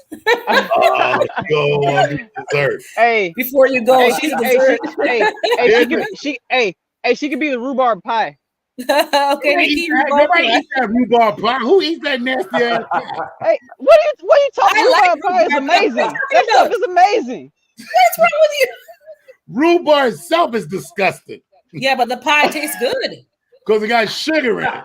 Hey, I gotta work on my analogies because I feel like I'm doing Nikki wrong. Let me I'll come back when I work on my analogies later. The cornbread, I don't know who the cornbread is. Hey, Nikki's that's what it is. Nikki is the greens and cornbread together. Yeah, all right. Hey, but much love, y'all. Much love. Take care. Have a good day. Y'all too. Work on what I was talking to you about. Please, work bro. on it, bro. Thanks for joining. I definitely will. Micro Farmer. I hear you and I'm listening. JGT. You know what I'm saying? There you go, bro. Oh yeah. All right. Oh, Hands in the Dirt's back. Nikki sweet potato pie. She's sweet potato pie, Hands in the Dirt. Nikki sweet potato pie. She the pie, she the cornbread, she the greens, okay? You ain't want to put her in nasty pie. Nobody want to eat that nasty pie. No, that pie is good. Try new things. I bet y'all don't. Hey, Hands in the Dirt, where you at? Why you ain't up here, man? Hands in the Dirt, you gonna jump up in the chat real quick before we get out of here. Yeah. You like sugar your cornbread? You gonna eat your cornbread down to the land? You gonna eat your cornbread? Hey, I'm gonna tell you, Micro Farmer, you and your Canadian bread there, eh? That was maple leaf bacon leaf cornbread. Hey, but you know what? I would try it, man, because when you made it, when you did that, bro, I it's said, delicious. damn, on the cool, it looked good. No, it is. Yeah, they're doing the pot. It looked good, but they're mocking the pan, but it looked good. I know.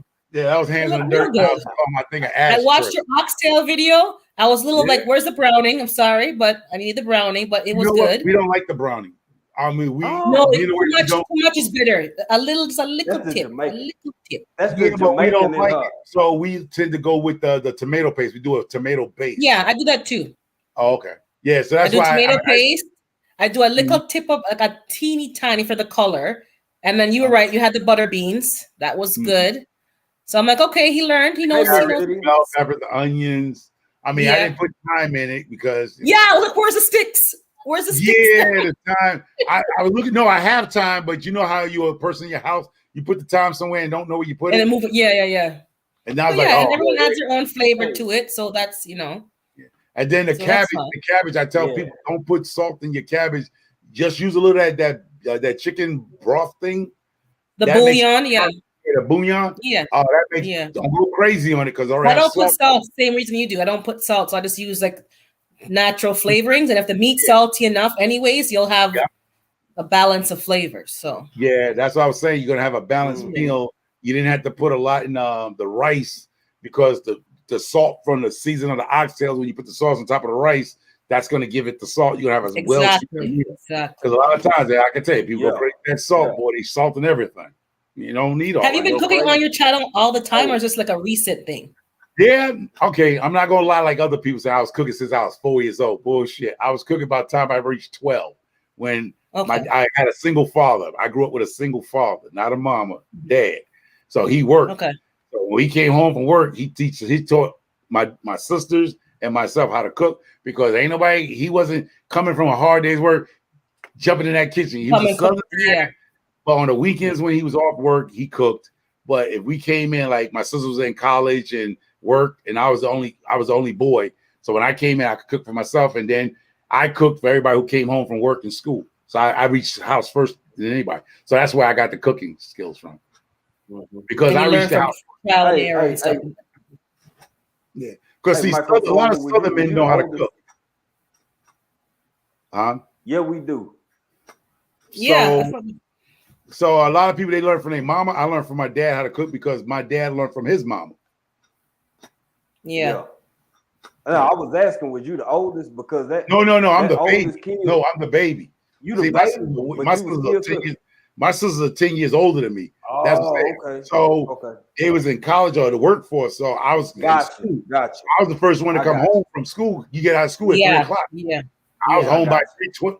You know, I wasn't one of them kids allowed to detour from school. Like my dad was like, you get out 3 o'clock, by 3:10, your ass in the house. I'm here. As soon as the bell rings, you better get home. Yeah. Yeah, because it wasn't the fact that I'm going to walk you home and go around the bush and come home. No, you get out at 3 o'clock, so it don't take you but 10 minutes to get home. So by 3:10, your ass should be in that house. It wasn't he had to check on me. He just knew. I like seeing that segment on your channel. I like the cooking part. It's really good. It's a break from all the gardening stuff that people, like you're doing a bit of everything. I like that. Yeah. So he did a great job on that, man. Yeah. And he made some brownies last time. He had some brownies going and some cornbread with some greens for the neighbor. I'm like, what's this going on over here? Here's the brownies right here. These are the infused. The infused. Yeah, the infused. Yeah, here. Hold up. Let me just break it down to y'all. Yeah. I'll be a scientist in the lab. Here go those cookies I was talking about. I have one cookie like this, right? No bullshit. I can't get mine to get going. Mine's just, I don't know. I'm just getting frustrated over here. Oh, here it goes, right? So I had one cookie. I packaged 3 cookies a piece. I had one extra cookie, right? So I'm like that person. I don't want to throw it away. I heard about it. You know what I mean? I don't use the stuff. So the little ass cookie, I ate the whole cookie. Sent me out of this world. I thought I was having a stroke. I didn't know if I was high or having a stroke. I was like, you was messed up. That little cookie had me jacked. And I was like, my wife was like, yeah, she was laughing, but she was upset because she had to go to work. And I was still like a little woohoo. And I had to say, give me 3 hours because I had to take my daughters to go get a game board for their school because they have Game Boy Fridays, right? And I was like, I gotta sit back, but I didn't realize I got that high because I don't use the stuff. But I had that one cookie. I'm like, I hear people talk about it, so Curiosity killed the cat, right? An hour and 45 minutes later, it hit me like a ton of bricks. Now here Oh, goes hell, y'all. Hands in the Here dirt. we go. and see these right here. Here we go. These are Captain Crunch berries. But you make yours strong though. That's why. Like you pour the whole pot in one batter, don't you? Like I use a whole jar. if you made it a little weaker, it wouldn't be so. Yeah, you can make a whole cookie. No problem. I need to make I need to be the Martha Stewart of edibles. So I got Lord. Jars. I got about 8 jars of this now. Yeah. Oh my goodness. And then my buddy Hands in Dirt right there. He done got me infusing liquors and stuff with this was the vanilla. Then this is but I'm gonna put these in nip. What's going on, y'all? Hey, hoeing and sewing. What's going on, brother? Shit, I can't call it. And this right here is the last little bit. Matter of fact, go ahead, go and talk. I'll be right back. Okay. Hands in the dirt. What's going on, brother? Man, I can't call it. I had to go to my little appointment this morning to get poked and stabbed and poked. Okay. Well, I hate that for you, but I'm happy to see you. I'm glad you're doing all right. You still with us? Man, go to the doctor. That's it. You got to do what you got to do, man. We got to take care of ourselves, especially, ain't none of us no spring chicken no more. So we got my spring been gone, but my chicken's still good. There we go. Yes, sir. Yes, sir. Oh, see, this is what it is. Here it goes. This is the infused. This is the infused bottle that's gonna be given away on Saturday. That's the Hennessy infused with cannabis. Filled it up. It got the Hennessy top to it, right? And it comes with 2 glasses. And I might just send this out. This is one of my micro farmer cups. So this is a cup, a teacup. That's one of these cups right here. It's one of these cups that's in this box. So I might send that out with somebody. But you're gonna have to give them instructions how much to take because that's gonna knock them out. Oh, my knee hurt. You in your house butt naked, not me. What? I'm not gonna tell people what to take. You drink as much as you want to drink. No, because they might knock themselves out. No, you gotta tell them how much to take. I don't know. I don't know their resistance. I don't know if they weed smoking. You know, because if one cookie knocked you out, then one sip gonna knock them out. No, because I don't know. I don't smoke. I don't smoke. I don't do none of it. I don't smoke either, but you know how potent it is. You know how much you put in them brownies. Yeah. But it's potent. You one of them baby, the things they feed babies with. Yeah, get a dropper. Give them, little eye droppers. Take 2 drops. So that's it. Oh, sure, but this is the thing, right? If somebody who actually smoked cannabis, that cookie probably wouldn't did nothing to him. That's why I say I can't tell by me because that's the person who don't drink and you give him a little bull crap, fruity drink, he gone. Because he never drink. That's what I'm saying. You can't identify what it does to me. Yeah, I know what you're saying. I know what you're saying with that, but I'm basing it on the one cookie. So if one cookie knocked you out based on height and weight, then I'm probably gonna take 2 droppers, maybe a 1 drop. Oh yeah, if you ain't like me that don't use that stuff. No, I don't use it like that. Break a corner off. Yeah. You just break a piece off. Yeah. Break you a piece off no bigger than this, probably. Yeah, just a crumb. It's a little, that's it. Yep. Because I ate the whole cookie and I'm 300 pounds, 6'1". It took me from I was like, I didn't know if I was peeing on myself or I was really in the bathroom. Oh Lord. I didn't know if I was asleep or dreaming. Oh my God. I didn't know because I was like, am I in my bathroom or I'm in the bed dreaming I'm peeing? Because I was like, I'm up? Because I didn't know if I was asleep. That's how jacked up I was. Everything was slow motion. I felt like I was in a dream. I'm like, I'm at my bathroom or I'm about to get put out my house peeing in my wife's bed. Because some people have a dream. Have you ever had a dream that you was actually using a bathroom, but you was asleep and you thought you was in your house somewhere? Yeah. as like a teenager, like when you're young and you're kind of like. But you had that dream. It doesn't matter. Yeah. Microform. Yeah. Microform. Nikki says she can't take you nowhere. Can't take you nowhere. Nikki, don't you start, Nikki. Please don't tell me what kind of charm he used. Listen, Nikki, I know you're a woman, and there's a lot of married women in here. Let me tell you something. I know a little something about some women, all right? I got woke up in the middle of the night because she had a dream. You get what I mean? I don't know nothing about y'all. I'll be right back, y'all.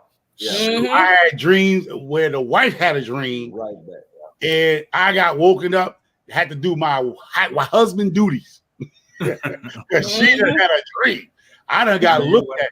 I had a dream that you was messing with that lady next door. What? What are you talking about? She had a dream. She looking all mad at you, like what? I don't talk to that lady. You had those people, women had them dreams now. God doggone. They do. I didn't say you peed on yourself. I didn't pee on myself either. I said I was in my bathroom. You know what, Nikki? Go to sleep, Nikki. Go back to sleep, Nikki. You weren't sure if you were sleeping or awake. It sounds like you weren't. Yeah, sure that's what I'm saying. And sleeping or you were awake. Yeah. So I'm like, because if anybody who's gonna be truthful to themselves, especially the men, I don't know about the women. I'm not a woman. Some men, you be having that dream that you actually relieving yourself somewhere in your house, but technically you still see. That's why we get up in the middle of the night. We get up. Oh shoot. You know what I mean? Yeah. So I didn't know if I was actually dreaming. That's how high I was. Yeah. Like a track you were gone. I was gone because I'm like, am I really in my bathroom? I'm not in my bathroom. But I know I'm in my bathroom. I hear my daughters. But I'm saying is I'm dreaming I'm hearing my daughters. Then I went up and when I used the bathroom, washed my hands. Then I went and made me a sandwich. And I ate the hell out of that sandwich. Yeah, that sandwich. That's what black folk call a sandwich. Then I laid down. I called myself laying down. Yeah. I thought I was laying down for a long time. I woke back up. It was just 10 minutes later. I went back over there and got me some cookies, some real cookies, and got me a Lord. I was eating for storm. I caught the munchies. So you had the munchies after all that ganja. Yep, you had the munchies. I was eating up a storm. I'm like, wow, I'm eating a whole lot. Hopefully y'all don't throw up because I was just somebody I know ate too many edibles. I mean, not too many, they had one. And they literally could not move their body. They're in the bed, they're awake, and they're trying to get up to go to the bathroom. And they're like, can somebody help me? Like they couldn't move their limbs. It was just like they had paralysis. I'm like, what's happening? And then they had like too much of it. And they couldn't, I was like, this is wow. Yep. They couldn't move they couldn't function. It was like they were just, paralyzed. I told him how my legs were shaking, but I don't want to disrespect no women, but my legs were shaking like I climaxed from a hump on. My legs were shaking like. You don't have to say that part. You can just say your legs were shaking. That could just be a tremor. It didn't have to be sexualized, but yeah, next time you'll get it right. But as I told Harry Dirt, my legs were shaking like I felt like a stripper. Yeah, I was like, whoa. And then the wife was saying, yeah, you was messed up. When my daughters came in from school, I went upstairs. She's like, yeah, you was messed up. I laid down. I was like, probably looking like Herman Monster walking around his house. I was in slow mo.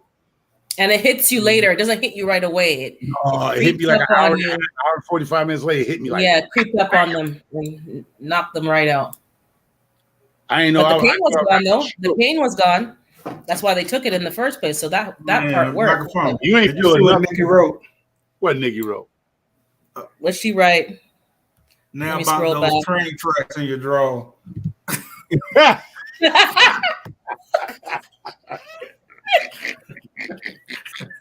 Really, Nikki? So you need to bring that energy to the chat, Nikki. You need to bring that energy to the chat Saturday. Nigga said, yeah, the four-way stop sign. Four-way stop sign. Really, Nikki? I didn't do on myself, Nikki. The trade track. Oh Lord. I'm such a lady. She said, I'm such a lady. Yeah. Oh, yeah, she is. Oh gosh. It's time for me to dip to the adults for me. All right, FR Humphrey, take care. See you later. Oh man, see, we can't do this during the daytime. We can't act up. You gotta wait till it comes out at night. To Wednesday night wind down. Yep. Yeah, man. Gonna have a good time. Home Garden, Sullivan. Oh, sure. I ain't got my glasses on. What is that? Hello, Salon Diva. Wait. Saloon Diva. Salon Diva. I guess that's a 5 or 4. What's a Diva V? Home and Garden. Scroll up. Tasha. Oh, she girl is still here. Hey, Tasha, you still here? Drops is still here. Still like Cat Williams. I want the regular. I don't smoke, but I know they do have something for everything, every ailment you got. Yep, they do. You want to touch Mars? Okay. You won't touch the sun? Got something to take a little further. Oh yeah, I can send you to the moon and back. I can send you to Mars and back. You want to sleep? Got that. Yeah, I got it all. Everything. I got peanut brittle, rice cakes, cookies. I even got some. Oh man, where did I put the bag up? I got some Twizzlers. I got Sour Pouch Kids. I got brownies. I got ginger snaps. I even got infused, different kinds. Oh, okay. What's going on, Tasha? She grows. FR Humphreys. Yeah, Tasha, she grows. I gotta see your package soon. So Micro, I'm not getting my seeds to germinate. Those seeds, they're not. I tried 5 times. Okay, let me give you the way to do that. I did the paper towel. I don't know what's going on. I can do the paper towel with not tap water. Go get you a Poland spring water. Wet that with a Poland spring water. Okay. Then if you hold up, dang, now you ask me something I ain't got the thing here. Hold on, let me get one. No, let me get one. Okay, I'm taking notes. Let me get my paper. All right. What kind of seeds are they? This kind of seeds. Oh, okay. Hey, my granny's garden. How you doing? Hey, my granny's garden. How are you? Paper towel. I'm on my best behavior today. Me too. Do not use tap water. Okay, hold on. Let me act right. Hey, y'all. I want to say this. Hey, hands in the dirt. So y'all pick back up this Sunday. I mean this Saturday, right? Yeah. The chat? Is it the chat? Yeah. Okay, good. Okay. So. Oh, Nikki, you know which seeds. You know which seeds. These seeds. Hey, I want to say what time y'all kicking off, just so everybody in the chat will know. You see how this is? You have one of these? Yeah, hold on one second. What time is the show on Saturday, Micro? The chat is resuming. They're just asking the time. 7 p.m. Okay. Y'all make sure y'all there. Yeah. Okay. Sorry, back to you, Micro. What was that you have in your hand? Let me just show you real quick. I'll put it on my channel page. Okay. Oh yeah, she put 7 p.m. Nikki put 7 p.m. But yeah, post it on the community page because I'll put the reminder in for myself. Remember this. You have one of these? Heating mat? Yeah, heating mat.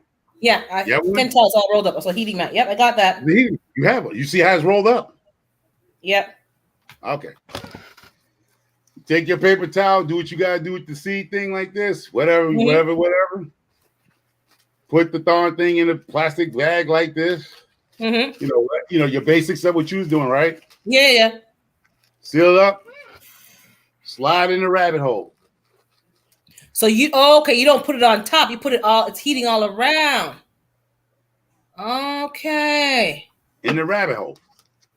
Rabbit hole. Mm-hmm. Now it's dark, it's in a dark tunnel, and it has warmth all around the bag. Microphone, this is a child's channel. We got kids in here. We didn't mention anything. But this will work with any seed situation. Roll it up, leave it roll. So maybe even the peppers too would be better like that. Yeah. Okay.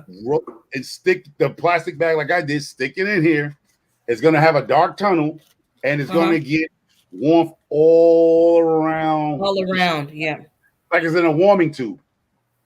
If I press the seed and it cracks, is that a bad thing? Like most people gonna do this and lay it flat. But if you that's what I was doing, yeah. Now you got like all around. Now you got the proper temperature. But if I press the seed and it cracks, is that a bad thing? Because I pressed it and it cracked. That was a dead I was seed. feeling it. I don't know why. I was just feeling it went crack. That was a dud. That was a dud. So if it cracks, it's a dud. Yeah, it's a dud. That means it was an empty seed. There was nothing in it. It was just a shell. Seeds don't crack. I cracked all of them and threw those ones in the garbage and left the ones that didn't crack. So when I put it on the heating mat with the bag, it was there for about a week, didn't germinate, and I tapped it and it cracked. A week? They dried out. What do you have? That's what I'm saying. No, the paper towel was soaking wet and the bag was still wet. It wasn't dried. Something's not right, and I don't know what it is. I'm just trying to figure out. Maybe it was too wet. Not soaked. Well, it was wet. It was really wet.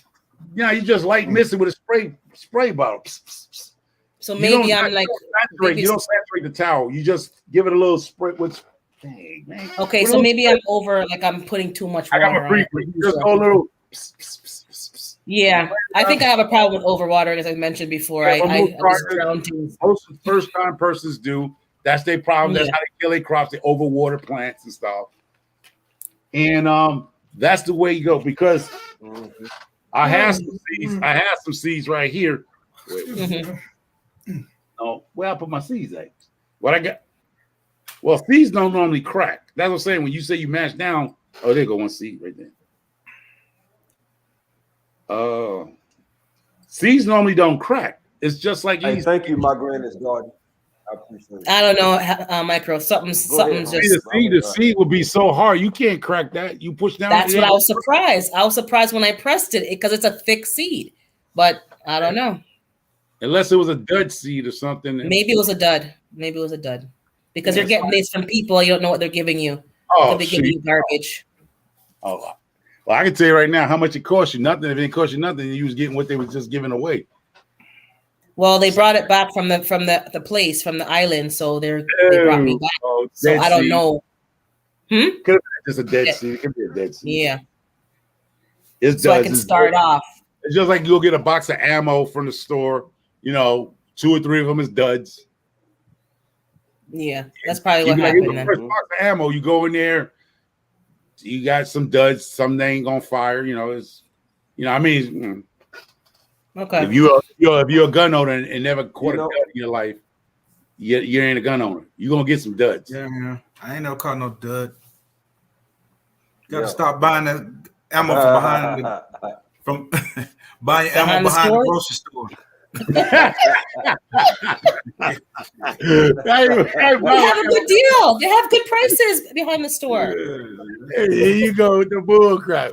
Buy ammo back at the grocery store. Yeah, I don't know. Everything I squeezed, do what it's supposed to. Oh, Drops is asking what kind of seeds. I'm like, y'all seeds that Micro Farmer grows. I don't want to say the name, but you know what Micro Farmer grows. So I'm talking everybody about know what I grow. You know what I grow. Tomatoes. Yeah, tomato plants. So you can read between the lines. Yeah. Hey, y'all know I tried to do my slips, right, for my sweet potato. And I don't know if just because the seeds came from where you at up to came from the island to where you at now, if that played a factor. But y'all, look, I'm on my third time trying my slips, my sweet potato slips. Y'all know I was excited about them joints, man. Every one of them sucker. Yeah. And I said, okay, maybe I'm using too much water. So I cut back on the water and just kind of, wet them a little bit just to moisten the soil and just snuggle them down in the dirt. Every one of them suckers got moldy inside and out. Every one of them started to spoil and never did what they supposed to. The way you make slip, I followed you step by step. So I got with my homeboy over here. Yeah. He a farmer. He came over to the crib and he was checking everything out. And after he finished laughing at me, he was like, bruh, you just got to straight put them in the ground. But I was like, hold up, man. Look, you can grow slips like this. This how we do it. This is possible. And he was like, bruh, it ain't put them in the ground. So I ended up just having to plant my sweet potatoes just one of my areas I had cleared out for something else, just put them in the just put them in the ground, man. Cause but now the water might work. Yeah, you can do that. Water might work. Go ahead, Stacey. Yeah, so the water method will work. You know, you cut them in half, dip them in water, or you can bury them in the ground. Now, it's not gonna make another sweet potato, but it will make slips. It's not like an ice potato.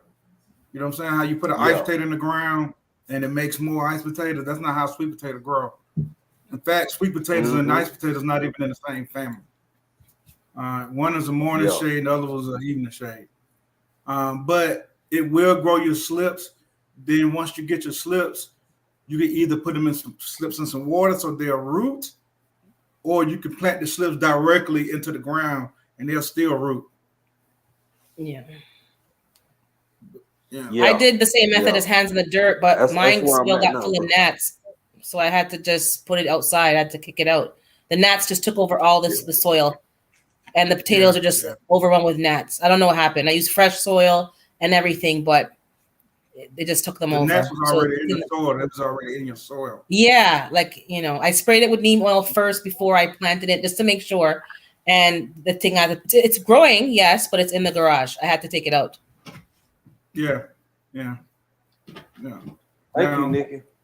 Please, we appreciate you being here and checking us out. Thank you. I understand you got to run. We thank you, and thank you for celebrating this 200 with us. So her started to ride. Man. I ain't never had that issue. Just putting stuff in the dirt now, bro. Yeah. You could do like that. You I could don't know. I don't know if it's just the sweet potatoes over here. No. Go ahead, bro. No. It probably was because when your dirt didn't have any drainage. Yeah. And that's all it was. Yeah, that could have been it. Might have been overwatering. That's what I was thinking when Microfarm was talking about how common it is for people to overwater their stuff. I probably overwatered it and didn't mean. What I want to tell you, what you can do to solve that problem is, I don't know how many acres you're on. Go get you a couple of trees, little baby trees, what probably as thick as this, and get you some trees, cut them down.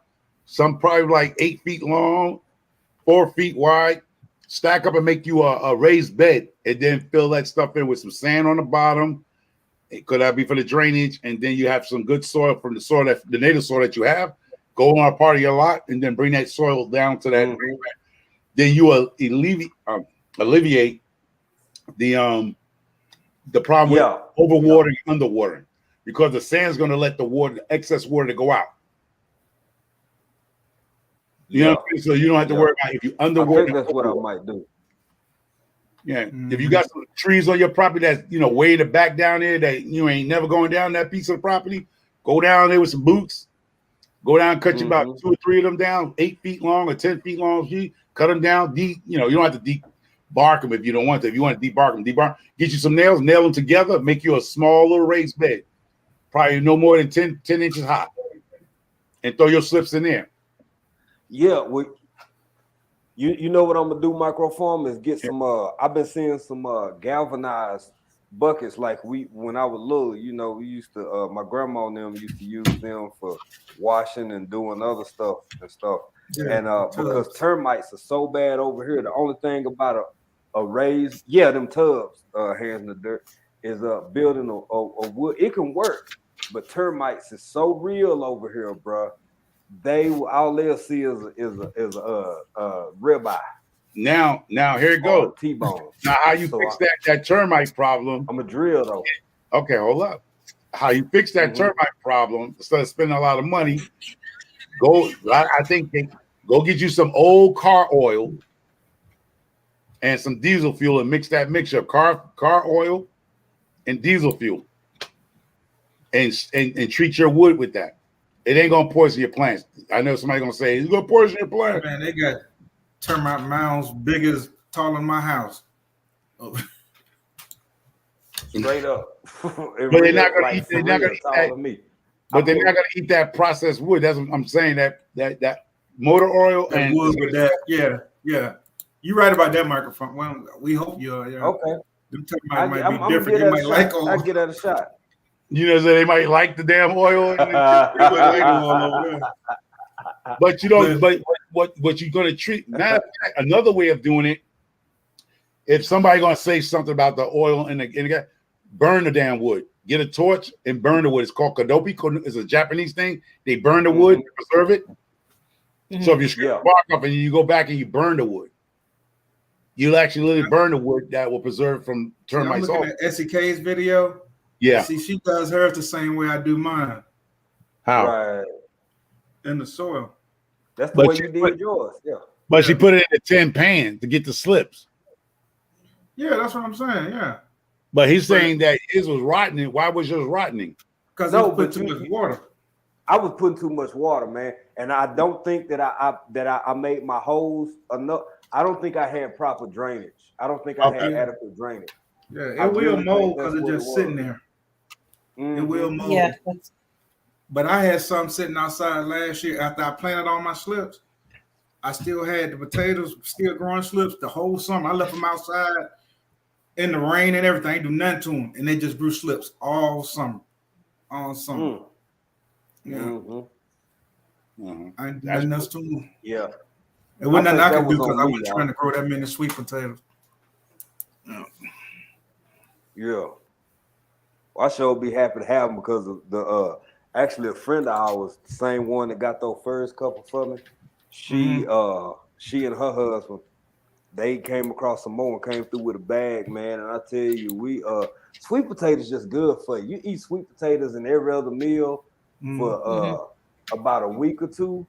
And man, I mean, you can really feel the difference and just feel better because of fiber content in them. You get regular and you just feel all right. And y'all know I love meat. I'm always talking about eating. I just seen a comment come out on the bottom. It's a little off topic, but no, go ahead, bro. Serene, Renee Apartment Stead.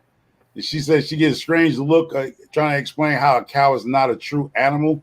I can see how you're gonna get that because what you're saying in your statement is not a true animal. A cow is a true animal. Then that means I'm not a true human then because I've been crossbreed to be made something else. So if you're using those terminology, people's gonna look at you strange. Because then if that's the case, then I'm not a real human. I'm not really a black man or an African mixture because I'm a blend of other things that make me. So that's what I'm saying. Right. So if you're telling them not a true animal, that's where you probably got 4 stomachs. That has some animals have 4 stomachs, some have 8 eyes, some have because they've been crossbreeding with something else to make that breed, just like me. I'm an American black. But I'm not an African. Why a cow got 4 stomachs. No, she was just saying that it's not a true animal, and I think that's where you get the part. It's not the part; it's the fact that you're saying it's not a true animal. It is a true. Right. If you try to base an animal anatomy based on a human being anatomy, we're gonna be wrong every time. Yeah, like your domestic dog. Your domestic dog is still a dog, but he's been breeded with a wolf and bred to make the different dog. That's why you got German Shepherds, Chihuahua. They're all from the same dogs. All that they've been bred for that. Yeah. Yeah. So don't say a dog is not a true animal because I think that's where you get your look from. That's saying it's not a true animal. No. You absolutely 100% right, Micro. And Cena apartment stead. Look, I understand where you're coming from. I've heard, and before I say this, I'm gonna say something Micro Farmer done said, and I'm gonna say something Hands in the Dirt done said plenty of times, and I live by it too. Just because we don't discuss everything, don't mean that we don't know a lot more than what we get into on these doggone YouTube streets, right? So what I'm gonna say is when you present an argument to people, especially if you're presenting an argument to them about the origins and how cows originated and their all that. We could be talking about cows, or we could be talking about etymology. You could say, well, this word really don't mean that because in ancient time, people don't give a damn about that, sister. And what I mean by that is you have to be able to be so flexible when you present an argument to somebody that you can articulate it to a depth that it makes it completely unrefutable. you have to leave them in a position of just shut the hell up because they don't even know what to say. So I understand what you're saying, but when you tell people that a cow's not a real animal, because I've heard that a lot before, I've been down that road and I know exactly what you're talking about. I would learn as much as you can, use whatever language would be most suitable to whomever you discussing this with, and just come at them with a full, rock solid, strong argument where you can prove, verify, cite sources, and so on and so forth. So yeah, because everything on this planet is an animal or is alive, is a thing. There's no matrix. And it's been manipulated. And it's been manipulated. Like I said, your domestic dogs and cats, they are not originally, they're from a mix of other animals that made the cat and the domestic dog that we call German Shepherd, Lab. They all have a mixture of something to make that dog. Or elephant got 8 stomachs. A horse and a jackass, a horse and a mule makes a jackass, right? No, yeah. a donkey and a horse make a mule. Make a mule. Make a mule. So the mule's still alive. It's just been mixed. It's still an animal, but it's been created. Now you want to say horse in it. Yeah, you can't. They're sterile. You can't reproduce. They can't reproduce, but you can make them from a what's in. Yeah, they are. They. So it's. I just say it's the wording. It's not that you're correct in this. It's the wording. I'm saying. Don't get me wrong. I'm just saying the wording. The wording when you say it's not a true animal. Yeah. An elephant has 8 stomachs. Yeah, and some whales got more than that, but don't go by the stomach situations. Yeah. So the cow was crossed. The cow you're talking about was crossbreeded with other cattle and other things to make what it is, what we see today that we call a cow. You're right. You're 100%, but it's still an animal. It's just been mixed with something to create that. Just like me. My ancestors was mixed with an African queen and a slave owner. You know what I'm saying? Caucasian slave owner. So that I'm not an African or I'm European. I'm a descent of those two. That's why I say I don't call myself African American because my ancestors wasn't Americans. My ancestors came from Europe and the other one came from Africa. Point blank. So I don't go and put myself in that sling that they want to put me in and say I'm an African American. No, I'm American black. To let you know, I have a European side of me and I have an African side of me. And some people don't even get that when I say that to them. I just look at them and, like you said, stop arguing. I'm Mandingo. I'm Mandingo. I'm 100% Mandingo. Lord have mercy. Exactly, Jobs. All dogs come from that, and then they've been mixed. All dogs come from wolves. Yeah. And you know something else? Nature does it and humans do it because you have all kinds of genetic mutations. Look, y'all, they got zebras right over here, albino zebras. They have albino alligator. Well, they don't call them gators over here. Everything a crocodile. Crocodiles. They have albino crocodiles. They have everything. So you got nature doing it and you got humans doing it. And like Micro Farmer said, man, the more we learn about ourselves and our ancestry and this and that, I would also suggest this too, sister. If you make that point to somebody and they ain't really trying to hit, don't argue. You know what you are. You know what you gonna call yourself. You know what you know. So just be at peace with it and keep it pushing, because tomorrow ain't promised, and we just trying to enjoy our little 200. Boy, I gotta tell y'all something, man. You two right here, Urban Gardening Chronicles. I'm glad you became a bigger part of the family here. But man, when I had we didn't even have 50 people damn near. Hands in the Dirt, Micro Farmer, and Everyday Life of an OCD chick is 3 people that just kind of picked us up and gave us some damn attention out of nowhere. Mm-hmm. And we are forever grateful for that. And then after them come Audrey Willis and G Mama Grows. Yeah, same here. G Mama Grows, Audrey Willis, Hands in the Dirt, and Even Bull's Garden gave me subscribe. I'm like, what? Yeah. That helps people. That encourages people, man. That gives people a boost. Absolutely. All you need is a handful of people to give a damn about you, boy. And I tell you, the world is yours.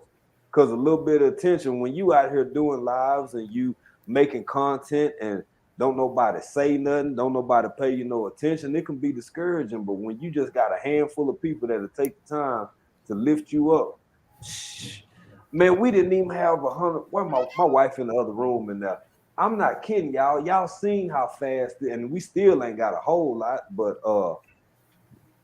this time last month we had about 72 people. I'm not bullshit. I'm not joking. This is crazy. But but I always say it in my lives, if y'all follow my lives and people follow me, I tell people, who can you be reached? Because most time people like myself will say, everybody's welcome to come up on my live.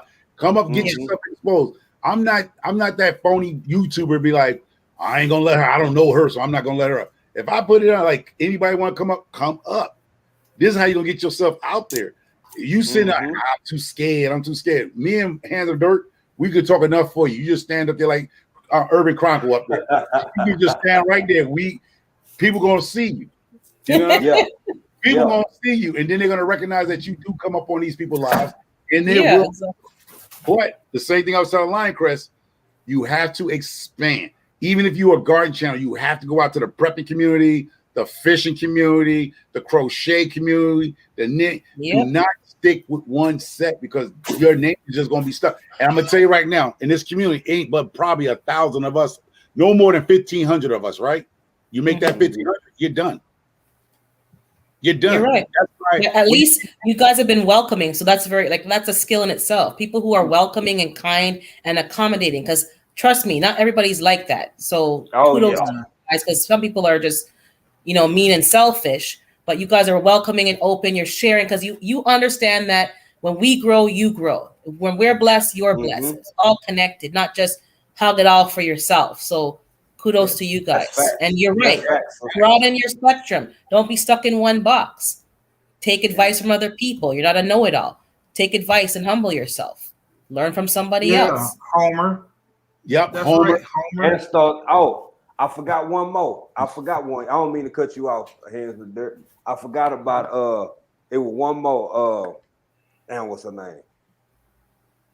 Starduster. Starduster 2. Starduster 2. She another one that just kind of picked us up and started showing love out of nowhere. And Urban Garden Chronicle, everything you said is real. I don't even remember this YouTuber's name, so I damn sure ain't gonna say it. But we were new. We had maybe 40-something people, and I was trying to do the same thing I do with y'all. Watch your videos, leave a comment. If I had something that was applicable to me, I might try to ask a question. Some of these folks out here will say, y'all don't want nothing but to leech out for us. Like you a little bitty channel. This real shit, microphone. Look, Stephen King can't make this shit up, man. Like that's just so disheartening. I'm sorry for my language, my granny. Right. But to just say that, that's exactly what I'm trying to do. And I'm not trying to hurt you or take nothing away from you, but I'm trying to not only get where you at, but I'm also trying to ask questions. I'm trying to see what you did with your tomatoes and all of that shit. Yeah, everybody ain't like y'all. And I think sometimes y'all forget. And that's why I said the hell with it. We're going to celebrate 200 because if you celebrate your milestones, man, because it's really hard. Like when I started posting my videos, I wasn't, I didn't even know it was a garden community, to be honest. I ain't know. And I started posting my videos. My mom was watching them, and my family, because that's when the COVID-19 that struck or whatever. But then I had got a couple of people watching my video. I'm like, they watching this? I know that's right. These people must be crazy. But then the more I started to post, and then I saw, like I said, when I first got on the algorithm wasn't giving me Lead Farmer. The algorithm wasn't giving me Miss Linda. It was giving me my dude over there in Australia. The Aussie guy. Good. Self-sufficient Me, yeah. Self-sufficient me. It was giving me my man up in New Jersey, Greg Pugiano, whatever his name is. Prigorino. Hey, everybody. How you doing? I'm here. Dog named Tuck. I know the dog named Tuck, yeah. Yeah, I don't know how he got a dog. His dog eats vegetables like a human. But it wasn't giving me those channels. So I think I ran up on something one day. I was just happened to be looking and it popped up in my algorithm. And that's when I started seeing the first, black garden, like, who is this? And I looked at that and whatnot. Then I started seeing more. I think what really helped me too is Shane from Ken Folks Farm. Okay, yeah. That's awesome. So Shane from Ken Folk Farm, man, I was a little channel. Yeah.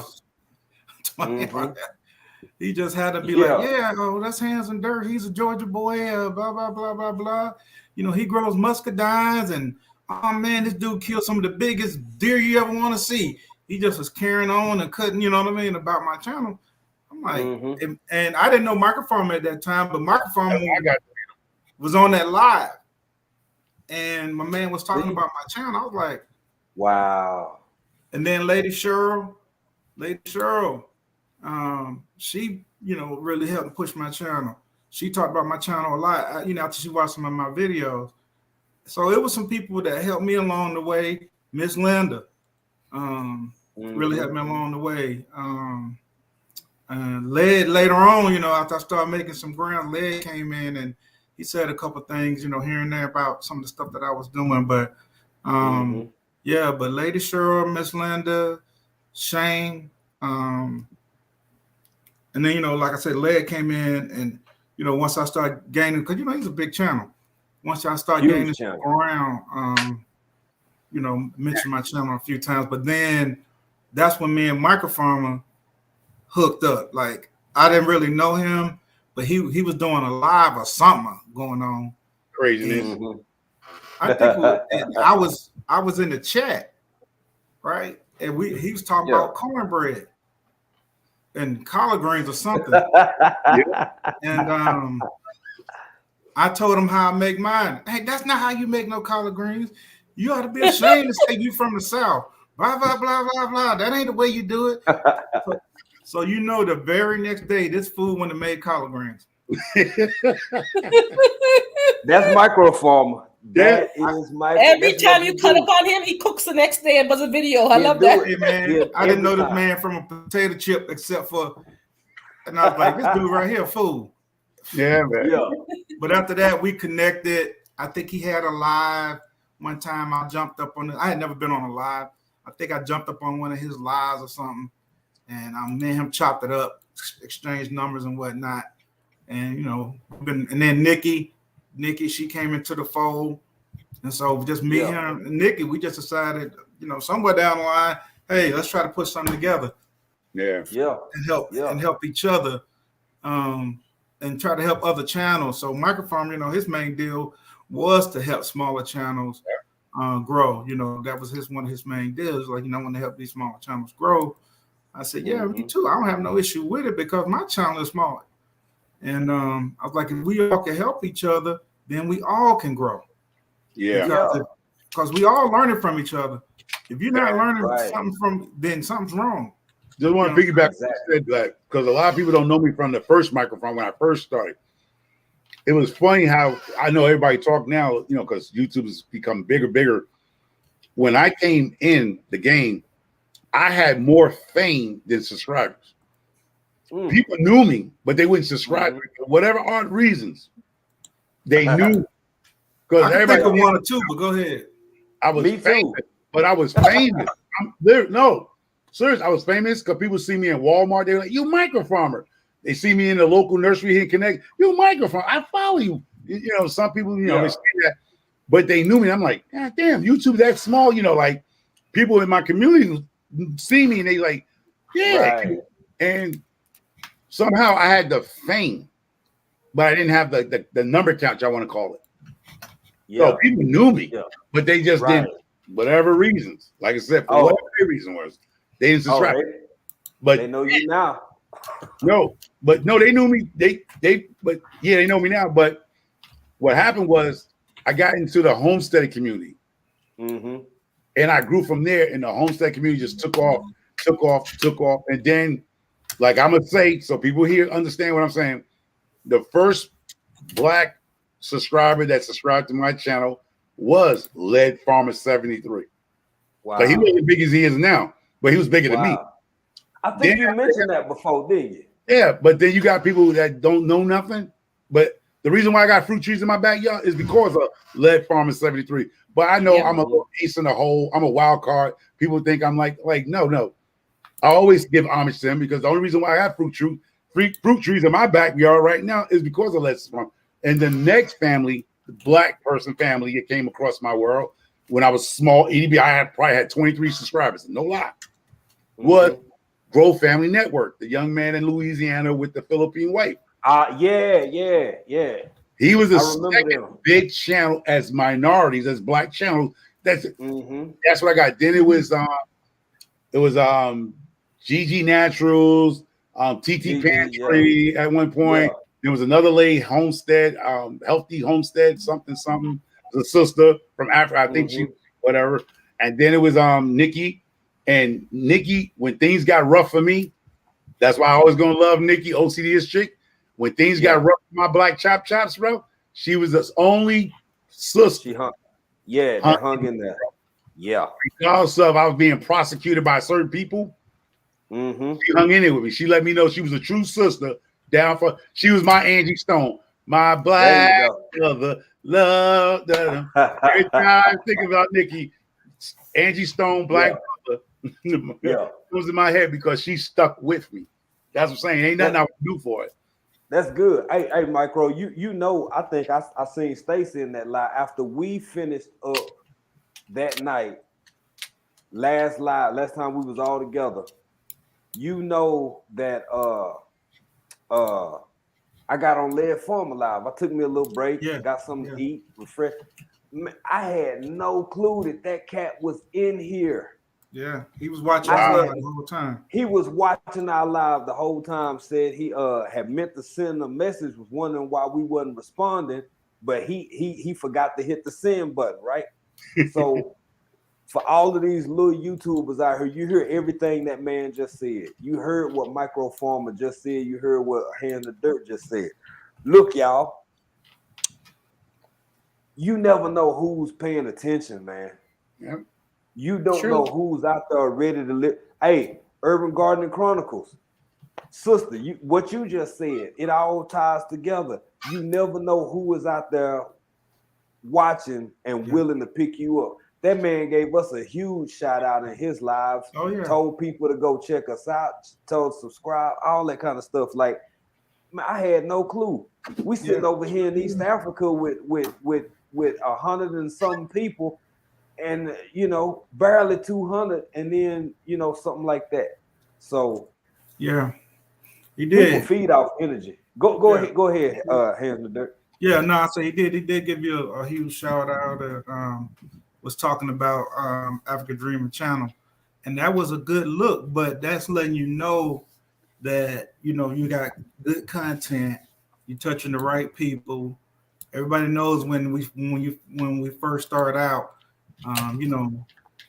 We'll be trying to find our ways, especially with our content, our videography, the edit, the whole nine. You go back and look at some of my stuff, bro. Some of my videos just straight garbage. You know what I mean? But I don't care. I left them up there. Yeah, whatever. Because shit, you should. Yeah. And Micro Farmer don't even do that. Look, you got different type. Look, Hands of Dirt, you will edit, you will do this, you will set up angles and that. Micro Farmer, you can tell that cat pull his phone out of his pocket. He turned that joint on and he said, "Okay, I'm Micro Farmer and here I am. Here go the rabbits. They done got out. I'm feeding them." But people love it because something, man, that I got a good piece of advice. One of them was from you, Hands of Dirt, and the other one from somebody else. Sanov. and a few more people. Be authentic. Be yourself. Yeah. Yes, Lord. Be yourself. People peep that shit a mile away, man. That 100, right? 100. Like, hey, Cena Renee, thank you for joining. We understand because we've been on here for a minute. We probably gonna do about another 30 minutes ourselves. But thank you for joining, and we appreciate it. Thank you for celebrating this 200. I'm gonna tell you somebody to do some good editing, and I'm talking about excellent at Nikki, yeah. The Everyday Life of OC Diz chick. So I got a video that's been sitting in queue. I know this video. I don't have this video on here about part of it for more than 2 or 3 weeks. The other part I shot last week. I still ain't released this video because when I shot it was a couple weeks ago. When I shot the video, it was windy.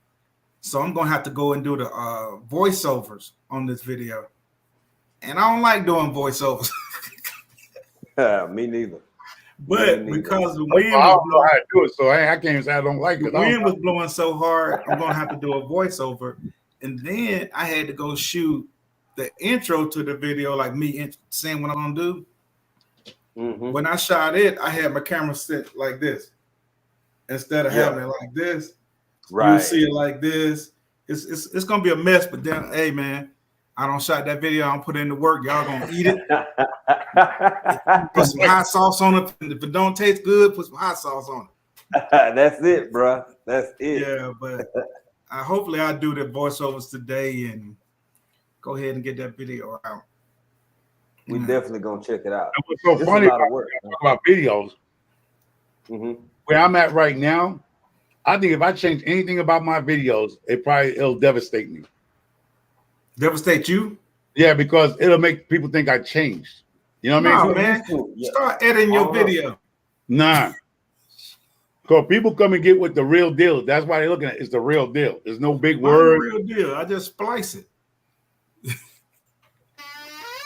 Splice it. I have to cut it, right? You don't want it so long. So a lot of stuff you don't see.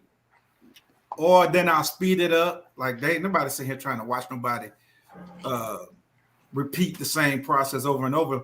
So I may start it in regular time. Right. Then once I drop a couple seeds, I speed it up. Oh, that's what the game is. Yeah. Okay. I'm trying to watch you put a seed in every hole. And I know for one thing, I know I'm gonna have to learn to do because I heard once you get monetized, you're gonna have to make your videos at least 15 minutes long, 13 minutes long, so they can put commercials in it. At least 8 minutes. At least 8 minutes. Okay. So they can put more than one commercial in it. So it gotta be more than 8 minutes so you can put more than one commercial. More than one. If it's less than 8 minutes, then they only can add one ad. And that'll probably be like at the beginning. And that affect your money coming from them. So the longer your video is, the more ads and the more coins you make an ad. Well, you can go and add ads in there yourself if you want to. I don't do that. I let the system do it. But you can go in there and add more ads and all that. It's not going to show all those ads that you throw in there. Yeah. But you can go add more ads. I don't do that, but people do. How you do that? They're going to pay for those ads you put in that video? No, only if they come up and somebody watch them. But you can't add ads to it. I don't do that though. No. Have you ever pulled up somebody's YouTube video? You see all them little dots at the bottom like that? Those are ads. Those are the ads. Yeah. They don't do 1,000 and like nobody fit to sit here and watch this video, bro. Oh wow. Yeah. Man, I done seen that. That's crazy. Yeah, I just let the system do it now. Let's say you can make more money by adding a few more here and there, maybe a couple more, but that's on a longer video. Well, that's something I do. But I guess like if I'm when I'm busy, I'm doing something, especially because like I'm hands in the dirt. You know how many videos you got. Microphone. You know how many you got. Urban Garden Chronicle. All of y'all. It's so many people I'm trying to do this with. I just let the ads play because I think it's gonna help you.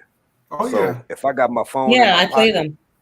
Yeah, if I got my phone in my pocket and and I ain't doing nothing but listening anyway, I just let the ads play. So I'd be like, well, there go a nickel for him. There go a nickel for her. Whatever it is.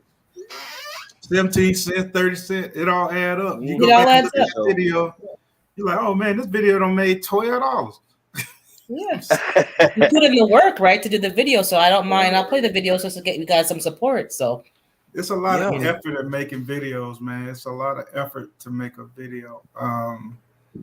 You know, you trying to get the angles right from the sun. You know, you want the camera behind the, so you know you don't get the shadows and this and that, and it could be a pain. Like sometimes, like I've done a lot of stuff in my garden recently that I didn't even video.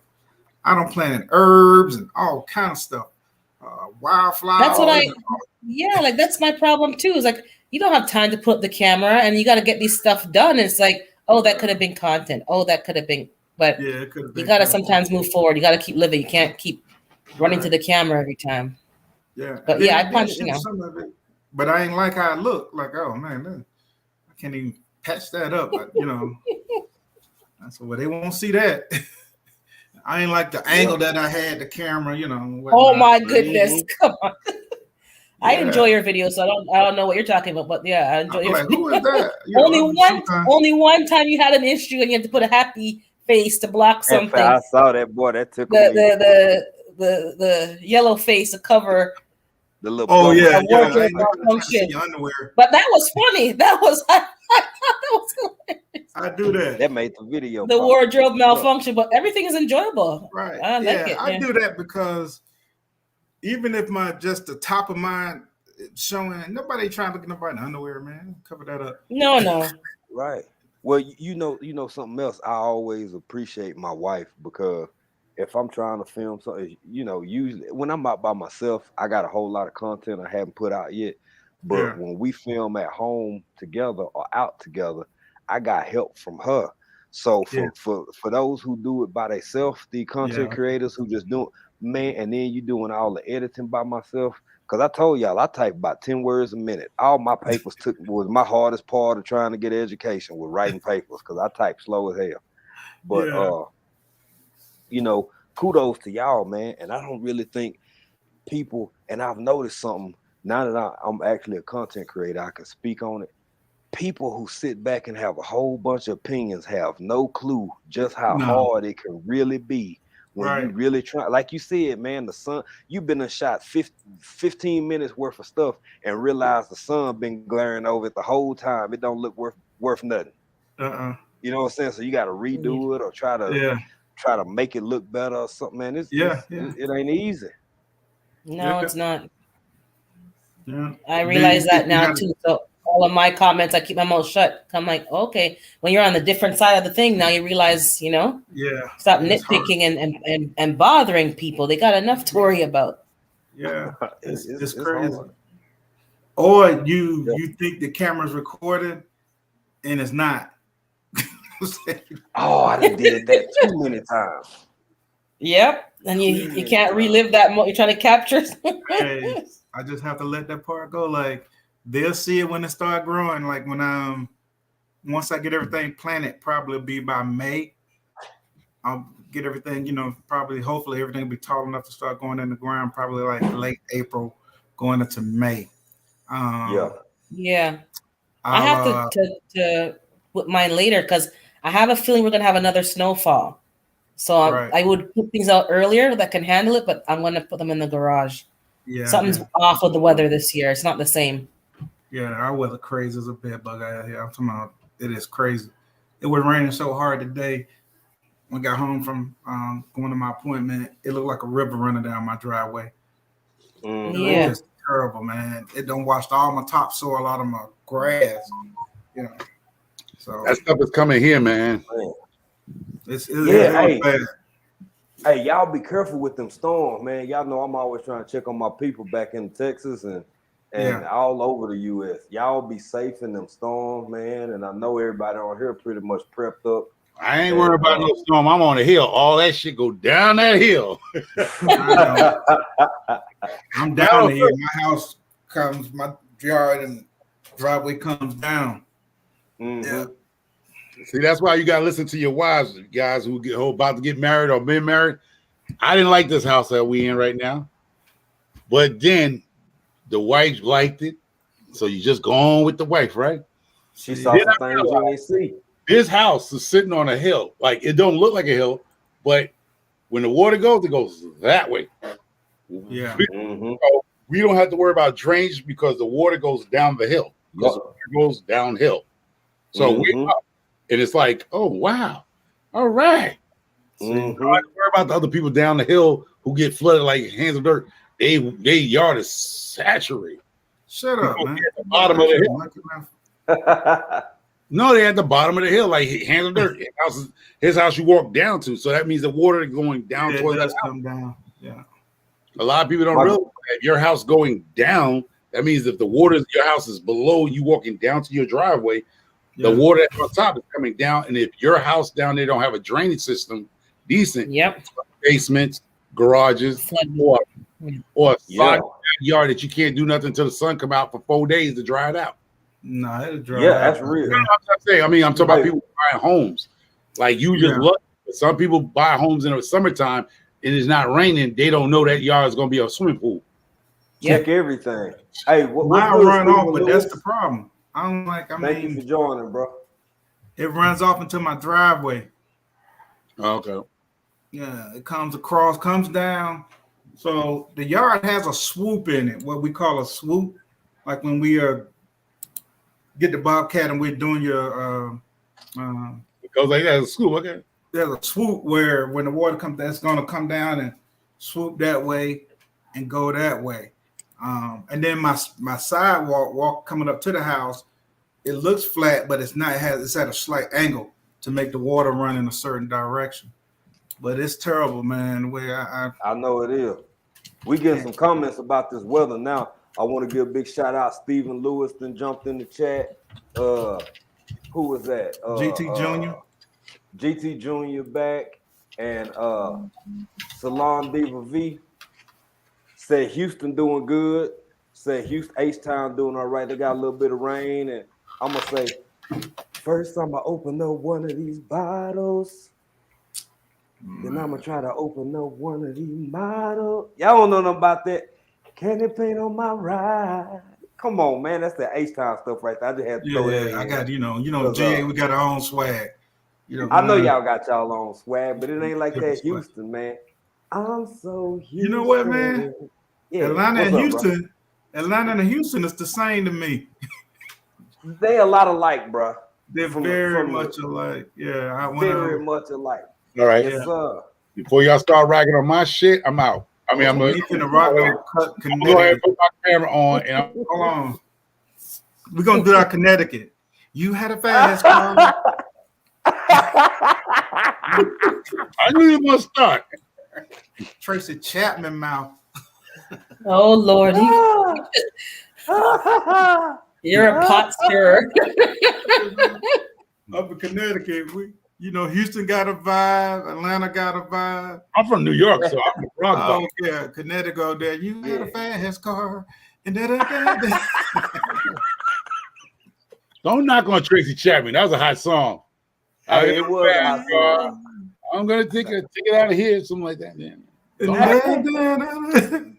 Yeah, Homer. It's okay, bro. It is okay. You know what my favorite probably personality for music wise out of New York is and I ain't deep into them. Don't get it twisted. But the Locks and what's the one homie? Styles P. Styles P. Chronicle. We were talking about him earlier. Yo, Styles P. He did a song with Trey way back in the day, man. Yeah. If y'all remember that song, Smile. What was her name? Not Regina Bell. Smile. Y'all you remember Smile? Y'all. Yeah, I know what you're talking gentlemen. About. Okay. Yeah, he did a song with her, and he did a song with Styles, and man, that's one of my favorite just vibe too. Y'all remember back when folk used to make CDs, and you had about 10 CDs that had about 3 or 5 of the same songs on them. Yeah, them were one of them. Yeah, the Locks. Yeah, the Locks is hot. Jadakiss. Mm-hmm. Yeah. I like Jadakiss too. I like his voice. Yeah, I like Jadakiss's voice. He's raspy. Yeah, it's grimy, it's grimy. Yeah. Yeah, but y'all know where I'm from, so y'all know I'm all about Swisher House. I'm all about Swisher House. Chopped and Screwed. Man, Man, y'all, and you gotta understand, this the late 90s and early 2000s, back before music is what it is today. I grew, the prime of my life back when all my homeboys were still together and folk didn't have kids yet. We were just young and living life, and man. Boy, Juneteenth, them folk pull up them slabs, and it ain't even gotta be Juneteenth, just a Sunday. Going to the Texas relays down there in Central Texas. The Capitol Beach party, folk from all over. That that's back when you could still rent a car that wasn't yours and get away with it. Yeah, that's back when they used to rent them joints and didn't get, and man, head to Houston. Boy, I'm talking about all the way from Amarillo, from Wichita Falls, from Dallas, from East Texas. I'm talking about Longview, Tyler, Kilgore, Nacogdoches, everybody heading to the Capitol Beach party, man. Yeah, my son was here this weekend, and he had some rims in my garage. He was given to a couple of his buddies had pulled up. They was in a car club together. He got a different type of car now, but he still had the wheels from that car, so he was giving one of his partners the rims. And I was telling him he has a Supra GR, the new Supra. Yeah. That shit's stupid. But yeah, he got the new Supra GR. Everything's stupid. Look like some James Bond. It looked like something. He said got an M4 engine in it or something. But anyway, I was talking to him and his partners. I was like, me and my partner, when y'all, hey, it was the same thing. You know what I'm saying? Y'all out here with your whip, all cleaned up. All cleaned up. Yes, sir. Oh, we say, man, meet me at the car wash, blah, blah, blah. Everybody pull up. Man, at the car. Yo, see, and that's what I hate about, and I try not to use that word, man, but hands to dirt, what you talking about right now, I got a nephew told me something break my heart. The nephew I'm talking about is the son of my brother that I told y'all passed away about 2 years ago. To hear my nephew say, because he was a little boy, he watching all us grow up, do different things. And man, to hear my nephew say out his own mouth, Unc. First off, that made me feel old as hell being called Unc, but I've been hearing it since he was a little boy, so I'm getting used to it. Yeah. But to say, man, people just ain't friends like how you and Daddy was. Yeah. People don't kick it like how you and Daddy was. Yeah. So, man, it's such a blessing to have them homeboys and them friends that you just go to the, hey, man, meet me here. Like you say, we finna go to the car wash so everybody can get real pretty. Get cleaned up. And back then, Stacey, I don't know how y'all were doing it in GA, boy, but in Texas, Stay Flow was a thing. Yeah. We used to crease them jeans down, boy, crease your t-shirt. I'm talking about t-shirt. Everybody store. We walk around looking like Tin Man at the legs. Bang and screw. Man, I had an old Lincoln on some Supremes. I was about 16, 17, and you just couldn't tell me I wasn't the best thing since running water and sliced bread, boy. I was banging that Magic Mike. Oh, DJ Mac, that bass, feel the bass. Yeah. Oh, yeah. We had a dragon. I was dragging that Magic Mike. I was dragging that, what's my man? They from St. Louis. What's their name? They from St. Louis. Which one? Coolio, not Cool. I'm finna look them up. They from St. Louis. Nelly? No, they're way before Nelly, bro. Way before Nelly. That Leprechaun dude? DJ Coolio. Coolio? Not Coolio, not that rapper Coolio. I might have to look them up.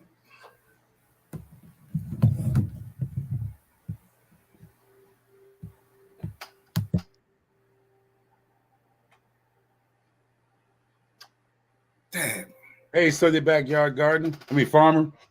What's going on? What's going on, brother? What was them dude's name? Nappy Roots was cool. They only had one album, right? Well, Tasha saying, cool. Is it Feel the Bass? Hands on the Dirt? Feel Tasha the Bass. Ocean was asking Magic if that. Mike. Someone's asking if Nappy Roots. Nah, Nappy Roots is called Tennessee, I believe. No, GT Junior's asking. I'm just reading the chat and seeing if that rings a bell to you. Yeah, I think Nappy Roots was Tennessee boys. No, not fair. I mean, I played that too, but nah. No, Nappy Roots, Kentucky, I think. Oh, Rodney, yo. They're from Tennessee, I believe. Nappy Roots. Tennessee. Yeah, Tennessee. Okay. Rodney, yo. I live in Houston, but I'm from New Orleans. Okay, close enough. Same thing, man. Everybody, hey, Salon. There it is. Home Garden. Yeah. Rodney O and Joe Cooley. I don't remember. Rodney O and Joe Cooley. I don't. What song they had? I don't remember. Hold on.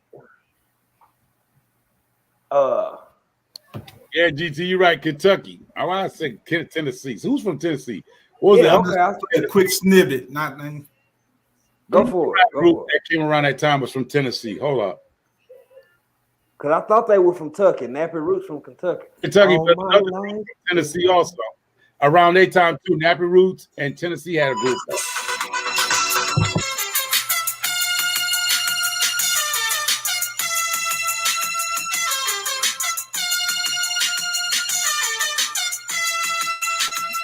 I'm gonna let the bass drop out first. Let me see. Let me get past that. Oh, Arrested Development was from Tennessee, Angelique. There you go, Arrested Development. There you go. That was it, Arrested Development. You're right. There you go. I know they was about the same on the same type of talk. Arrested Development, yeah. It was around the same time. Huh, I don't remember them staying. What time was it? This was early 2000s? It was in the 90s. Okay. Stephen Lewis, yeah, that 8-ball and that MJG. Yeah, that was in the 90s too. You step outside because my ride is awaiting.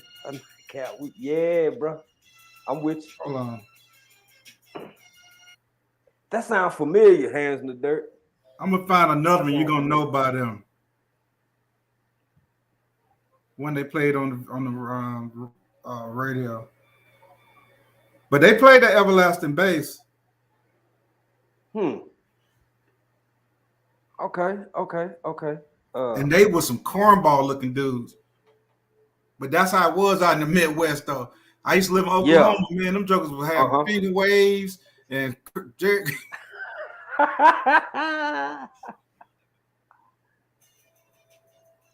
Hold on. That sounds vaguely familiar. Like I can't quite. Those ain't those people from the South called "What's Going On." What's going on? No. That was the two brothers, the Yin Yang twins, I believe they was called. Oh yeah.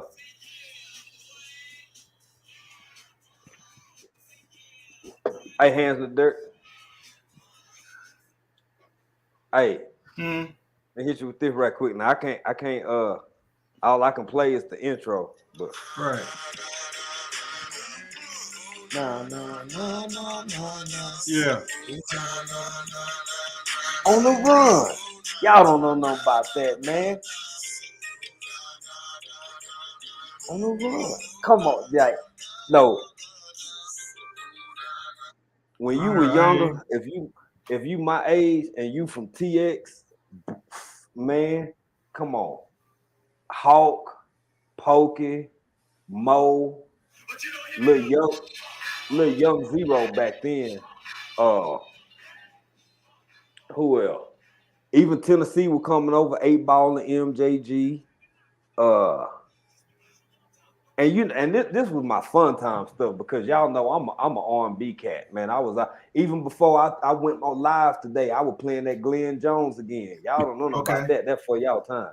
That's for y'all time. Y'all don't know nothing about Glenn Jones, man. I know about Glenn Jones. And Fat Pat. Come on, Tasha Oshie Grow. Yes, Fat Pat, man. Body rock, bounce to this. Body rock, body. Y'all don't think I can grow plants and still listen to Screw? What? In what world? In what world? I don't know. What you laughing at, Microformer? You know who Glenn Jones is? I don't know who Glenn Jones is, but I know who Funk Master Flex, DJ Red Alert, DJ Capri. I know all those guys. I know Mr. Magic. I know what else? Shoot, Cats was in New York. I don't know the Southern DJs. I remember he had Cool G Rap. All those guys were local dudes from New York. Cool G Rap was a lot. New York got some legends, man. Y'all, but I mean that's a local legend. Everywhere you go, like you got like Georgia. I was been in Georgia. Georgia got legends, but they were local legends. Like same thing in Texas. It's like you go down there, and people like you don't know. I'm like, nah, I'm from the Northeast. I never heard. But this was GT Junior. So this was one of the first rappers out of Georgia. A lot of y'all don't know who he is. MC Shy D. Yo, homeboy, before I cold bug out, let me tell you right now, I'm Shy D. Yeah, I made the record the Pink Panther and Fred Sanford. But let me tell you right now, all that is old, because I'm with a new funky fresh record company, Luke Skywalker Records, and I'm about to cold bug out and get ill, and it goes like this. Everything I say, you know, is bump. I'm MC Shy D. And it can't be tough.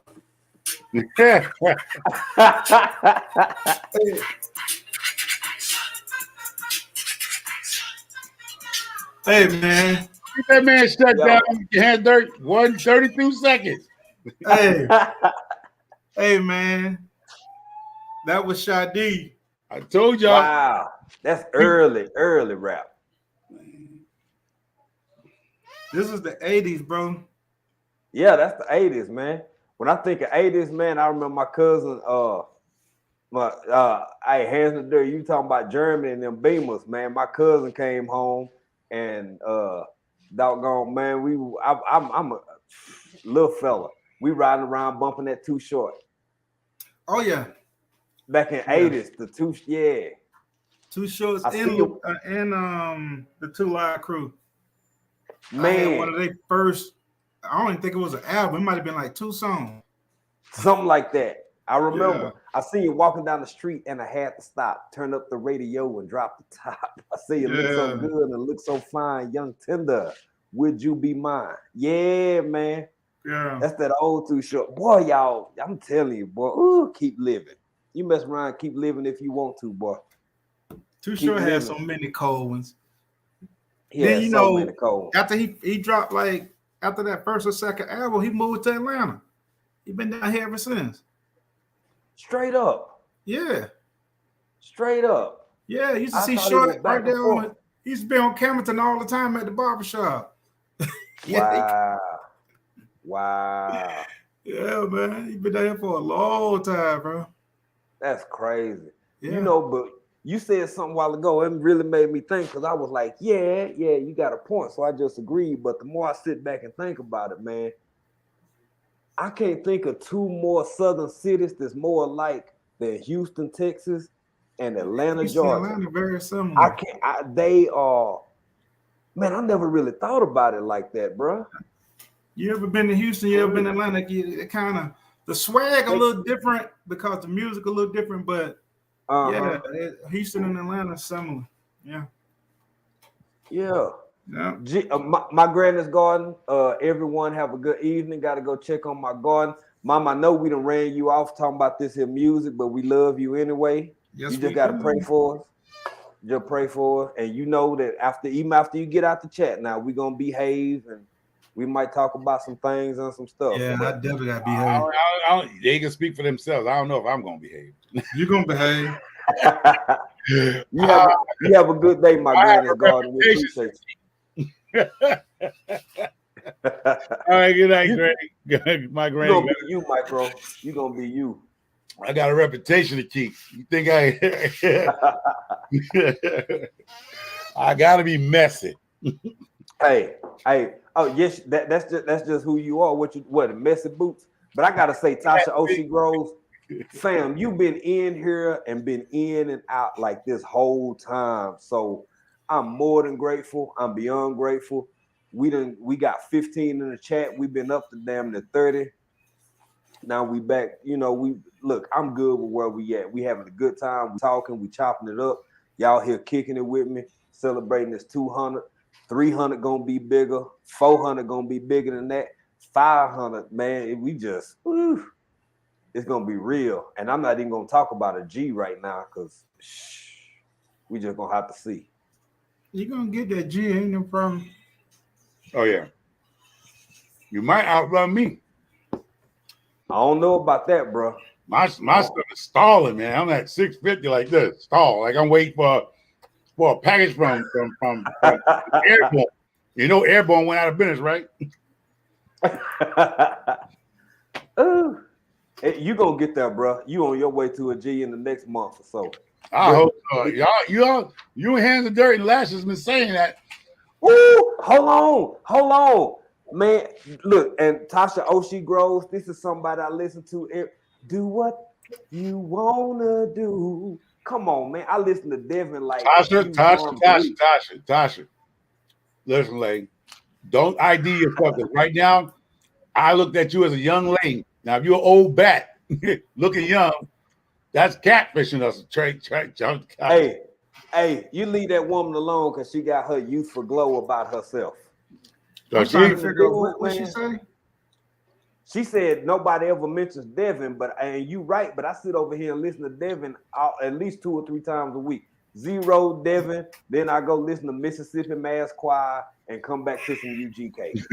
Hey, JD, yeah, old back. Listen.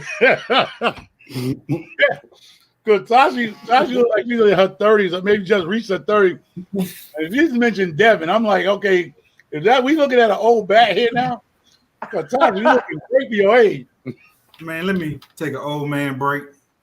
Take an old man break, bro. We got it. Ain't no old man break no more. Oh, Hands in the Dirt. They call distinguished gentleman breaks. Yeah. You muted. Well, he gone. Yeah. Right? That's what I'm saying. Tasha look good. She up there talking about some Devin. She's good. You have me on the Mass Choir, African Dreaming, Mississippi. Do what? What you say, sis? You have me on the Mass Choir. I'm like, yeah, put in the gospel in there. Yep, that's right. Oh yeah. I go from rap, go over to Mississippi Mass Choir, come back, might listen to a little bit of what's this young boy out of South Carolina or no? Is it North Carolina? Happy birthday! Who got a birthday? Tomorrow's Tasha's birthday. Happy birthday! Ooh, well, happy birthday! Happy birthday, young sister. Man, I tell you what, I wish I could take you to Catfish King or Catfish Village or something. She's not young. You know, Devin. She's not young. She's an old bat. You'll get all of kicked off YouTube calling women's bats, boy. I call my mama a vampire. My mama's a vampire.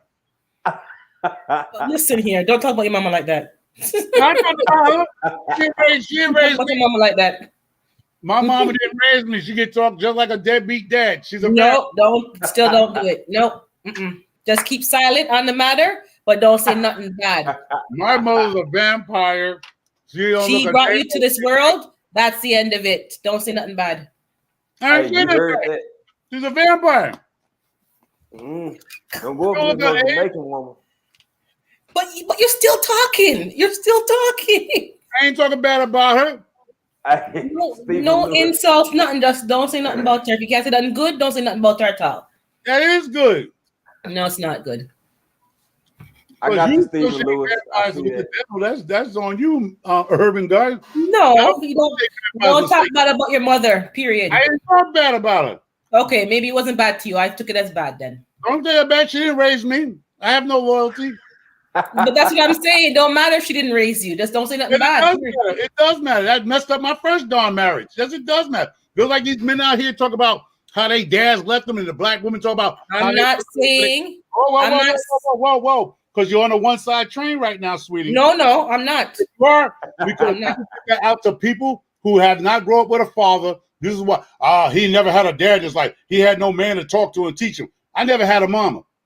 So, hey, Micro, I'm not one-sided. What I'm saying is, if it was the other way around, I'm just saying don't insult or trash talk your parents, period.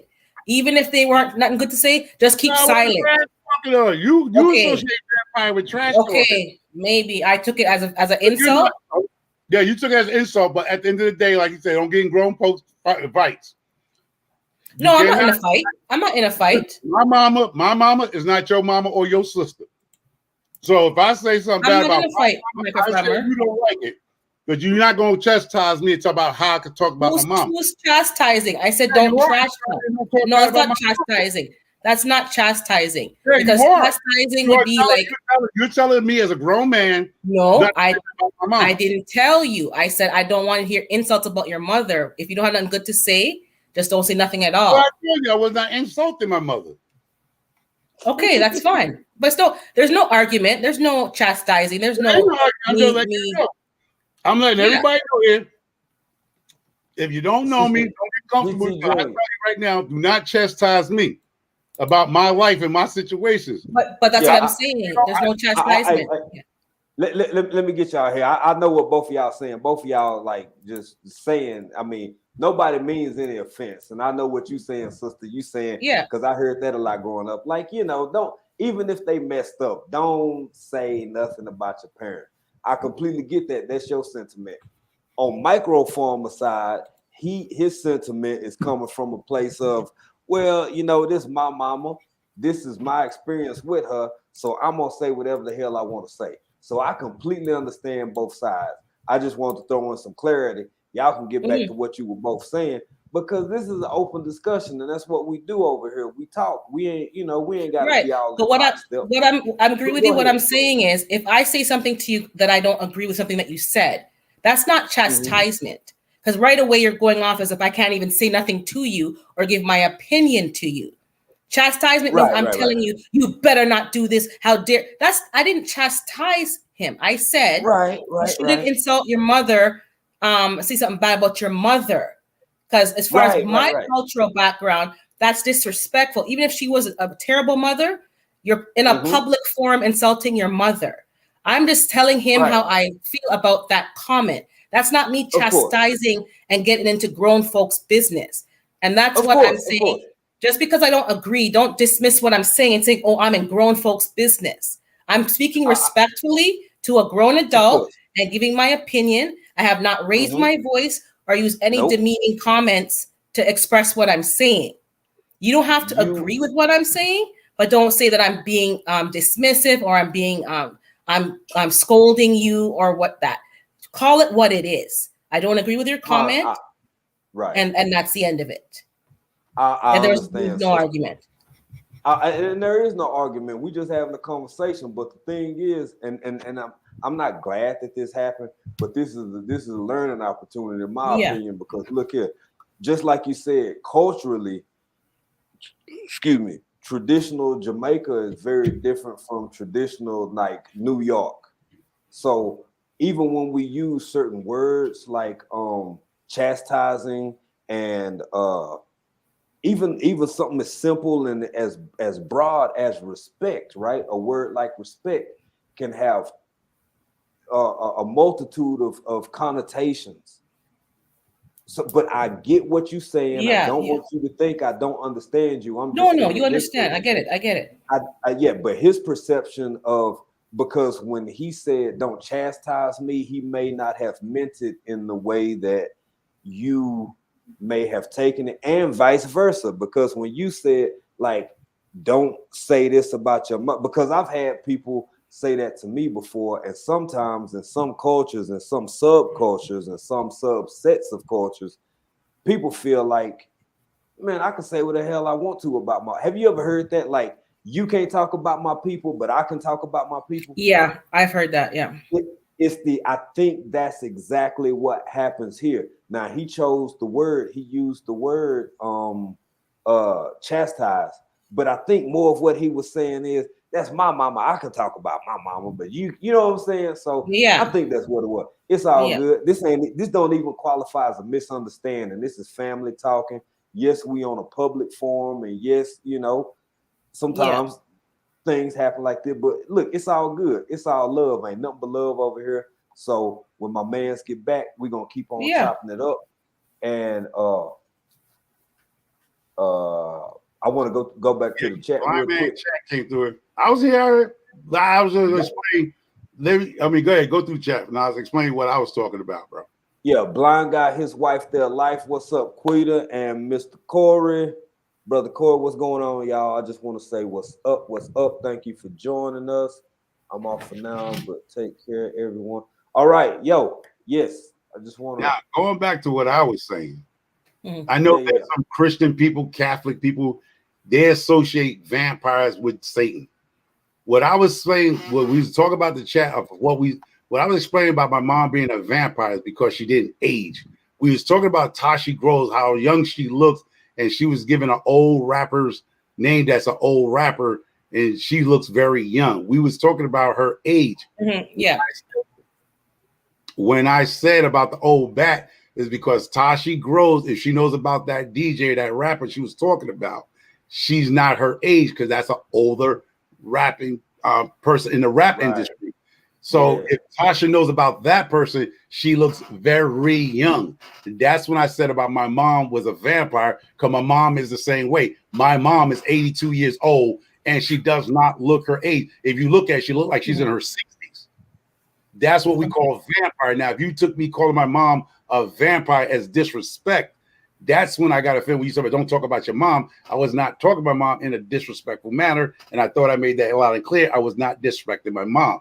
I was saying my mom, she's young looking. We call that in our culture a vampire, not dealing with Satan and this God and Satan crap. I wasn't doing that. I was not talking about it. We consider people who don't look their age like vampire. They got that vampire blood. That's our culture. I understand you say you're from the Caribbean. So maybe it's a culture difference. Yeah, exactly. So if you didn't mean it that way, my apologies for misconstruing what you said. So I just thought it was an insult. My mom, if you don't know me and you didn't follow me, my mom lived in my vacation home free. Okay, due to my dad, the man she left me with, told me the same thing what you said about that's still your mama, because she lives in a beautiful 4,200 square foot, 10-acre land in Georgia. All right. She lives in my house free. You know what I mean? That I built for my two daughters in here, for my family that I met. So I don't owe my mom nothing but with the respect that my dad asked me to do. I didn't even have to put it in my house. I could have just left it empty like the other house that if you been watching my video, my other daughter with it. I saw that video, with your daughters. I have homes that people lived in and didn't pay me nothing. Go on about your business. So that's what I'm saying. So from me, I was not disrespecting my mom because I honored my mom through the man that she left me, which was her husband, which is my dad, which he said that's still your mama, what you were saying. So I will never badmouth my mama. If I didn't really like my mama, she wouldn't be living on 10 acres in a 4,200 square foot home that I built. It wasn't built for her. Because when we talk about vampire, I was talking about like my mom, she does not look her age. My mom at 82 walks better than me. She gets around 82. Seems like that's why I said a vampire, because when you look at my mom and she's getting around, she has all her facilities, she has all her faculty, whatever y'all want to call it. She walks around, she don't have no cane, she ain't got no back problem, no diabetes. She's just 82 years old. Right. Yeah, right. That's what we answers is like with my family, we call them vampire blood because we don't look at age. Even me, I'll be 55 due to the stress I'm going through a little bit here and there with nonsense in the world. I don't even look my age sometimes. I thought you were 62. I thought you were 62. Oh my goodness. You know what, man? I was finna go in the other direction and say, boy, you just sexy as hell. Okay, so now everybody. Do I look like I have a 37-year-old? Yeah. Shit, you like you got a 37-year-old and 12 grandkids. Fuck you talking about? Oh my God. Go ahead, I wish I could mute the hell out you, hands. Hey, everybody looking good. No, but for real, you do. You look good for your age. The whole Marco family look like all his life he had to fight.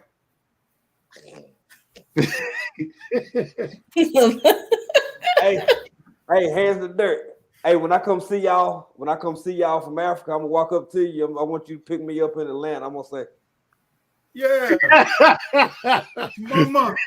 I'm gonna need mama. I'm gonna hit you with that motherfucker. See what you started? You started that Urban Chronicle. You started that. Started what? I didn't start this nonsense right here. No. I'm gonna be just like them two kids that sing. Mama. He does it all by himself. Has nothing to do with me. Hey, microphone already know what it's coming out with. But see, me I and know. microphone, we the same age. Yeah.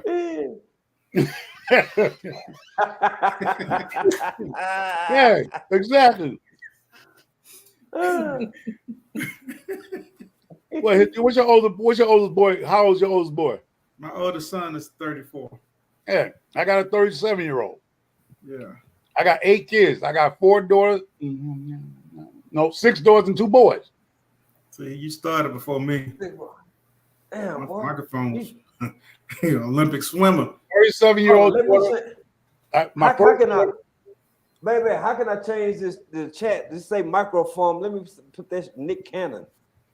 Yeah, microphone with Nick Cannon. Yeah. I love being a father. I love being a daddy. Sure. Microphone, he got that from his white ancestry. No, that's not my jingle. We had many families. We had a whole lot of while. You know Matter what I of mean? fact, I'm not even going that. Tiptoeing all around to all the little slave cabins at night. Hold on, time out. I'm going back to my southern roots. I'm not even going back to Africa. My southern roots.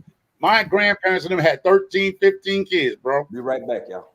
Yeah, my granduncle had, it was either 15 or 16. Yeah, I'm gonna come to New York and stop the tradition. What's wrong with y'all? Yeah, you got to keep hope alive.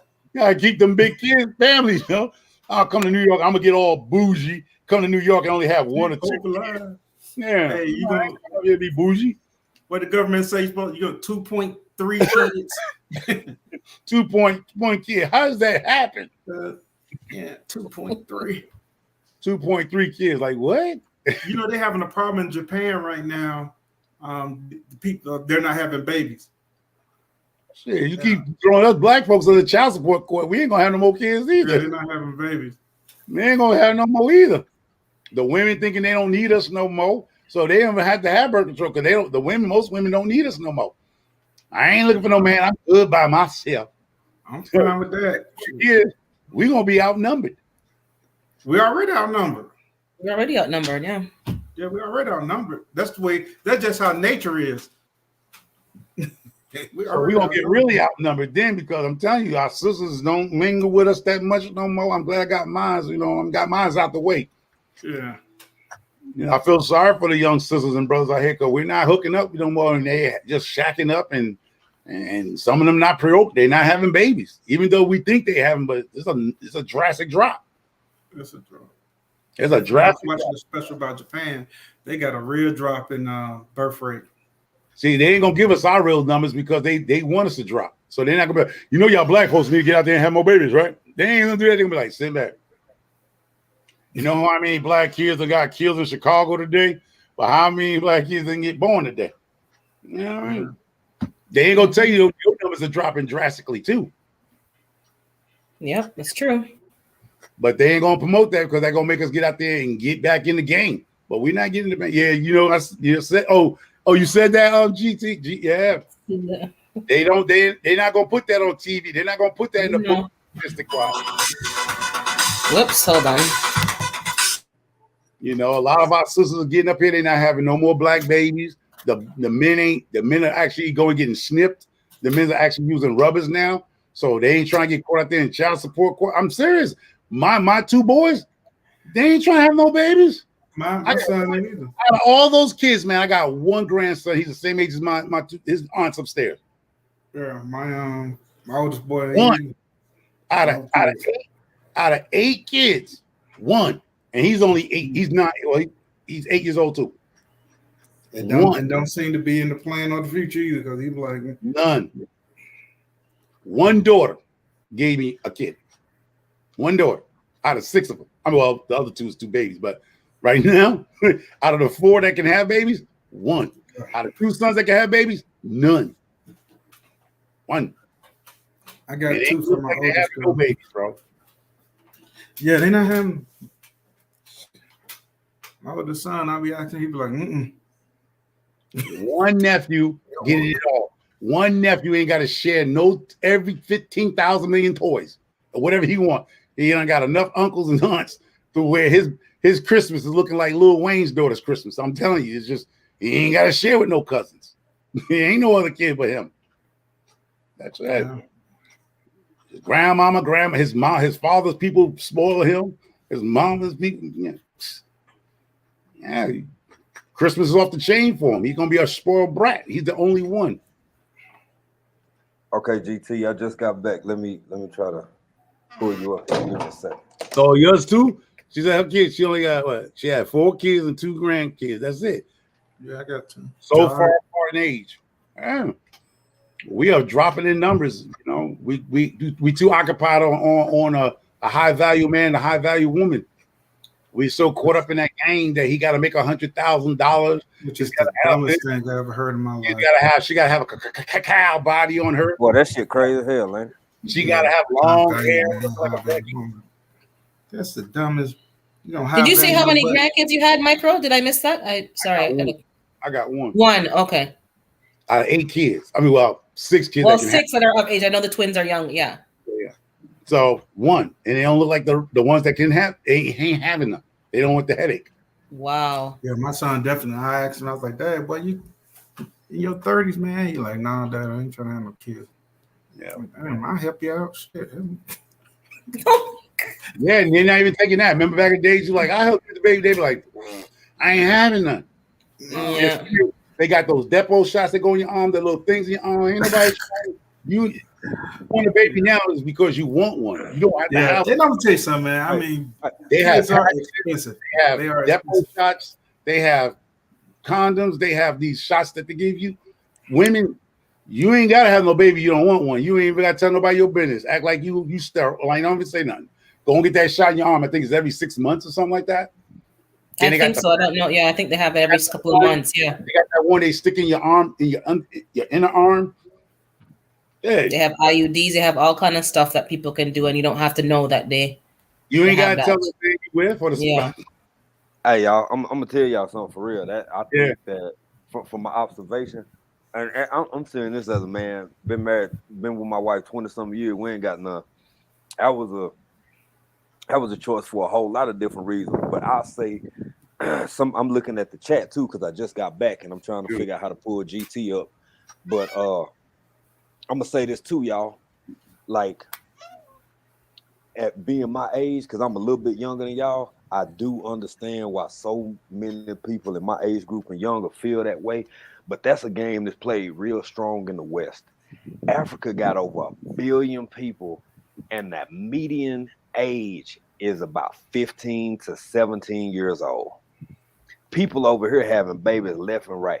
That is a game that's played in the and microform. I was listening to what you brought, everything you said, like, and somebody said in the chat too. Who was it? Was it let me see if I can find it. Stephen Lewis, I think, said they got us out here shopping and living our best life. And like you said, with that high value man shit, I ain't gonna call it shit. I want people to feel however the hell they want to feel. But with this 6-figure man and 6-figure woman, and she got to look like this kind of model and all that kind of shit. Man, whatever happened to love? You know what? I thank the Lord for my wife, because someday I'll be walking around that bitch, my knees be hurting so bad. I'm out there with them chickens and shit, kneeling down and moving around in this dirt and shit. I want somebody to put some biofreeze on my ass. That's what I need. That's what I want. But you know, younger people, they got different priorities, and society is suggesting all of this different stuff. But meanwhile, the rest of the world, not just Africa, producing like a sun gun, but us back in the West, man, they got us really on a whole lot of super. I'm gonna say it, and again, I ain't got no problem with whatever people choose to do with their life, with their money, how they want to live, whatever. But y'all, I talked about my younger nephew earlier, and it seemed like it would be easy in life because they got all this technology and they got this and that. These kids can't walk down the damn hallway in a high school without somebody putting them on camera. They ain't got no privacy. They can't do the kind of shit we used to do. They can't enjoy life the way we used to enjoy life. They don't have the ability to make mistakes without that shit going viral. They don't have the ability to fall in love without the person that they went through whatever they went through with putting that shit on Instagram 10 minutes later. Like, you can't even mess up with a girl no more. I wouldn't trade my life back, the one I had back then in the 90s, for the shit these kids got to deal with now. Hell, half of it is because they scared. Because if you make a mistake with the wrong partner, you make a mistake with the wrong woman or with the wrong man, then that shit's finna go out to these internets before you even get a chance to figure out what the hell going on. Yeah. They scared, man. And it's out there forever. It's true. Forever. Shit. Man, it's hard living. I remember the before time, the long ago, and I love the hell out of it. Cause Lord knows, boy, if it were cameras everywhere and, you know, trying to holler at my wife in another room, you know, a young lady back during courtship when you were younger and whatnot, you know. Yeah. Yeah, life is, but we getting outnumbered. That's what I mean. Like I said, been outnumbered, but it's getting that gap is getting real big. Yeah, real big. And I contribute a little bit to it because I appropriated. You did your share. You did your share, right? No, I did my share, but like I said, you're gonna get people saying, I'm gonna just put it out there before anybody else put it out there. Yeah, they was women of color. They wasn't American black women. It was women of color, if you want to say that. But man, nobody asked you that. Hubert Davis. No, because some people know it. Some people know it. Yeah. But like I said, I like to get ahead of my stuff. I ain't trying to be like Kanye West. Yeah, we know you don't like black women. What? See how he gets to run and he's gone off the camera. What you just said? He gonna say something like that and then dip out. Yeah, he about to get it hand to him, bro. He throw a rock and he run. Yeah, what you said, bro? He said, "I know what." Lord knows I love my black women, but I was too rough I was too rough, so they around the edges. Yeah. They had Christian and Catholic moms and stuff, and people who felt I was unrighteousness at the time. So I had to go to the other people. But I still stayed in the color barrier. That's what I'm saying. So you were unrighteous then? Yeah, I was unrighteous then. Sure, I ain't gonna lie about my family. I'm not gonna act like I was. I'm still to this day ain't the best person on the planet. But hey man, on me. I'm gonna tell y'all something. I completely support black love. I mean, damn, like I said, I'm living in Africa, man. I'm black. My people love. What you said about black women? Oh, here you go. He back. You said something got off. Like I ain't saying nothing. A coward died 1,000 deaths, but a brave man died one. What are you talking about? Hey man. Oh, man. Yeah. Look here, as long as I got some goat to eat microfarm, I don't give a damn if she from Sweden. You do whatever hell you want to do. We got about a good 80 years on this joint. Bruh, I love to see it. I love to see the black couples. I love to see the black families. That's fine and dandy. I'm proud of it. I'm happy for you. Truth of the matter is. Nah, because you know what? You know what? A lot of times, I'm gonna be honest with you, and being American black, there's a lot of stigma from American blacks in situation. That's what they were talking about, joining. What do they call it? The diaspora, the joining of the diaspora. Because a lot of times, I'm just gonna say that. I'm gonna put it out there just for conversation, y'all. Opinion. A lot of American black women don't consider Caribbean women black. Why they don't? What? Why they don't? Huh? Because I ain't never heard that microphone. I never heard that. They don't consider them black. They black. They was on the boat too. They just got off the boat first. See. What does that comment mean, microfiber? I don't understand what they. I dare keep interrupting because you ain't your skin. Go ahead. I'm gonna take myself down because I ain't never heard no shit like that. Yeah, you heard this shit. You just don't want to. It's not that bullshit. The reason why, because that's why a lot of us gotta say, yeah, my wife is not black. She's a woman of color, because black is not your skin color. Black is a race of people. Even though you look like me, you're not black. That's what I'm saying.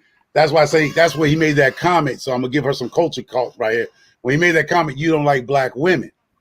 But your hands there say you don't like black women, but the women are of color. They're not black American women. See, don't just look by the color. That's where I'm lost, though. Not to disrespect. That's where I'm lost. It's like when we go out. So you guys don't consider everybody black who's black, who's of different. Is that what I'm hearing? Let me try to elaborate a little bit. Urban Gardening Chronicles. Now, I don't microfarmer. You step in at any time if I'm going astray on this here. Okay, how can I explain this? You see how Urban Gardening Chronicle. You my sister. You my sister. We all black, right? Right. Skin color wise, to some of us. The reason that I'm over here from East Texas to East Africa, I'm sure many of y'all in the chat have seen the swath of diasporans who have YouTube channels, right? And they talk about a lot of different things. Now, I'm not going to say the name of different organizations. But there are some people who, it's not even about choosing to separate, in my opinion, but who have made a very specific point to identify themselves from I know it's more to be recognized as a specific group within America that happens to be black, right? And even though everybody on this panel feels the way they feel, there are some black people who look like you and who look like me and who look like Microfarm and who look like Hands in the Dirt, who feel that people are from other place. Anybody from another place is not them. Exactly. I understand that. But what I heard was they're not considered black. So that's where I'm lost, because I understand that there's Black Americans, there's Africans who are from the continent, there's Caribbean. I understand that, but we all are black. So the only thing I've ever heard in the media is that quote unquote Dominicans don't consider themselves black. They say I'm Dominican. I've heard comments about that. I've never heard somebody say that Black Americans who are female don't think anybody else from the diaspora in the States is black. They're not American maybe, but they're black. So I'm not understanding where that came from. Well, okay. If I can clarify what we're having right now is a discrepancy in regards to contextuality, if that's a word. If it ain't a word, I just made it up and the bitch sounded good to me. So we talking about context, right? And we talking about how can I say that? I'm just gonna make it plain. I'm gonna say this shit plain. I feel that if you look like us, yes, you are black. But some people specify and designate skin color versus ethnicity and versus cultural origin, and they just jumble them all in together. Like, you may be a person that says, if we black, then we black. You have, because I'm over here, and I've never had any problems. I've never had any issues. I've been treated with kindness, with love, and with respect. But does every Tanzanian see me as equal to them? I could be here 30 years and they like, hell no, you an American. I'll always be American. That's why I never skip. That's why I don't play them games and shit, because I know for a fact that if I got 1,000 Tanzanians that love me and say, bro, you my brother, we all together, we good, this is game, we family, yada yada. Somebody can still see me as family and say we good, we game, this is love, but you ain't quite like me. And what Microfarm is saying is that there are black people in America, regardless of the gender thing, men or women, there are black people in America that see people from the Caribbean, from Africa, from South America, from other things as ethnically different from themselves, just like I encounter when I come here. If that makes any sense. Yeah, I understand. I definitely understand that. It's just that when the word black, it's like, but we're all black. So maybe they mean something different when they use the word black. So they're ethnically, culturally different. Exactly. Yeah, I understand that. But we don't, I know we're not Black Americans. I've heard that term, but you're not black at all. I've never heard that said. But yeah, I get what you're saying. I mean, I travel all over the world, and everywhere I've gone, every black person I seen, it was people from different places. They were all looked at as black. It's the same thing with a white person. When I say a white person, I don't know if he's German, Irish, Scottish, British, you know what I'm saying? South African, Australian, unless he opens his mouth. If he doesn't open his mouth, when I look at him, he's a white man. I don't know what his culture is. I don't know what his ethnicity is. Nothing. But when I look at him, that's a white man.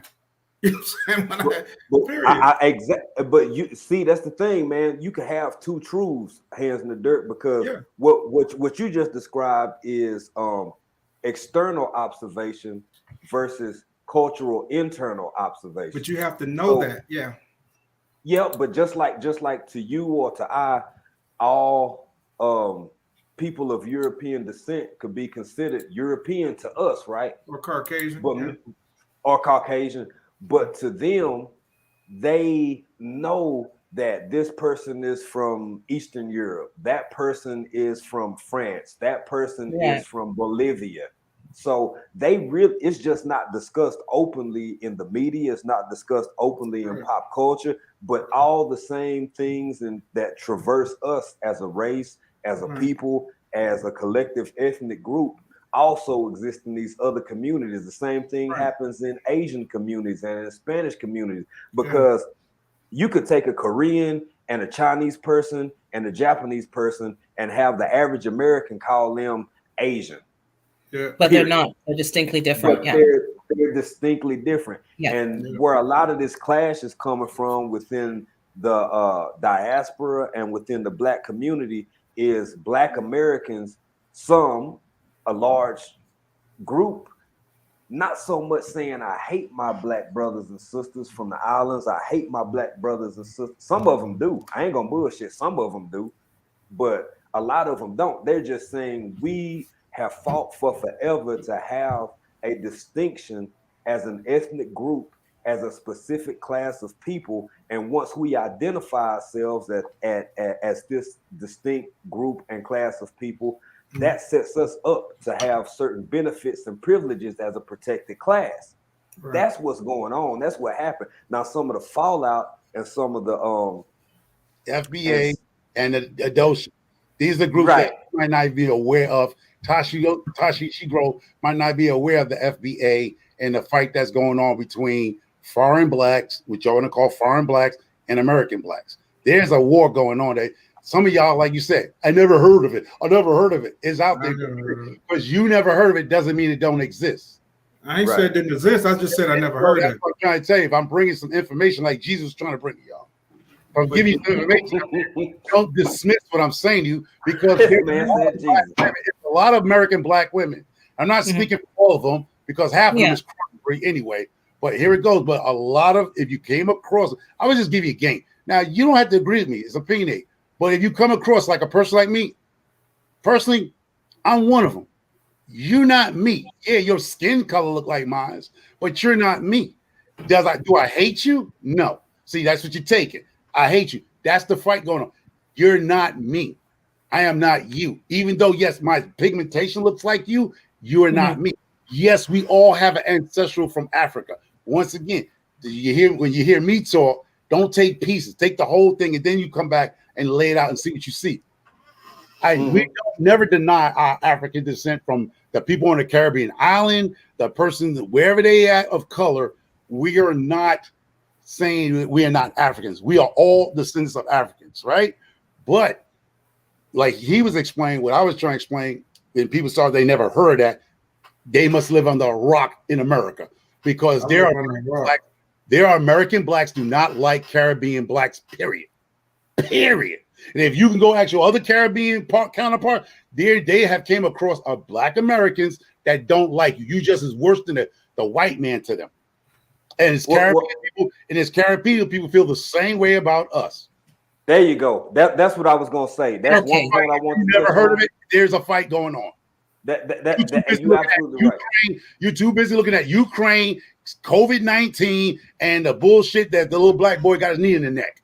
But there's a fight among American Blacks and foreign Blacks. Yeah.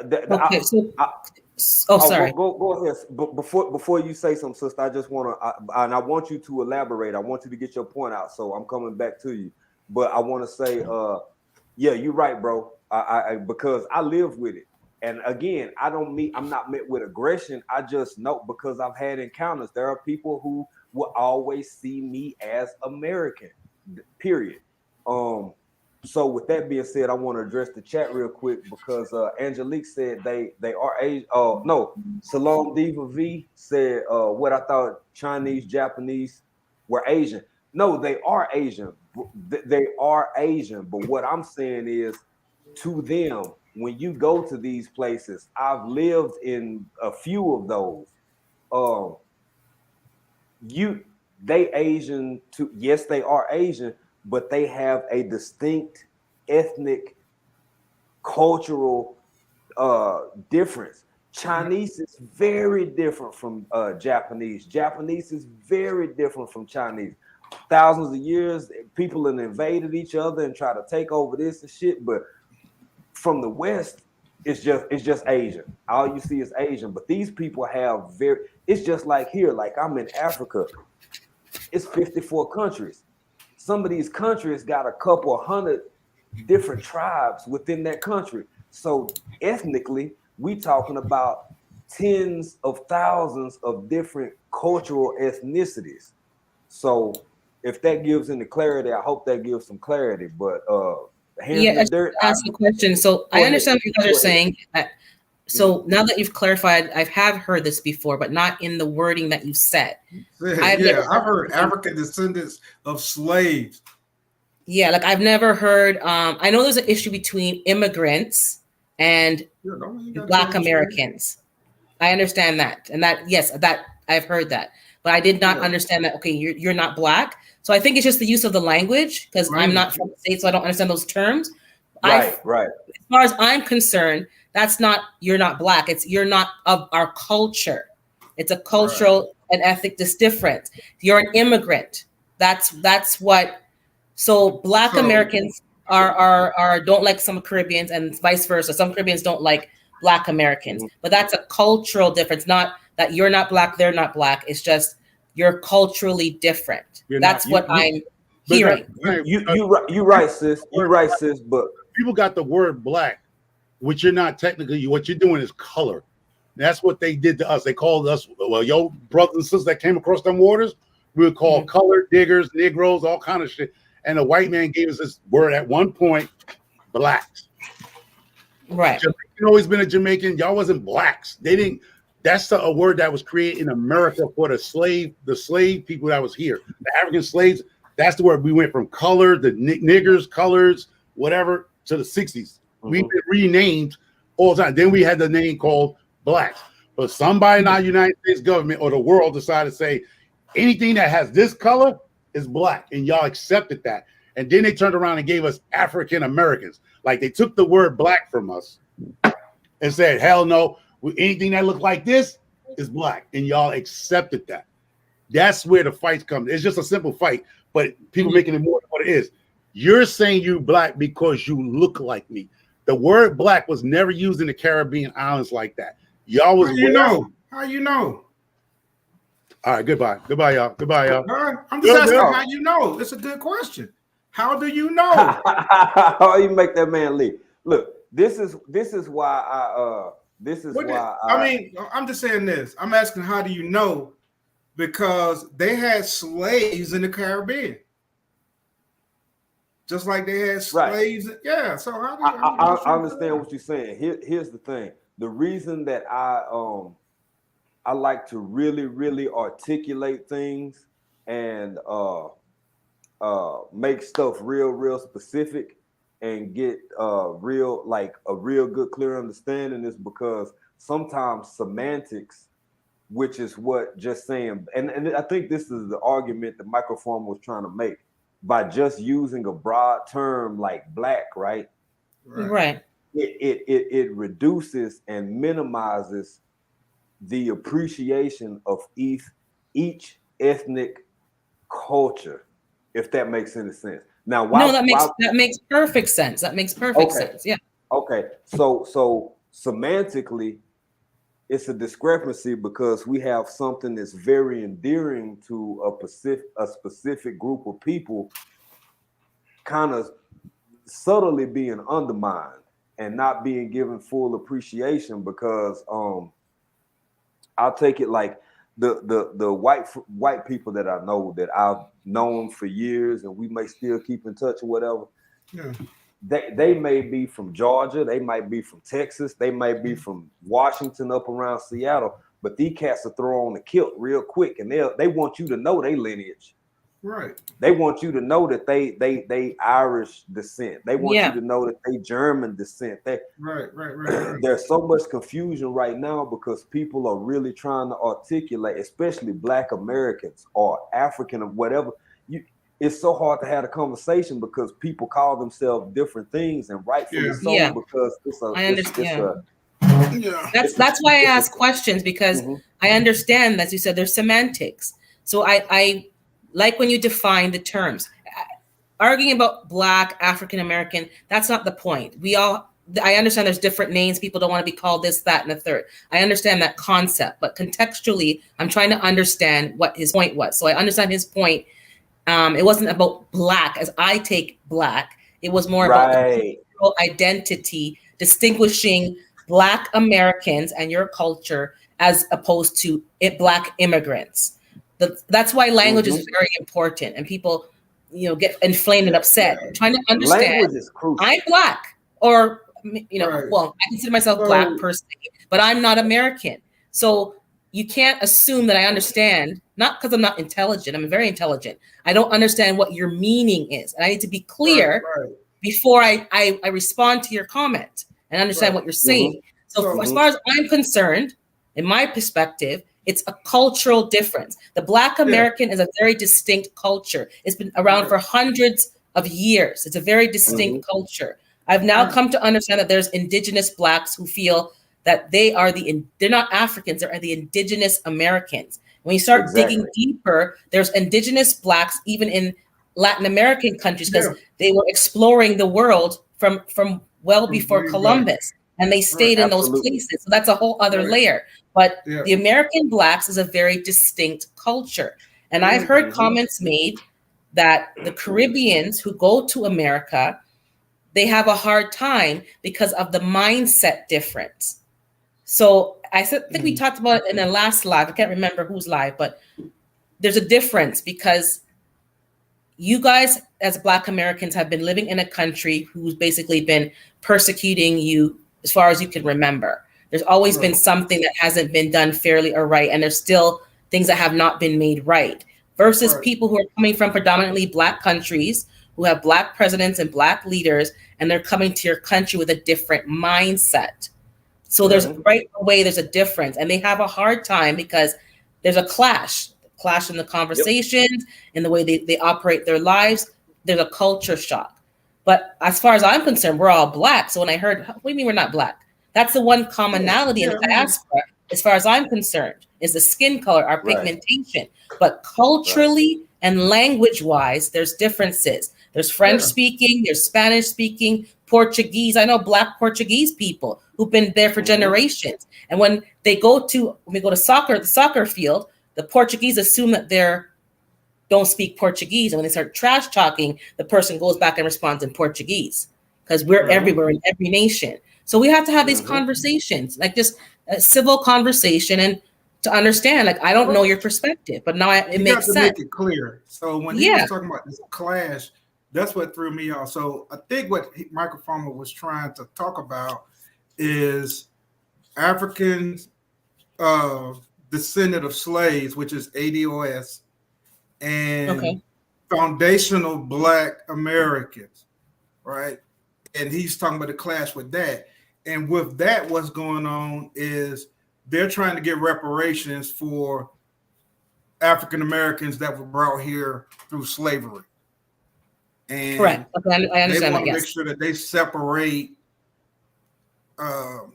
Africans, Africans, the ADOS from the. Go ahead, Hans. Yeah, African descendant of slaves from foundational Black Americans. They want to make sure that is separated So if they are to get reparations, the money goes to the right people. Now I know about that, but I didn't know about this clash, and I ain't never heard anybody like we going at it with people in the Caribbean islands and blah blah blah. I never heard that. Right. And that's why the way that things are worded, the way that arguments are sorry y'all, I'm trying to get myself right. No problem. The way the arguments are presented is so crucial, because I understood, and look at here, see, little country boy got some sense, y'all. Y'all never will believe some of the things I done did for a living in my life, but I understood both sides almost immediately, because I heard the misunderstanding just as easily as I heard and perceived what was being said and the intent behind it, right? So I heard what Micro was saying, but I also know the disconnect because I live with it, and my little old background in sociology done taught me a thing or three about this world and how groups work and how easy it is for us to have these misconceptions by the deviation of language, which is why I honed in on that immediately and said, no, I think this is what she means and I think this is what he means, because when you take two different cultures, meanings have completely different things. You can be saying the same thing. So a simple word like black, a simple word like what was the other thing back when we was talking about the mother? Vampire. I think you said vampire. Culturally, those hold completely different connotations. Verbally, language-wise, they hold completely different connotations. So, but it all comes back to communication. So there was a misunderstanding earlier, even now. The point is that we have to, if we don't know what someone's meaning is or their intention, and you ask them, you're giving them an opportunity to explain what they mean before you react. So if someone's not reacting in a volatile manner and they're saying, what did you like? Oh, you're a fat cow, let's say. What did you mean by that? Because maybe a cow is a revered object in their country. You Hindu, it's wonderful. Exactly. So when they call you a fat cow, they're saying, they're blessing you. But I'm like, who are you talking to? Like, you give them a chance to explain what they mean. Once you know their meaning, then you either get ignorant with them or you say, oh, thank you. But you have to give people a chance to respond. And not taking that chance to respond and they're getting irate, like how can we have the conversation? So we have to be willing to listen, and also when we give it a chance, explain your point so that the person can understand it. Not because they're stupid, but they don't understand culturally or where you're coming from. So I want to ask another question. So based on the indigenous blacks, I guess is what you call them, and then the ones that were brought over from slavery, the slave trade blacks. And when people talk about this 40 acres and a mule, that's based on reparations, correct? Is that a reparations? So that is going to be tied to, they want to tie that to the enslaved blacks' descendants and not the indigenous blacks. From my understanding, I just want to make sure I understand. The thing is, a person, how can you prove that you're an indigenous black? I hear people say, I hear a lot of people say, I'm an indigenous black. You know what I mean? I hear a lot of people say that. And I'm not saying there's no truth to it, because I've read the books, I've seen the sculptures and all this stuff, the wide nose sculptures and whatnot. So I know that we were here and we were in South America, and they got black Mexicans that speak Spanish right now in Mexico. So I do know that the problem's going to be in, you're going to have to be able to prove that. Exactly. And history's been rewritten, and there's all other layers to that as well. So how do you prove that? So like in my family, like I was saying in one of these lives before, they used to write down everybody's birth, in the Bible. And even when I was a kid, my name was written in the Bible, and they cut, some of my hair. And Yeah, I remember you. Yeah, we talked Yeah, about and put a twist around. My hair was in the Bible. I don't know why they did that, but yeah, I remember that as a kid. Maybe DNA matching. Who knows? They're ahead of their time. Yeah. I just think that's just something they done to, Yeah. to put the spirit over you.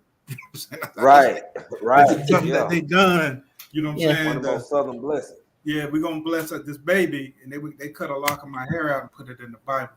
And I think that's where a lot of black people kept up with it. Now you probably have to go back to these registries of these slave owners, and if they kept good notes, you know what I mean, or if you wasn't a slave, if they kept good notes in these registries to see what's your lineage. That's what you have to find out. Like, what's your lineage? Like, who was the original person that came from wherever? Who came out in the ship? Yeah, Yeah. So I've seen that. I think in Nova Scotia or somewhere they have like the ship names and the people who are on the ship. Like they have some of those they records. have a manifest. Yeah. In Nova Scotia, there's a deep history of as I think it was the same live that Hands in the Dirt talking about. We had a great conversation, and me as a diasporan, because I'm living in East Africa now from Texas. That's why I seldomly delve into these, because there are such deep emotions and deep feelings, and people. It's a conversation that needs to be had, and somebody got to have it. But I mean, everything you just said. Like if you just asked me about the 40 acres and a mule. What's up, Audacity Durning? Audacity Darning. Sorry about that. And Seattle Black Veterans on the line too. What's going on, Seattle Black Veteran? What's up? When you ask that question, I could go into General Sherman. I could go into the original agreement that was made. I could go ahead. I want to learn. I don't mind. Well, no. Just not in detail, but just Food for thought. Food for thought. I mean, original agreement. Some of the anger persists out of the fact that the more people learn about their history as descendants of slaves, right? For that particular group, right? Things were very. You had a period. I don't know if you're familiar with Reconstruction or not. Yeah, the Reconstruction period. Yeah. You had a Reconstruction period after 1865. Civil War started in what, like 1861, ended in 1865. Right. So here in America, in those Americas where Hands in the Dirt is right now, you had a period of grace. You had a period of stability. It was short-lived. The biggest progress probably happened in the first 5 or 6 years. You had things like the Freedmen's Bureau come out of it. You had a whole lot of different things come out of this period. Right. You had the I think you had, was it Tilden Hayes? You had an election. I think it was an election of 1888. No, it wasn't even that late in. Wow, who was the president? Johnson after the Civil War. And things started to go downhill within less than a decade, right? So during this time, you had all of these black populations popping up. You had black cities, because the Civil War is over. Slavery allegedly, supposedly, is ended. So you had thriving communities of these people who had literally just been in chattel slavery. They had literally just been in bondage, right? And they got out of bondage and they thrived. But you had more than that going on, because remember we was talking about watermelon earlier and the stigma associated to it. Now, early in the conversation, we was talking about the benefits of it, like alkaline and stuff like that. But now in this part of the conversation, we talking about how people were really almost just shy of immediately forced back into sharecropping. Yeah, I was going to say sharecropping was almost slavery. It basically was. It basically was. These are the types of things that my grandmother and my grandfather and their mother and father went through. And when we come to these watermelons, you've got the early 20th century, right? So 1865. It seemed like a long time ago, y'all, but this shit really, in the grand scheme, that shit was yesterday. So 1865, then you got the 1900s. You have people like Stephen Foster, who began to write these different, little jingles and tunes. And then you have the whole concept of the pickaninnies sitting on the fence, eating their watermelons, spitting the watermelon seeds and stuff, because that was one of the main, most productive crops that black sharecroppers, now former slaves, could grow and also find sustainability. So they could make a little money off of it, and they could feed themselves, find hydration, all kinds of cool stuff, right? So that's just a little bit of it. And to put things in perspective, I'll share this with you. My grandmother was born in 1911. Not my great-grandma, my mama. The one that changed my diapers, the ones that raised me, was born in 1911. She has an older brother. Her older brother, because people tend to have a lot of kids back then. Her brother was born in 1898. Now I know that's only 2 years outside the window, right?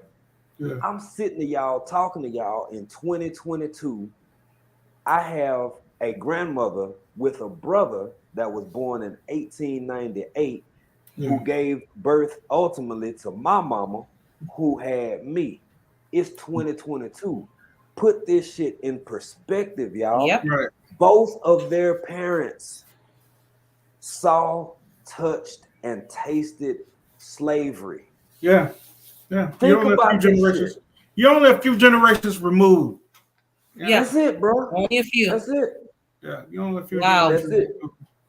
So to try to explain this, like you said, everything in Urban Gardening Chronicles, to try and put those emotions and try to get people to understand the depths of what that feels like when you do know more about your history and your lineage to a person, even from here. I love Tanzania. I love being in Tanzania, but this is a place that was only colonized versus you being taken away, taken to a foreign land, mixed with, you speak Kiswahili, but you're mixed with Yoruba people. You're mixed with people from the Congo. You're mixed with people from North Africa. And everybody's like, well, why didn't they work together and just get along? We don't even we don't talk. We can't talk, man. And with all the technology that exists in the world, the fact that people don't understand that part of it, it don't frustrate me, it don't piss me off, but what it does do is make me mind my own business a lot. How this will be fixed, the way it can be fixed, I have no clue. I don't know. I don't have a fix for it. In fact, I'm at a point in life, y'all, where I don't try to fix anymore. I try to make things better. My way of making things better is having conversations and a good relationship with my Caribbean sister, having a good relationship with my brother from the South, my brother from Connecticut, my people over here in Tanzania, my people from Nigeria, because I'm being on the side or trying to fix this or fix that or make everybody understand. I'm past that point. All I want to do is find as much peace as hands in the dirt. I don't know if you was in the chat, but before Nikki left, she said, I'm at an age where my ultimate, I'm paraphrasing, my peace is everything. And I protect it at all costs. Same thing, bro. Same thing. That started for me in my late 30s. Like really like just not giving a bad word about nothing going except for my peace, because I found myself stressing and this and that and blah blah blah. And it's affecting you, the way you live, it's affecting your sleep, it's affecting your health. And I had to get to a point where, I had to step away from it. Like, you know what, man, there's nothing, I don't care who it is, unless it's Jesus or whoever you believe in. You know what I'm saying? Whatever you believe in. Unless it's that, no. I'm not gonna know. Because I was one of them hard to say no's. I want to, yeah, we do that. Yeah, okay. Yeah. But now my nose, but them things, but that they thing slide slide like easy. They say no. No. I ain't doing it. Why? I said no. No. Same. Hell no. Same. LMF. You know what, y'all? Because people, especially here with me, like I said, being Black American or African American, I try to say whatever people gonna understand, right? Yeah. There's an expectation that you have a certain obligation to meet, and what I'm trying to do. And thank you, Hands in the Dirt, and thank you, sister, Urban Gardening Chronicles, for helping me to do what I was doing already, which is normalize. I want to see a day. It would be nice. It might not happen in my lifetime. I don't care. I know too many white folk who can up and move to Scotland. They can up and move to Europe. Right. They can up from the US and move to Canada and just be a damn person. Yeah, right. They might be called American, and they might, you know, the natives might elbow each other and be like, ha ha, the American, yada yada. But they get to exist in that space with a certain level of peace. Mm-hmm. We got to get over this shit where we got to move to Africa and everybody want to build a damn school. Everybody want to look. Somebody's got to do it. Somebody's got to do it. But it doesn't have to be put on high. Like, you don't have to. People, me and my wife, with the little bit that we got, because we trying to own, operate, and run a damn business, and it's hard as hell. It's hard as hell. But we still help people. Y'all don't know who kids we helping pay for their school fees. We don't talk about it. Y'all don't know the families who we know a little down and out, and we make sure they got damn near everything we got. Right. We don't talk about that on YouTube, but it's almost like this invisible pressure. When you move over here, you got to be seen, and you got to do this big, massive thing, and you can't just be yourself. And that shit's exhausting, and that's why we don't play them damn games. We don't even participate in that shit. Because if it's some other Black Americans over here, or Black or whatever, however people identify, they got the right to do whatever they do. You and let me do me, and let me live in peace. Because all of these other ethnicities and nationalities move about the world in peace with no problem. We got to get to that space, man. Right. Well, I don't know how we're going to get to that space, because it's just so, when people keep trying to figure out who I am, you know what I mean? I'm going to tell you who I am. I am who I am. I am what I know. Period. I am what I'm going to learn. That's what I am. Period. Because you'll be pulling your hair out from now to, you forever pulling your hair. You could do a DNA test, and they can say, "Oh, you come from African Sahara." Blah, blah. What does that mean? You know what I'm saying? You know what I mean? You got some direction, but do I still have some people? And now, do I need to go to all these different tribes in Africa and try to sort out who I come from? How can I do that? You know what I mean? So it's not saying it can't be done, but it's going to take some money to do all that. It's going to take some money and some time. Yeah. Now, I did see one guy. He was from America. He traced his lineage, blah, blah, blah, blah. And he went and met some of his cousins in Africa. And I'm sitting there watching the video, but they didn't seem like they had no interest in him. You know what I'm saying? Very possible. I'm sitting there looking at the video, you know, that he was all happy, but they didn't seem to have, to me, I'm looking at it like they didn't have the same, you know, joy and all that he had. Yes. They didn't seem to have that. They was doing what they was doing while he was talking. They was doing their thing because And you know, that's why I don't gasp. You have, as long as y'all don't follow my channel, especially Hands in the Dirt, because you one of the first one. You never seen me put no batter in nobody back saying, "Hey, family, come on, we all need to come." No. I want you to go to wherever hell you feel like you're gonna be happy. Right. Period. I don't.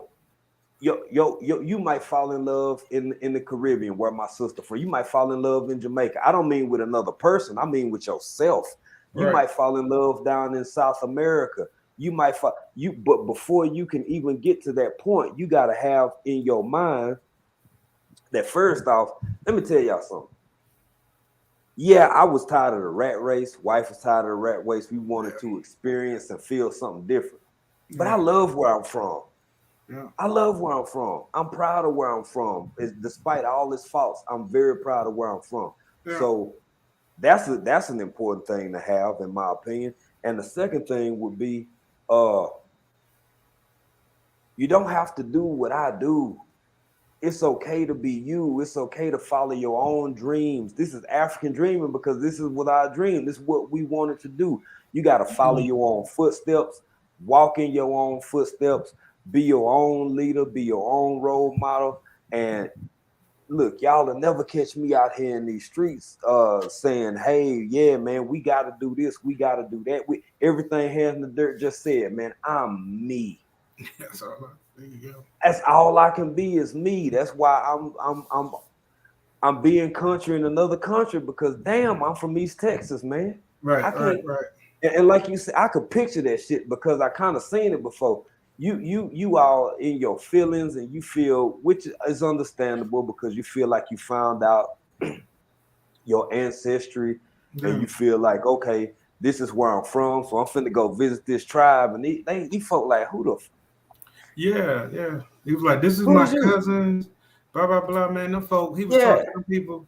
They was looking at him, smiling. I don't know if they understood him or not, but they were looking at him, they smiled, whatever they was doing, they was, they didn't stop doing what they was going about because it doesn't change anything for them. You know what I mean? Absolutely. It was good for him. It was good for him to learn that. Now, in my opinion, now he needs to, if he really wants to learn their culture. So I've traveled around the world. I was in the military, and I traveled, outside of that.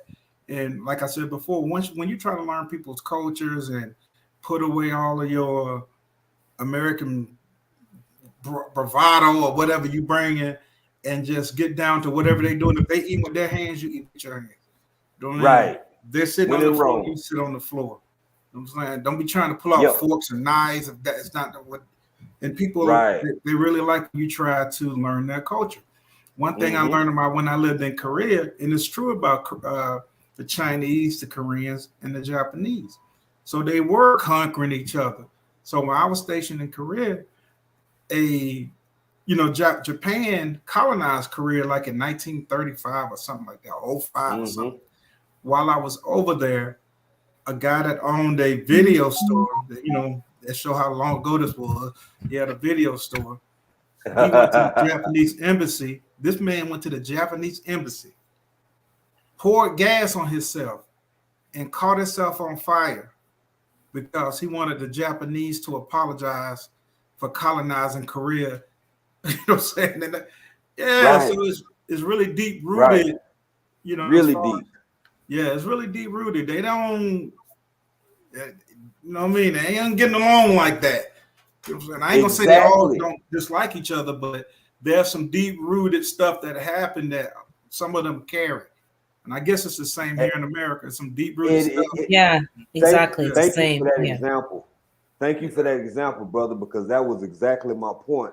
And how do you convey that level of history and conflict and be it static warfare or kinetic warfare versus political warfare, all these different caveats, right?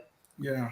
To people back home in America who may only see every person that looks Asian as an Asian. As an Asian, yeah. They don't see it they don't see it knowing that. I think they classify them all as Chinese. I think the problem is we say they're all Chinese. I know over here many do. Yeah, people will say, Caribbean people will say, oh, with the Chinese man shop.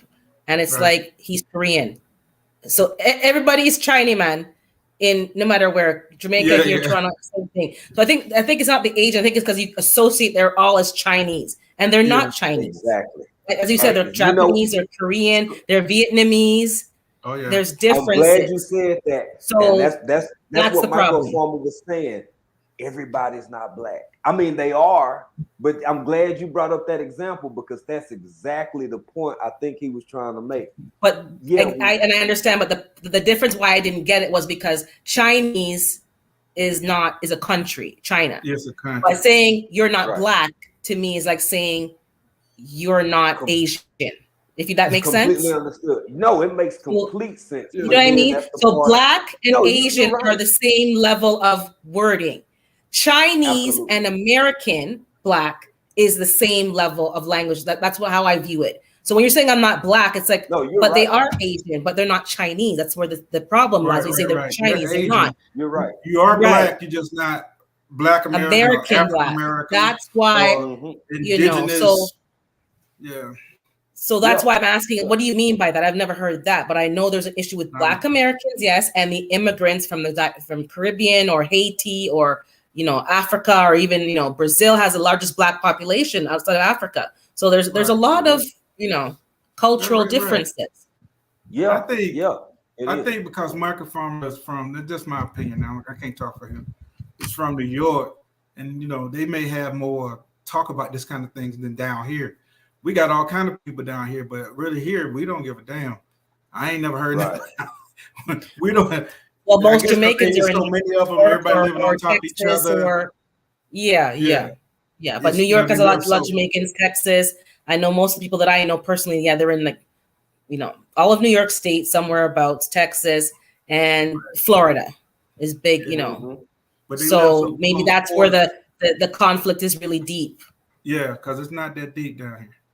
I mean, but there definitely is a conflict. Yeah, they've been. But it's nice to learn. Like we need to understand the differences. And as far as the media is concerned, America is a predominant culture. Even though I'm not an American TV is prevalent all through the Caribbean, all through So we don't get it, but we do get it because all the media is American TV.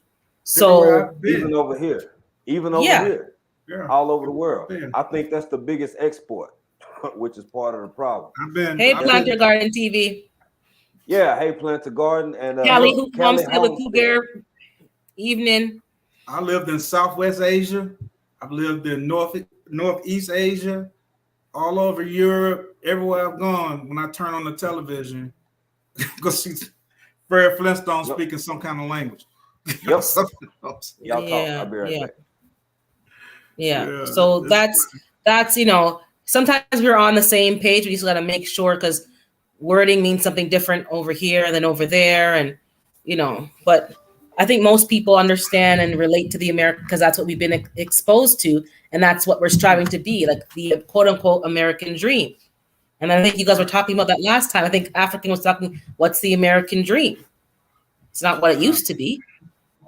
Yeah. So I don't know. I just know whatever it is, it's harder to get. Yeah, whatever it is. Well, based on our conversation, it's like I've been doing, more research on the inequalities of the system in general, especially in America, and everything we talked about, even to the sharecropping. Like it's a distinct disadvantage to a particular group of people, time and time again, all the time.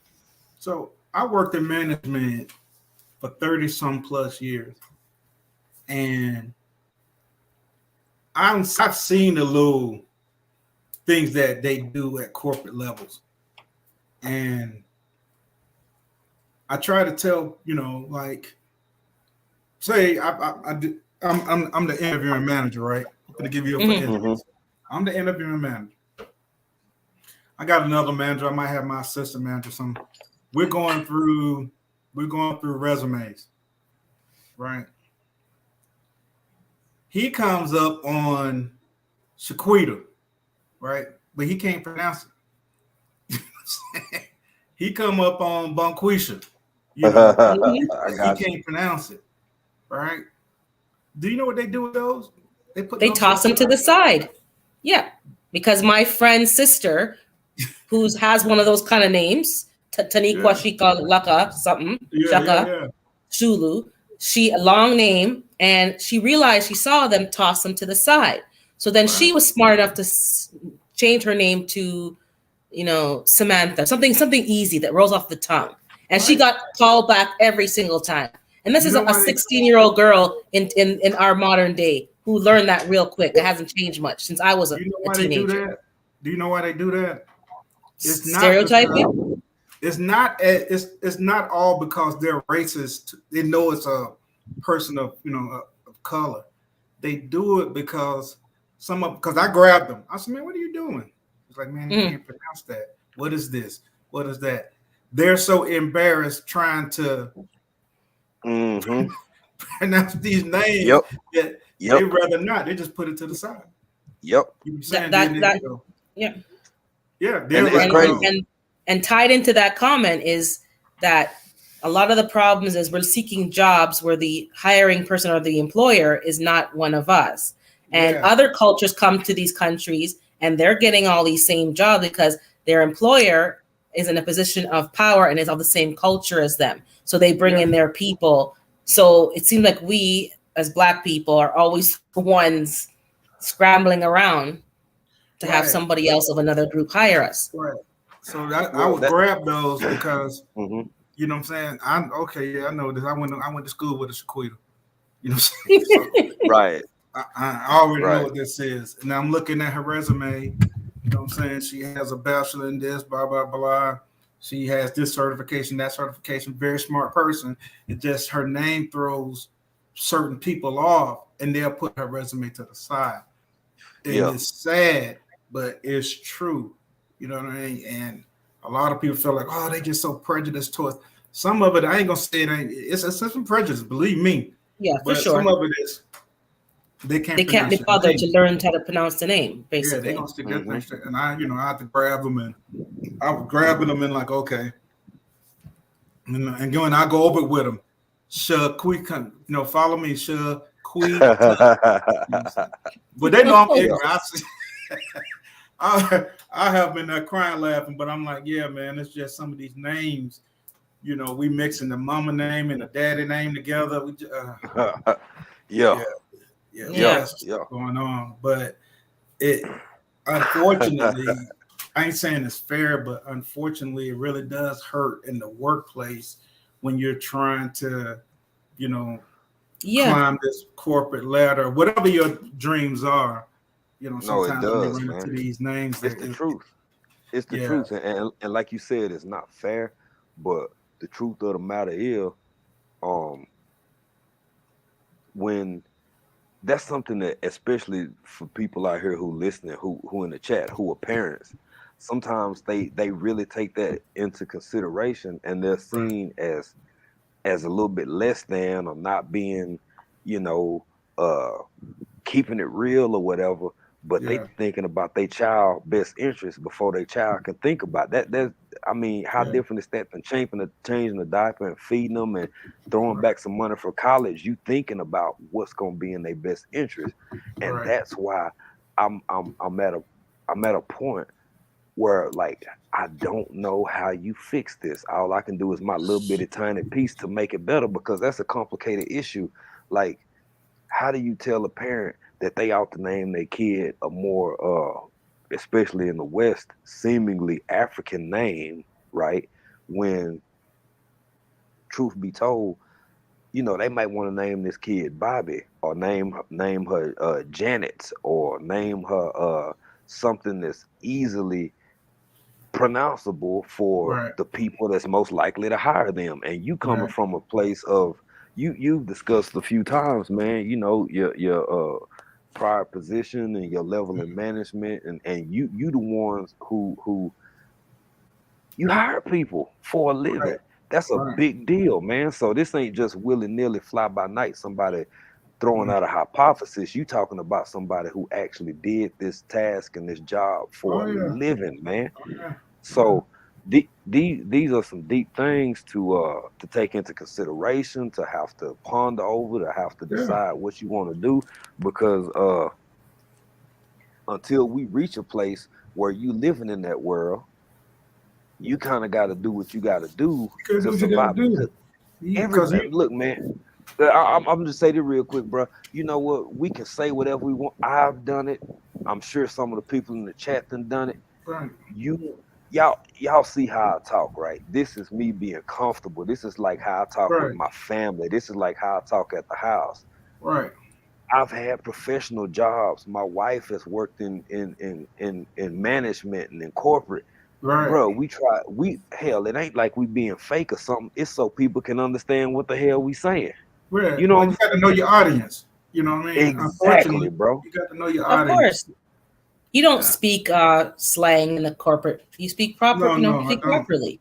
You don't Yeah. go there with you're dropping pants down, down your waist. No, hell no. Well, they're looking, well, some people, but you'll see how far you get with that. You gotta learn fast. Right, you do. Yeah. I mean, I've had my HR manager come in. I think I said this on the live about a week ago, where she came in and she was like, "Stacey, we got to hire some females."